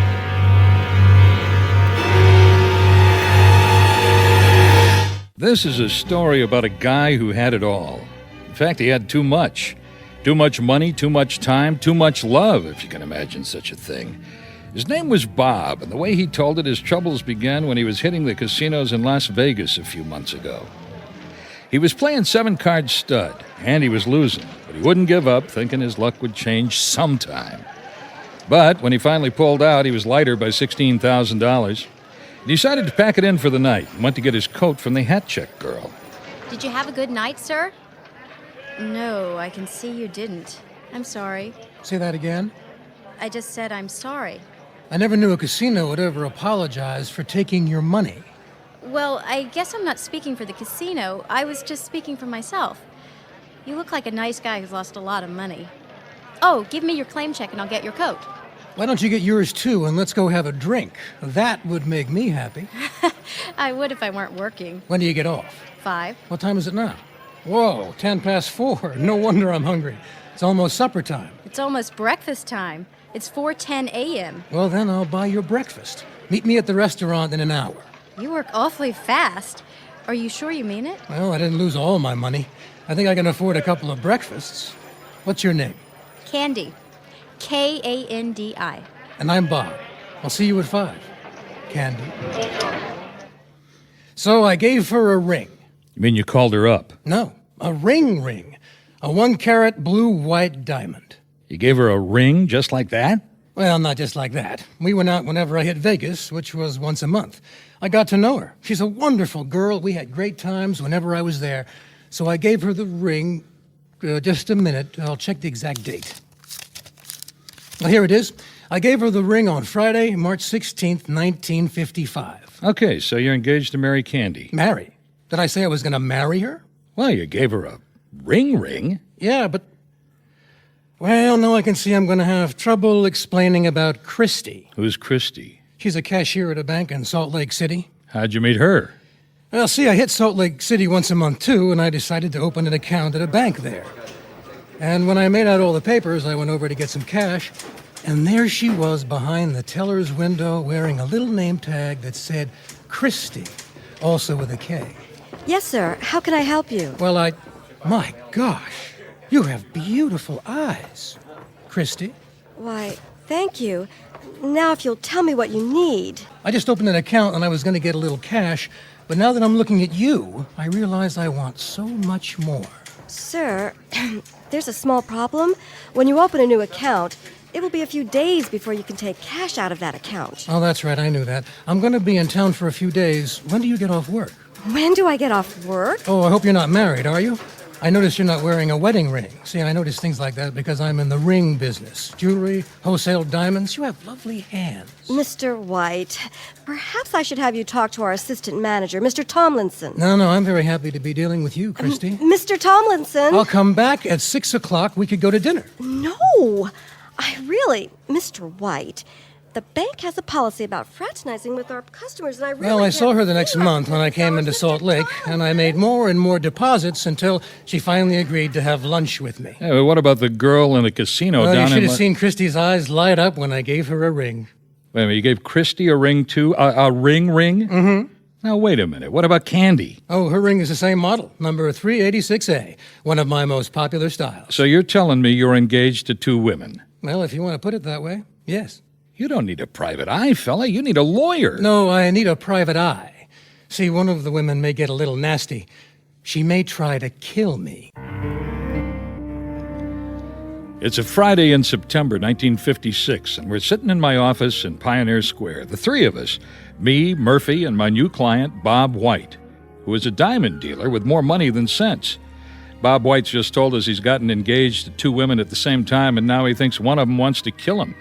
A glance at Murphy, who's not exactly sympathetic to our new client. So I guess I'm in a bit of a pickle. I still don't get it. Why did you want to be engaged to marry 2 different women, Mr. White? I didn't want to marry them. Well, then why did you give both of them rings? Murphy, I'll ask the questions. Sorry. Then why did you give them both rings? To take them out of play. You know, to reserve them for myself for a while. Well, haven't you ever put a deposit on something you thought you might want while you shopped around? You know, like putting earnest money on a house to hold it so no one else can get it. You put a deposit on 2 women? Just to make sure they were available. When I'm in Vegas, I take Candy to all the best places. I do the same thing for Christy when I'm in Salt Lake City. I've spent a lot of money on those girls. I guess I'm just too giving. Then you didn't dump the first one before you got engaged to the second one? Well, no, they're both wonderful in their own way. Candy is 21. She's got youth and zest. Christy's 27. She's a little old-fashioned, but she's really loving. I didn't want to give either one up. After all, I'm not getting any younger. I'll be 41 next month. If you live that long. Now, how do you know one of these gals is trying to kill you? Because of this postcard. Read it. I found it in my post office box this morning. See, it's not over, and it's signed with the letter K, and there's There's a skull and crossbones, a symbol of death, and it's postmarked Las Vegas. It's got to be Candy. But actually, either one of them could have sent it. Both names start with K. Well, what does she mean, it's not over? Well, the long and the short of it is, they found out about each other. See, I make a circuit of my jewelry store customers once a month. Portland, Boise, Salt Lake City, Las Vegas, then back to Seattle. On my July trip, when I got into Las Vegas, I went to my hotel where I keep a room reserved all year round. I opened up my wardrobe closet. I keep some suits and shirts there so I don't have to pack so much stuff in the car. And they'd been slashed. What was slashed? My clothes. 3 suits, some slacks, and 6 shirts. Slashed to ribbons. I couldn't believe it. Of course, it had to have been Candy. So what'd you do? Well, I went over to the casino to talk with her. Well, Bob, you're back. How are you, sweetheart? Well, a funny thing. When I went up to my room at the hotel after I got in this evening, guess what? I don't know. All my suits had been slashed, and my slacks and shirts. You don't say. Who would do a thing like that? I wonder. Oh, you did it, Candy. I know you did. And I know why. Whatever can you be talking about, Bob? Are you sore at me, Candy? Sore at you, Bob? Why would I be sore at you? A person gets sore only when they care about a person. But you care about me. I did, until I made a new friend. You made a new friend, but you're wearing my ring. Who is he? Her name is Christy. She phoned me from Salt Lake City a few days ago. Oh. Is that all you can say? Oh? I suppose you're going to return my ring now. What ring is this you're talking about? What ring? The ring I gave you. I don't recall receiving any ring from you. The heck you didn't.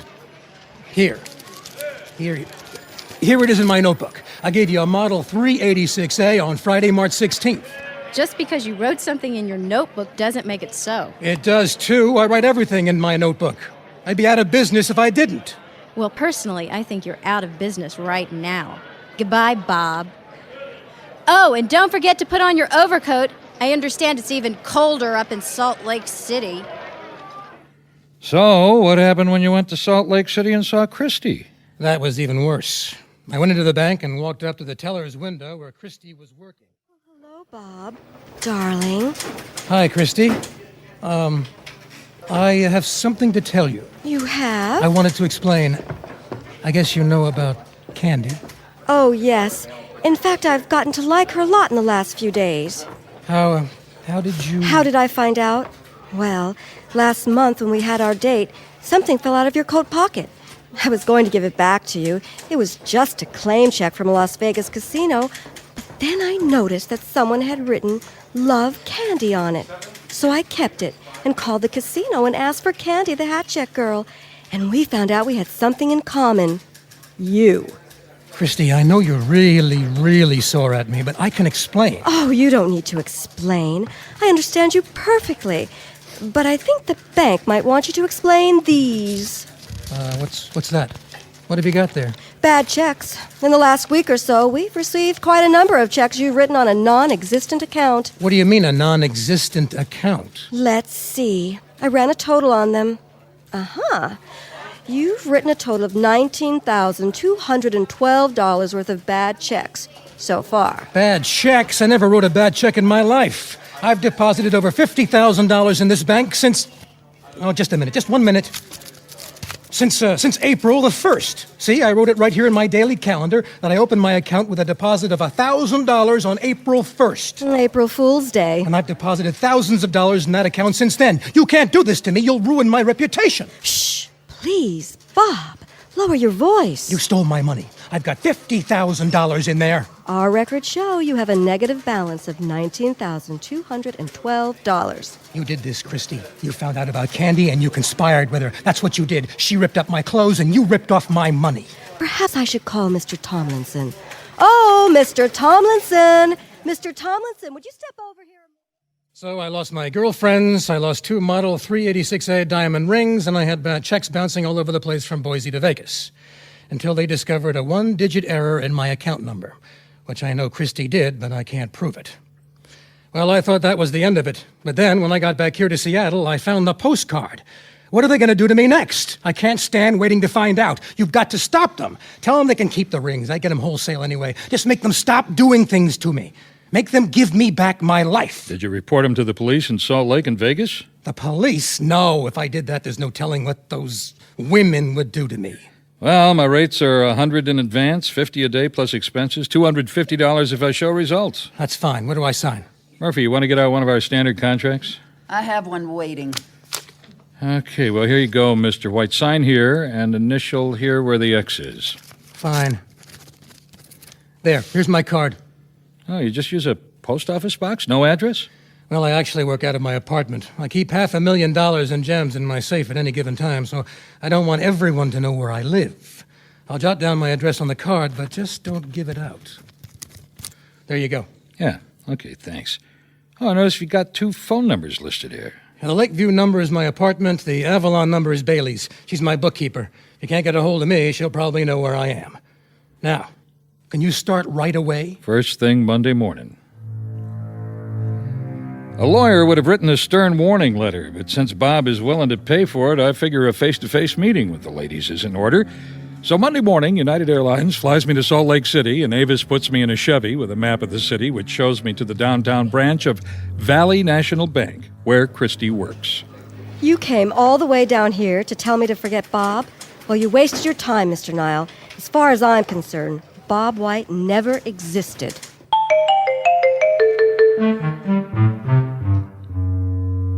Me? Threaten Bob?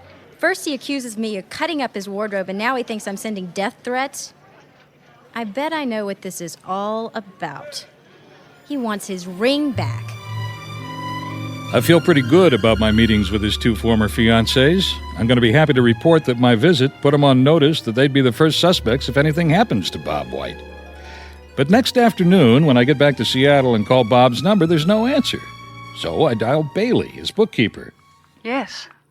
I know Bob hired you, Mr. Nile. Well, there's no answer at his home. Would you know if he's out of town, Miss Bailey?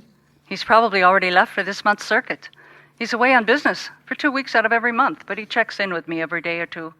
I could pass along a message. Okay, well, just tell him I talked to both of his friends, and I don't think they want anything more to do with him. Both his friends? He'll know who I mean. I see. All right, I'll tell him. Oh, by the way, Mr. Nile, I'll make out your expense check if you'd like to drop by my place and tell me what we owe you. You mean today? Just bring me your receipts. I always say if someone wants to give you money, don't keep them waiting. So I find the bookkeeper's house in West Seattle. She's a middle-aged gal trying hard to look a few years younger. I'll take your expense receipts and write you a check. I appreciate it.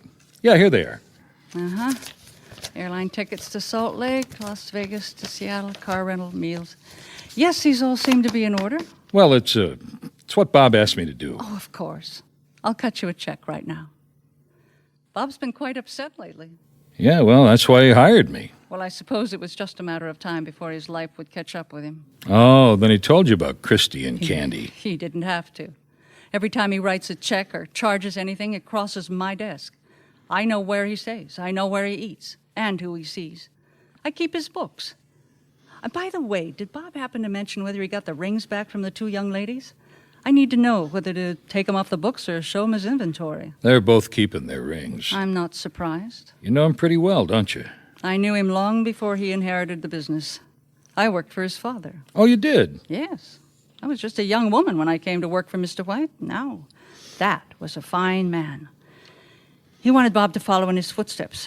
He taught me the business, and I taught Bob everything he knows. He'll tell you that himself. Well, here's your check, Mr. Nile. Hey, thanks. And I hope one of those women he was two-timing doesn't get vicious. Well, he may not be a Boy Scout, but I'm still on his payroll, so I drive to the address he wrote on his card in hopes that he's going to be there. It's a top-floor apartment on the lake with parking underneath. In the stall with his name on it, there's a brand-new Cadillac, so Bob must be home after all. So I go up to the apartment, and there are 2 newspapers lying at his door. The Saturday and Sunday Times. Wonder why he hasn't taken them inside. I'm thinking his car's downstairs, but he hasn't picked up the papers over the weekend? And he doesn't answer the door? I begin to worry. No answer at Bob White's place. Should I be worried? I drive back down to West Seattle and call on his accountant again. Why, Mr. Nile, did you forget something? Miss Bailey, have you got a key to Bob's apartment? Why? Is something wrong? Well, his car is there, but there are 2 days' worth of newspapers at his front door. He didn't answer my knock. I think someone needs to check his apartment. Well, I do keep a key. You got time to ride over there with me? Bob? Bob White, you in here? Where can he be? You stay in the living room. Is that his bedroom? Yes, through that door.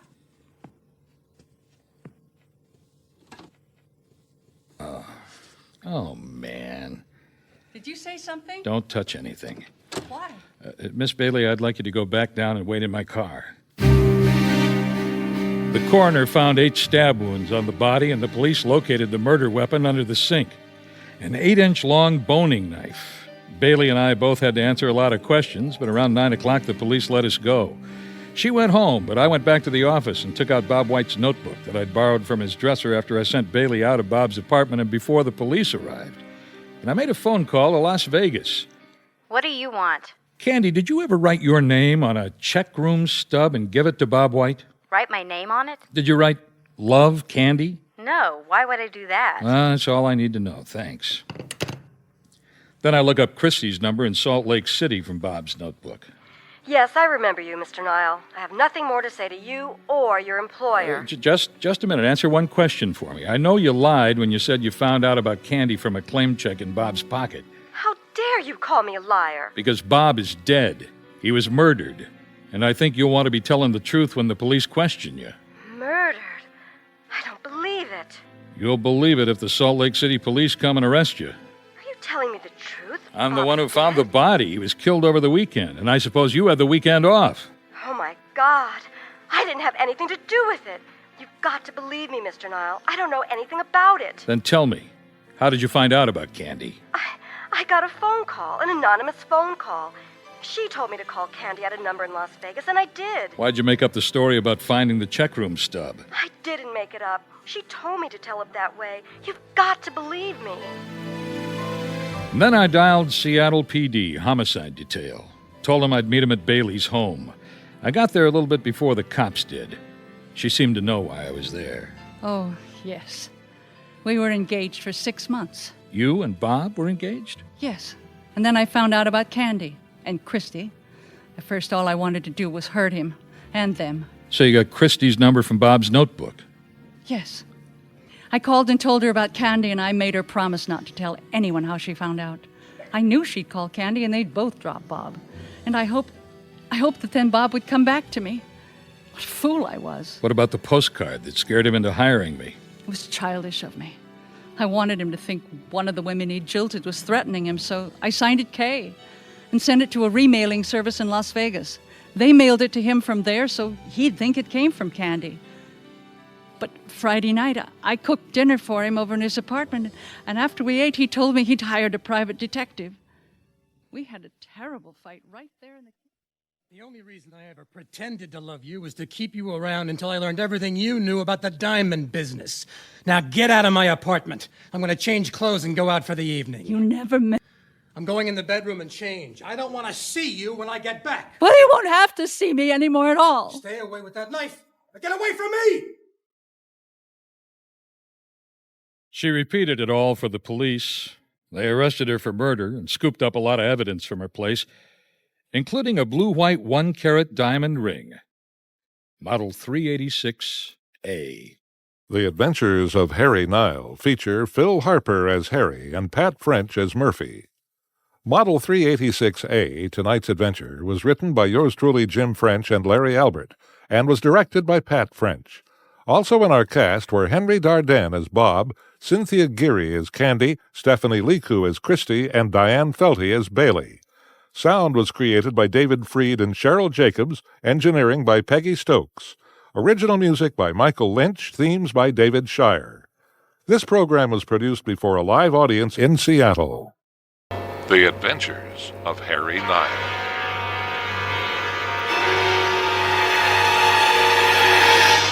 It's the 15th day of rain in Seattle, and I stand in my dripping office window and look down on Occidental Street.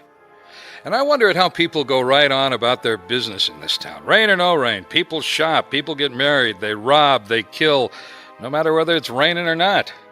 A guard gets killed in an armed robbery, and the next day life goes right on. In the city, the whole is greater than the sum of its parts. The city survives. But that's enough philosophy. Maybe this is a commission call. Harry Nile Investigations. And may I tell him who's calling? Just a moment, please. Harry, Mr. Schwartz is on the phone. Huh? He said to tell you he's the manager of the Tropics Motel. He says you remember him. Tropics Motel. Oh, yeah, that's where I stayed the first night I was in Seattle 5 years ago, the night I got shot. Yeah, Harry Nile. Harry Nile? Yeah, this is Art Schwartz. Remember me? I managed the Tropics Motel on Aurora. You got shot on our roof chasing some guy 5 years ago. Yeah, I remember. So how you doing these days? Not bad, when I'm not getting shot. Yeah. Hey, listen, I'll tell you why I'm calling. I got a guy rented a room for a night. Uh-huh. Yeah, well, checkout time comes the next day, and he doesn't show up. Well, listen, I don't mean to interrupt you, Mr. Schwartz, but I don't handle deadbeat cases. Maybe you should... No, that's not it. What I'm saying is, he left his daughter in the room. She's been in there for 2 days now. Yeah, well, child abandonment is a police matter, and so's a missing father. You need to call the cops. No, I don't want the motel in the papers like 5 years ago when you got shot on my roof. So what would you like me to do, Mr. Schwartz? Find him. Because there's something wrong here. There's money in the room. What do you mean? The kid paid me. When I told her daddy's got to pay for another day, she tells me to wait a while, and then she gets the money. And she comes up with a fistful of cash. Not only that, I've been bringing her food from the restaurant, and she pays me for that too, with 20s. Now, where does an 8-year-old come up with $20 bills? My raincoat's still damp from my trip to the Merchant's Cafe at noon, but I take Murphy and I close the office, and we drive through town to Aurora Avenue and the desk at the Tropics Motel. Yeah, I better lay it out for you before we go see the kid. Okay. Well, Monday afternoon, this guy checks in with his kid, and he pays for one night. Next day at checkout time, the kid's still in the unit, but the guy's gone.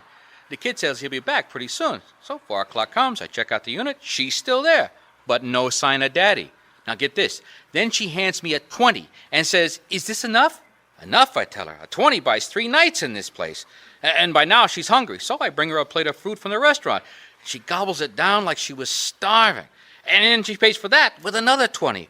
And all this time she's telling me how Daddy's going to take her to the grand opening of Disneyland, and she's going to ride every ride. Okay, how did he register? Yeah, I got it here in the book. He registered under the name of, Gary Morris and daughter Cindy, Monday, 4:45 p.m. Home address? Yeah, it looks like 350 Errol Street or something like that. San Bruno, Cal. Give you a phone number? No. See, I didn't check him in. Barbara did. She's kind of new. I was in my office, and she was out here on the desk. And he scribbles his license number down so you can hardly read it. See? Look. Only 5 digits? Oh, that's a phony. So she's been alone in her room for 2 days? Oh, she must be scared to death. Yeah, and plenty lonely. Well, I don't think so.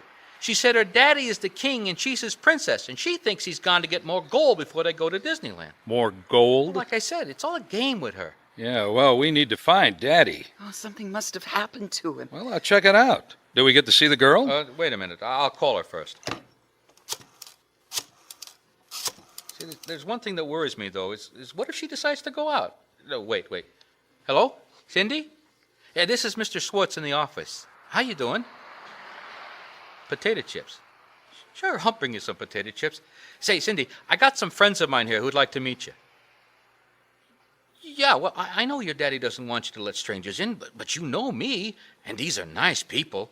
I wouldn't bring any bad people, okay? Okay, we'll be right there. Huh? Oh, yeah, with potato chips. Yeah, she says it's okay. Come on.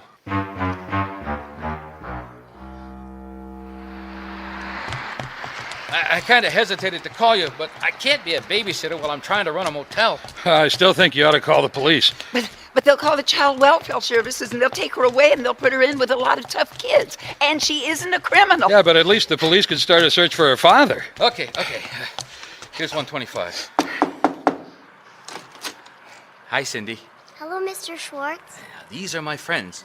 Can we come in out of the rain? I guess so. Now, this is Miss Murphy and Mr. Nile. How do you do? Hello, Cindy. Nice to meet you, Cindy. Oh, yeah. Here's your potato chips.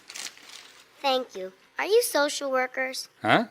Did you come to take me away? Take you away? No. We just wanted to make sure you're all right. Why wouldn't I be all right? Well, you know, most little girls don't have to stay all by themselves for so long. That's all right. Daddy's coming back soon, and then we're going to Disneyland. You know where your daddy is right now? No, you have a funny name. Were you named after the Nile River? No, not exactly.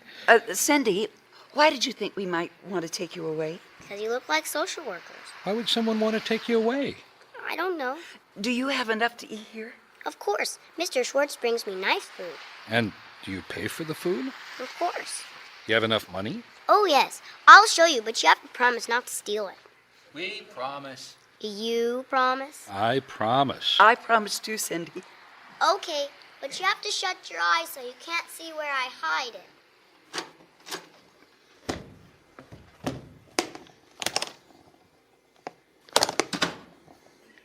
All right, open your eyes.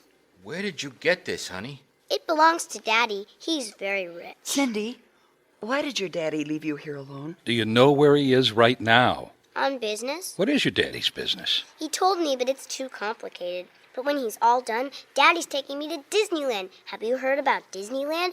It just opened. It's in California. What about your mother? Is she going with you? No! You have to go away now. It's time for my nap. Daddy wants me to take a nap every afternoon. Oh, yeah, sure, okay. Well, we'll be running along then. It was awfully nice to meet you, Cindy. So long, Cindy. Mr. Schwartz? Huh? Could I have a hot dog for dinner and chocolate milk? Yeah, sure. I'll see what I can do. That's not a very balanced meal. What about some vegetables? Are you sure you're not a social worker? You see what I mean? Oh, what an adorable little girl. You see the money in that valise? Bundles of bills. Hey, we've got to call the police. But Schwartz and Murphy both vote me down. Schwartz is afraid of publicity. Murphy doesn't want the kid to be held in juvenile hall with a bunch of ruffians. Okay, Mr. Schwartz, give me a description of her father. I never saw him, remember? Barbara was on the desk when he checked in. All right, get me Barbara. All right, I'll call her up.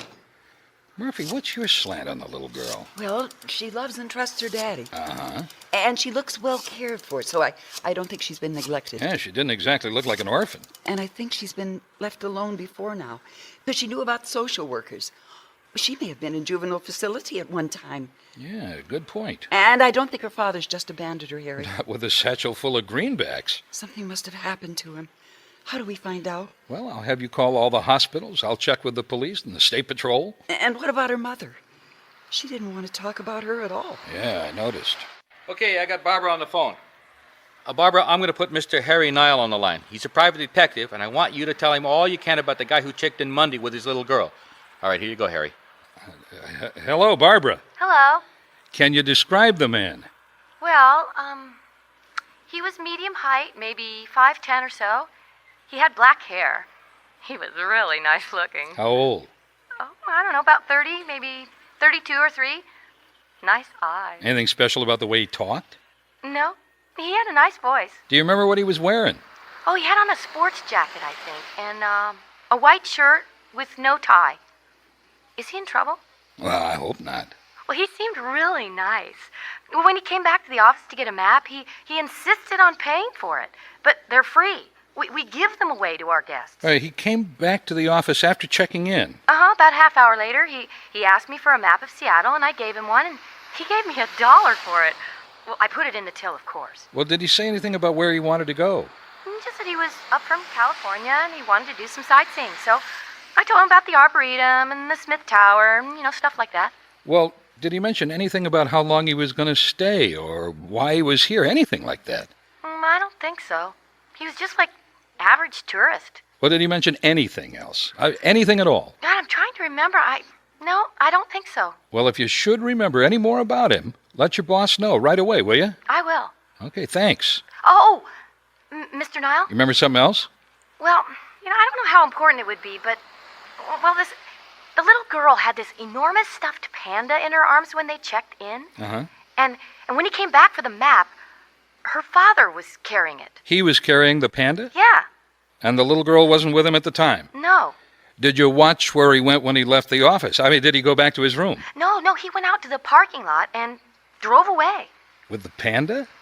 That's right. And he wasn't wearing a raincoat. No, he was still dressed like he was when he checked in. Sport jacket and open neck shirt. Barbara, you wouldn't by any chance remember what kind of car he was driving.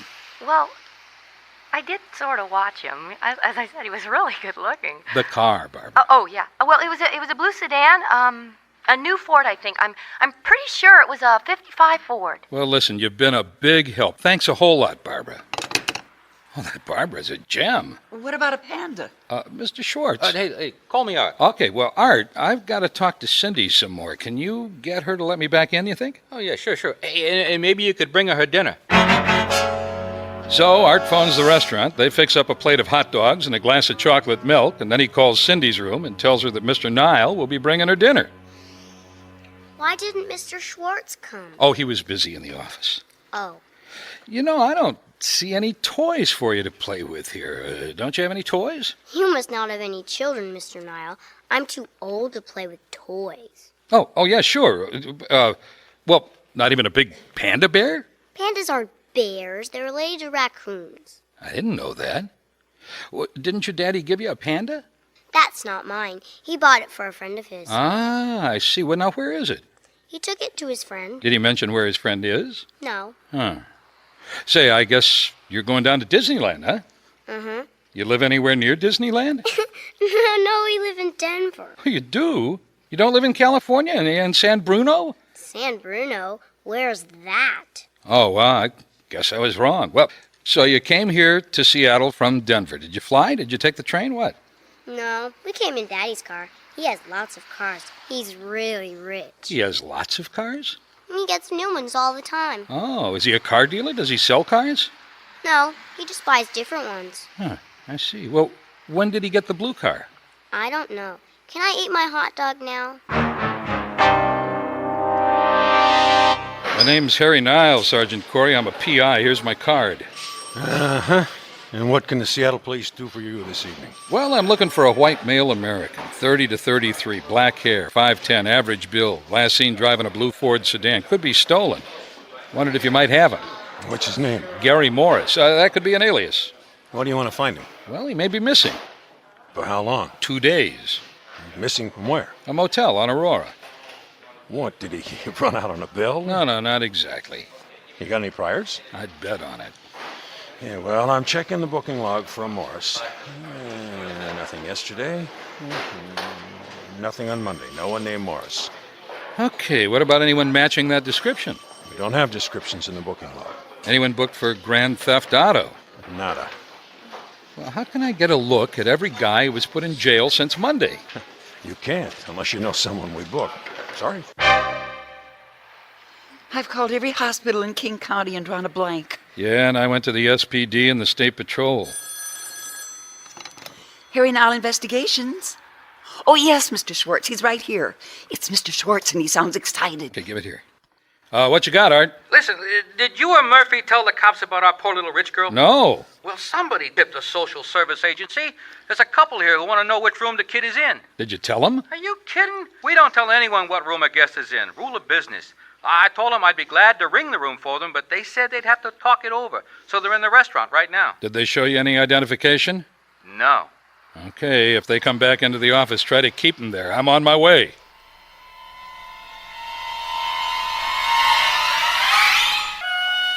The Alaskan Way Viaduct slices across the foot of Seattle just above the waterfront and then dives into the Battery Street Tunnel and pours traffic out onto Aurora Avenue. In 15 minutes, I pull into the parking lot at the Tropics Motel. The motel office has full-length windows. I can see Schwartz talking to a man and a woman at the desk. They're dressed like professionals. Each one carries a briefcase. If these are the social workers, I'm hoping Art won't give it away that he knows me. Sir, our only concern is the welfare of the child. Hey, I understand. But you saw me ring the room and there's no answer. If you'll just let us in so we can observe the conditions she's living in, that'll be all we need to do. I'm sorry. It's against regulations. Unless you're the police, I can't let you into an occupied room. Wait a minute. Maybe you'd better take care of this gentleman. No, that's all right. I'm not in a hurry. Look, why don't you folks wait in the restaurant? Maybe I can work something out. We were just in the restaurant. Come on. Well, we'll be in the restaurant. So that's them? Yeah. I pretended to dial the room, but I really dialed an empty room. They didn't know what number I dialed. I thought they'd go away, but they didn't. Wait a minute. Look. Huh? They're leaving. See you later. What are you going to do? I'm going to see where they go. They walk out onto the parking lot, and I follow. They dodge a couple of puddles, and they head for a light blue 55 Ford sedan. They jump in, and then they just sit there. It looks like they're arguing. I edge around a little closer, making sure they didn't notice me until I'm behind the Ford, 30 feet away, where I can see through the back window. In the back seat is propped a giant stuffed panda with his stuffing torn out. This is beginning to make some sense to me now. So I hurry back to the motel office, and I duck inside. What'd you find out? Call the police. Call the police? No, I told you I don't want a scandal on the front page. This is your chance to be a hero. Call them. Tell them to come to room 125. 2 suspects, armed and dangerous. Who? Those two? Yeah, here they come. Oh, boy. Okay, now give me the key to 125 in the nearest empty room. Hey, what are you going to do? I'm going to try to protect the girl. The keys. Come on, quick, before they get here and see me. I don't know. I hope you know what you're doing. I'm not sure I ought to be doing this. Now, when they get to the office, tell them you'll unlock the room, just like they asked. Okay. Here's 125 in the next room. 126 is empty. Okay, thanks. Great. Okay, give me the key. Cindy and I will be in the next unit. I slip down to 125 and I open the door. Hey, you can't come in here. Come on, Princess. We're going next door. I don't want to. Honey, you know how to play hide and seek. This is when we hide. Come on, Cindy. Why? We're hiding from the bad guys. What bad guys? Come on, inside. But what if Daddy comes back and he won't find me? Oh, you'll be back in your room right away. You promise? I promise. Now, I'm going to leave you here for just a minute. You've got to be quiet as a mouse. Do you think you can do that? I'm not a baby, Mr. Nile. Okay. I'll see you in a minute. Now to get back into room 125. Yeah. I think I hear them coming. Well, here's her room. Now remember, don't touch anything. We're just going to inspect the conditions. Where is she? Forget the kid. Where's the satchel? Try the closet. You, looking for something, folks? What? Hands up. No, way up. What are you doing in the closet? Who are you? What's going on? We're social workers. We came to check on the girl. Yeah, just tell me one thing. Where's the girl's father? We don't know anything about her father. How'd you know about Cindy? How'd you know about the satchel? Where'd you get the panda you tore apart? Looking for the money from that armed robbery? Well, you'll just have to tell it all over again anyway. To the police. When did you know what was going on, Harry? Pretty early on. A satchel full of money. Had to be stolen. Grown man lugging a stuffed animal. I figured it contained a lot of money. The social workers, they'd be accomplices in that armed robbery the other day, looking to get their cut from Gary Morris. Only Gary must have held out on him. Panda didn't have what they expected, so they shot him and came after the holdup money at the motel room. Oh, but why involve an innocent child in it? Well, I guess Morris thought that it'd be a perfect cover. Only he didn't realize when he welched on his partners, they'd make her an orphan. Oh, yeah, it turns out her mother died 2 years ago. Oh, that's why she wouldn't talk about her. Oh, so now she winds up in juvenile after all. Well, maybe not. Schwartz says he and his wife have been wanting a child for years. Maybe now they'll get one. And maybe take her to Disneyland. The Adventures of a Motel Room. Oh, but why involve an innocent child in it? Well, I guess Morris thought that it'd be a perfect cover. Only he didn't realize when he welched on his partners, they'd make her an orphan. Oh, yeah, it turns out her mother died 2 years ago. Oh, that's why she wouldn't talk about her. Oh, so now she winds up in juvenile after all. Well, maybe not. Schwartz says he and his wife have been wanting a child for years. Maybe now they'll get one. And maybe take her to Disneyland. The Adventures of Harry Nile star Phil Harper as Harry and Pat French as Murphy. In tonight's show, Rich Little Poor Girl, Cindy was Sarah Schenken, Schwartz was Larry Albert, Barbara and the woman were played by Marianne Dorward, and the cop and the man were played by Terry Rose. Pat French directed, and the script was by yours truly, Jim French. Sound effects created by David Freed and Scott Anderson, mixing by Peggy Stokes. Themes by David Shire, original music by Michael Lynch. The program was recorded before a live audience in Seattle.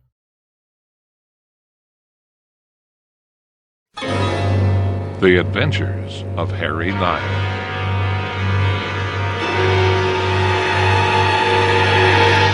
Thursday, December 8th, 1955, 8:45 p.m. It's cold at 4th and Pine. Downtown Seattle's all jazzed up for Christmas. The Santa Claus in Frederick and Nelson's big corner window sneaks a look at his watch between moppets, and I grin at him. Santa and I have one thing in common. We'll both be glad when 9 o'clock comes. He can head back to the North Pole for the night, and I'll be able to give up my street corner. Because by 9, Detective Nick Bolano will either drive up in his unmarked police cruiser and we'll go somewhere for coffee, or he'll be dead. The way he told it to me when he came into my office this morning, it was just a coincidence that he happened to be on Harbor Island last night before last, doing a little moonlighting. You must think it's a laugh. I'm a cop, and I'm hiring a private eye. I never laugh at people who hire me. Why don't you tell me what's on your mind? Okay. Now, this is just between you and me, right? Nothing we talk about gets out of this office. I mean, for the first time in 19 years on the force, I break procedure. And now look where it got me. Where did it get you? Okay, that lawyer they found dead in his car early Wednesday morning? Yeah, Purvis, something like that. Right. Claude Purvis. Yeah. Well, I saw it happen. I mean, I didn't actually see the shooting. I got there right after it. I know who did it. Who? Guy named Frank Holbert. And you know him? Yeah, he's got a little one-man security service, Holbert Patrol. We used to have coffee together now and then, and he asked me to help him out when I could spare the time. So I said, sure, why not? I mean, a lot of cops moonlight. Okay, so what happened? Well, Tuesday night when I got off duty at 9, I decided to head down to Harbor Island to see if Frank's around. He patrols some warehouses down there. Uh-huh. Well, I'm walking around the corner of one of the warehouses with my flashlight when I hear this shot. It sounds like it's on the other end of the warehouse, so I run over to where I can see it, and there's a couple of cars parked about 50 feet from me, and one of them is Holbert's Ford. You can't miss it.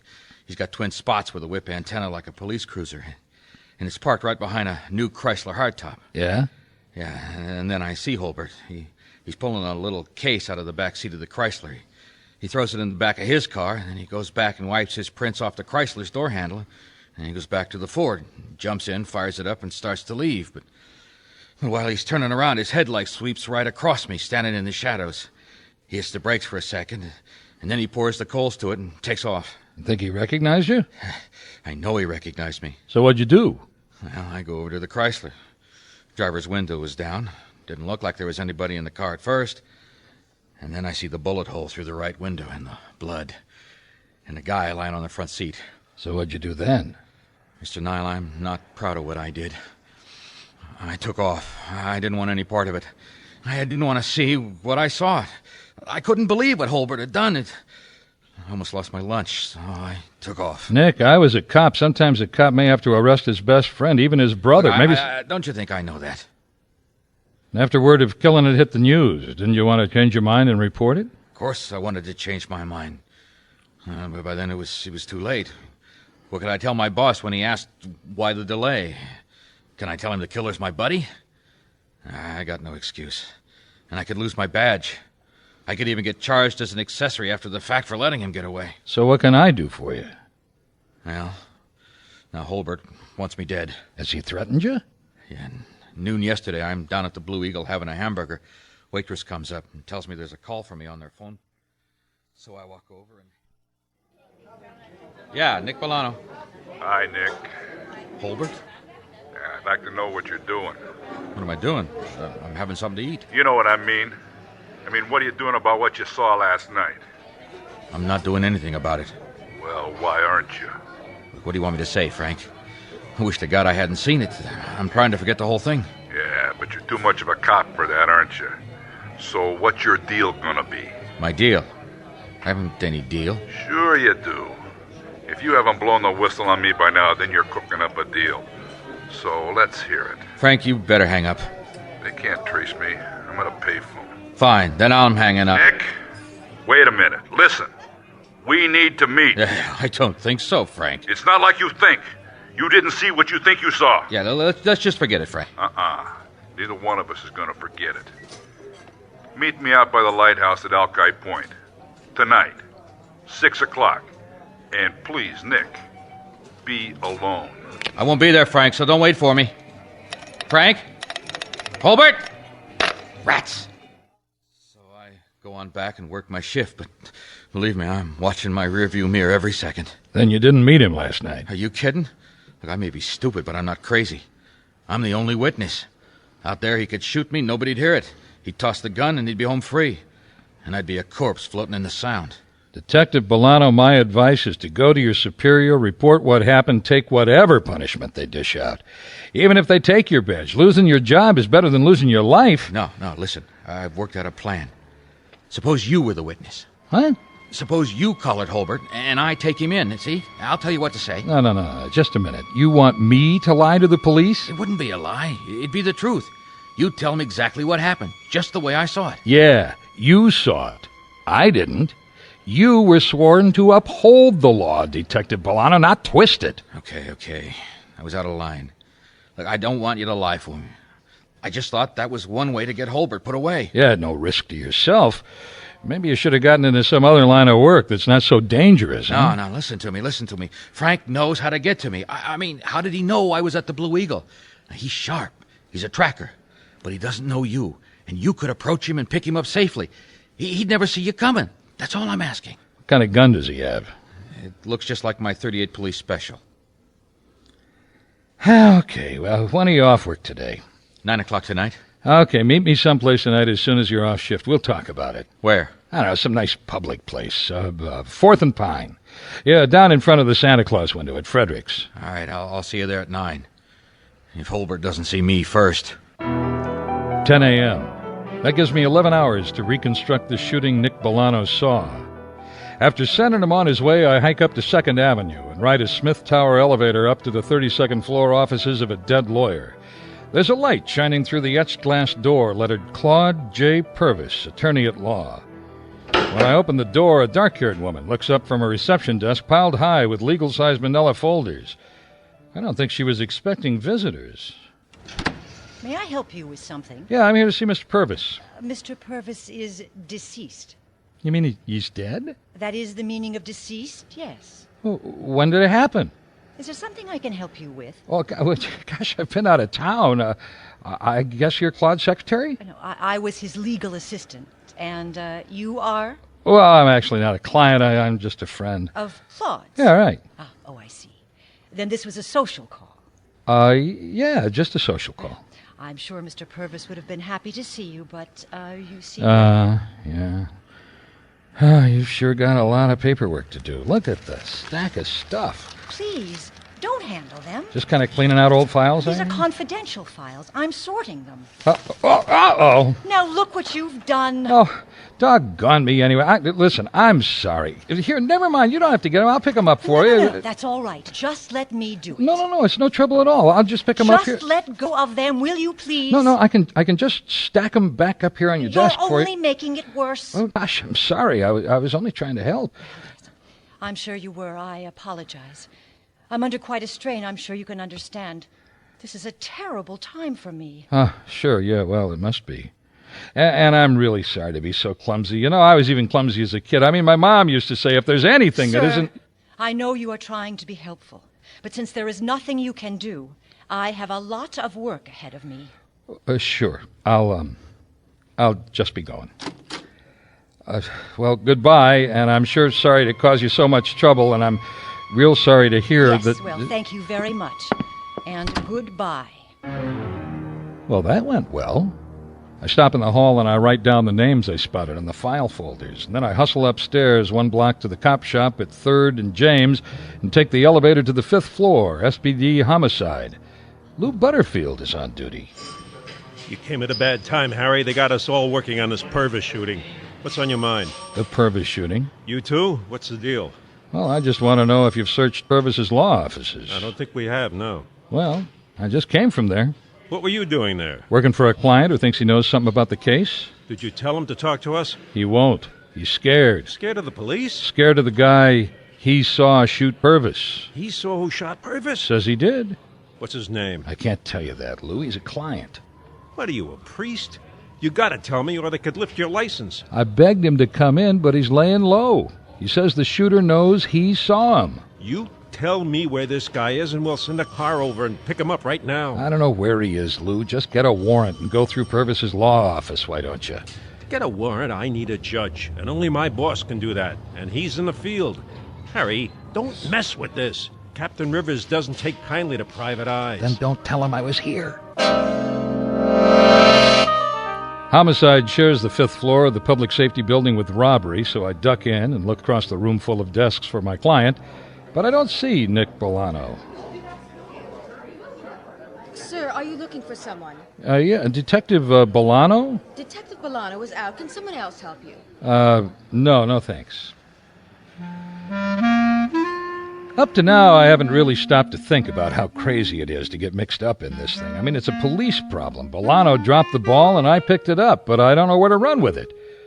Well, it's a little too early for lunch, so I go back to the office, and there's Murphy. Harry. Hi, Murphy. Any calls? Well, there were just 2, both from the same man, I think.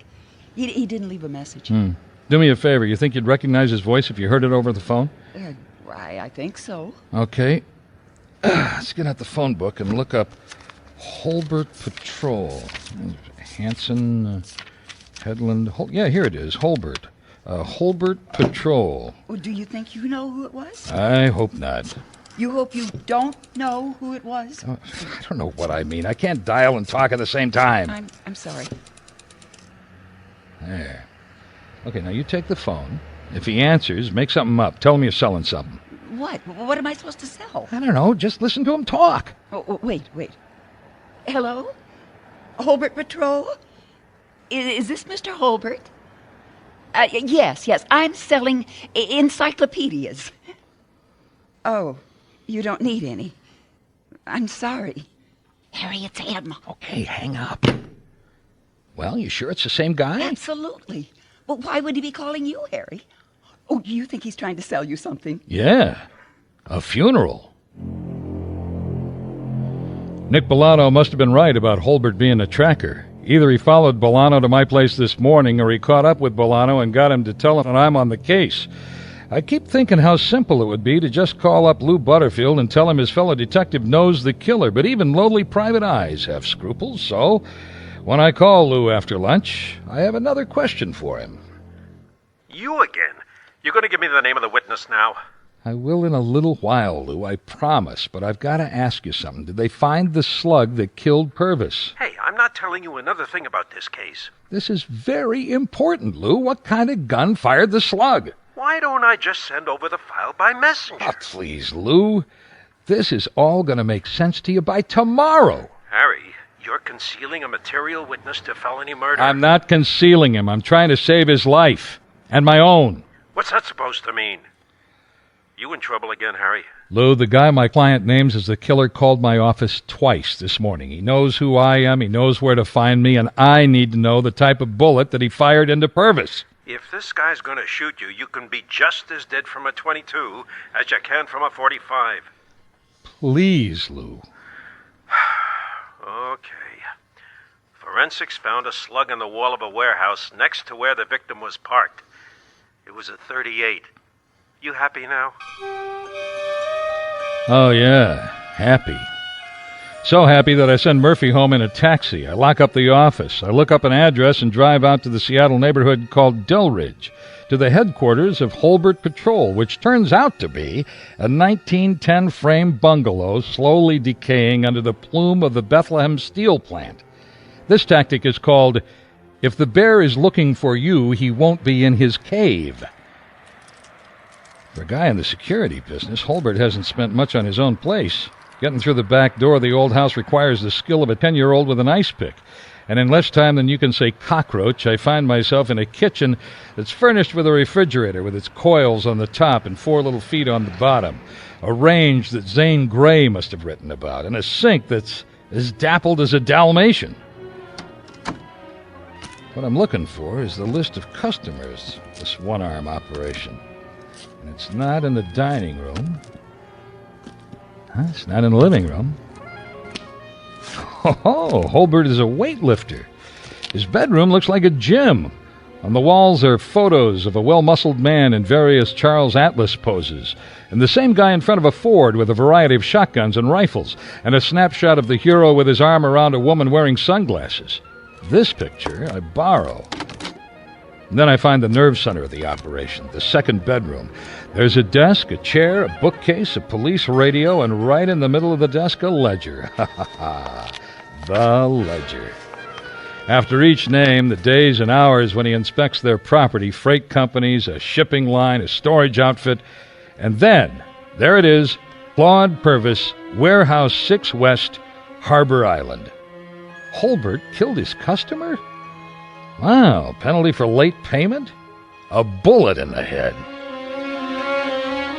Well, I don't know why he killed Purvis, but maybe the little lady in Purvis's office could be imposed upon once again. So before it gets to be too late, I head back downtown to the Smith Tower again. And there's still a light behind the etched glass door on the 32nd floor. You're here again? Yeah, I am. I forgot to give you my card. My name's Harry Nile. I'm a private detective. Private detective?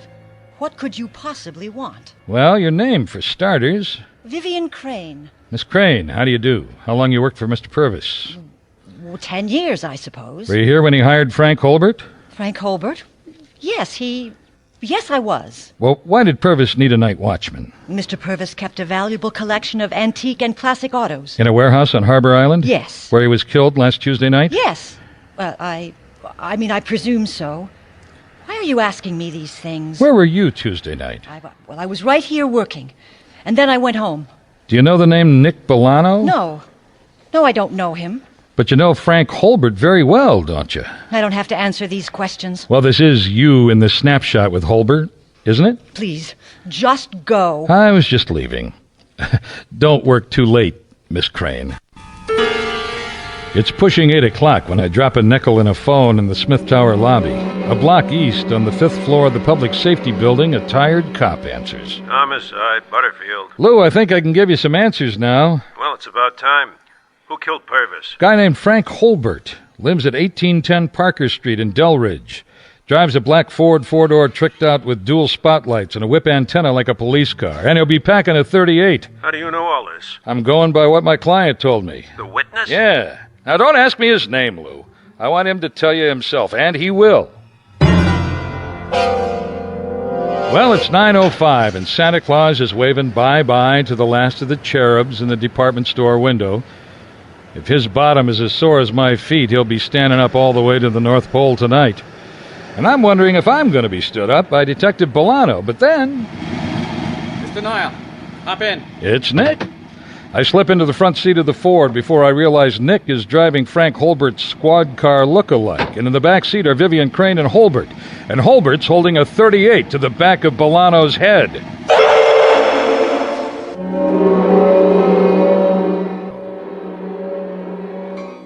Hey, Nick, didn't they ever teach you not to pick up hitchhikers? This whole thing is a mistake, and it's all your fault, Nick. I told you, Frank, I didn't want any of this. Just keep driving nice and easy. Head down to 99. I don't understand why you're involving Vivian in this, Frank. There's a lot you don't understand. Then why don't you explain? Well, I tried to, but Nick wouldn't let me. If you'd have met me last night like I wanted, none of this would be happening, Nick. Then tell me now, Frank. You said I didn't see what I thought I saw. That's right. I didn't shoot Purvis. Then who did? I did. You weren't there. Yeah, she was. I made her duck down out of sight while I got the suitcase out of Purvis's car. But from where you were standing, you couldn't see her. Why did you shoot your boss, Vivian? He was my ex-husband. He worked it so I lost everything in the divorce. But he kept me on as his assistant because I knew everything about his law practice. Oh, he paid me well, but not enough. So I altered the names on bonds and pension checks, dividend payments, made them payable to me. And he found out. Yeah, that's what was in that suitcase. I had to get it. He was going to store it at the warehouse along with his fancy cars. He was going to hold it over her head forever. I drove Vivian down to Harbor Island to get the stuff back. I didn't have a gun. I never thought of shooting him, but when he... Well, I pulled open the glove compartment and took Frank's gun, and I just... Yeah, and that's when I must have come right in, right after that. And all I saw was you with the suitcase, Frank. Yeah, well, it's too late now, Nick. You know, I don't think so.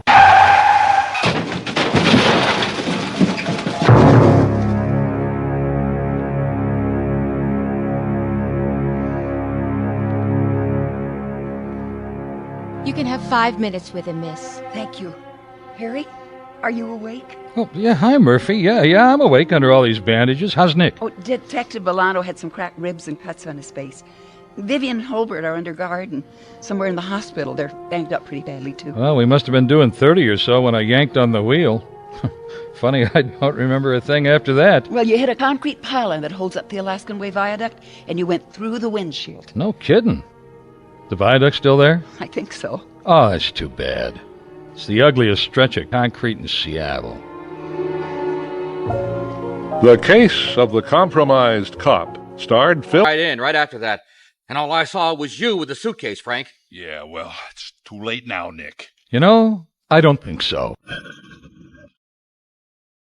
You can have 5 minutes with him, miss. Thank you. Harry, are you awake? Oh, yeah, hi, Murphy. Yeah, I'm awake under all these bandages. How's Nick? Oh, Detective Bolano had some cracked ribs and cuts on his face. Vivian and Holbert are under guard and somewhere in the hospital. They're banged up pretty badly, too. Well, we must have been doing 30 or so when I yanked on the wheel. Funny, I don't remember a thing after that. Well, you hit a concrete pylon that holds up the Alaskan Way Viaduct, and you went through the windshield. No kidding. The viaduct's still there? I think so. Oh, that's too bad. It's the ugliest stretch of concrete in Seattle. The Case of the Compromised Cop starred Phil Harper as Harry Nile and Pat French as Murphy, with Larry Albert, Sheldon Jacobs, Peggy Jordan, Bill Brooks, and Joy Rinaldi. Pat French directed. Our sound effects artists were David Freed and Scott Anderson, and our engineer was Peggy Stokes. Music by David Shire and Michael Lynch. The Harry Nile series is written and produced by yours truly, Jim French. This program was performed before a live audience in Seattle.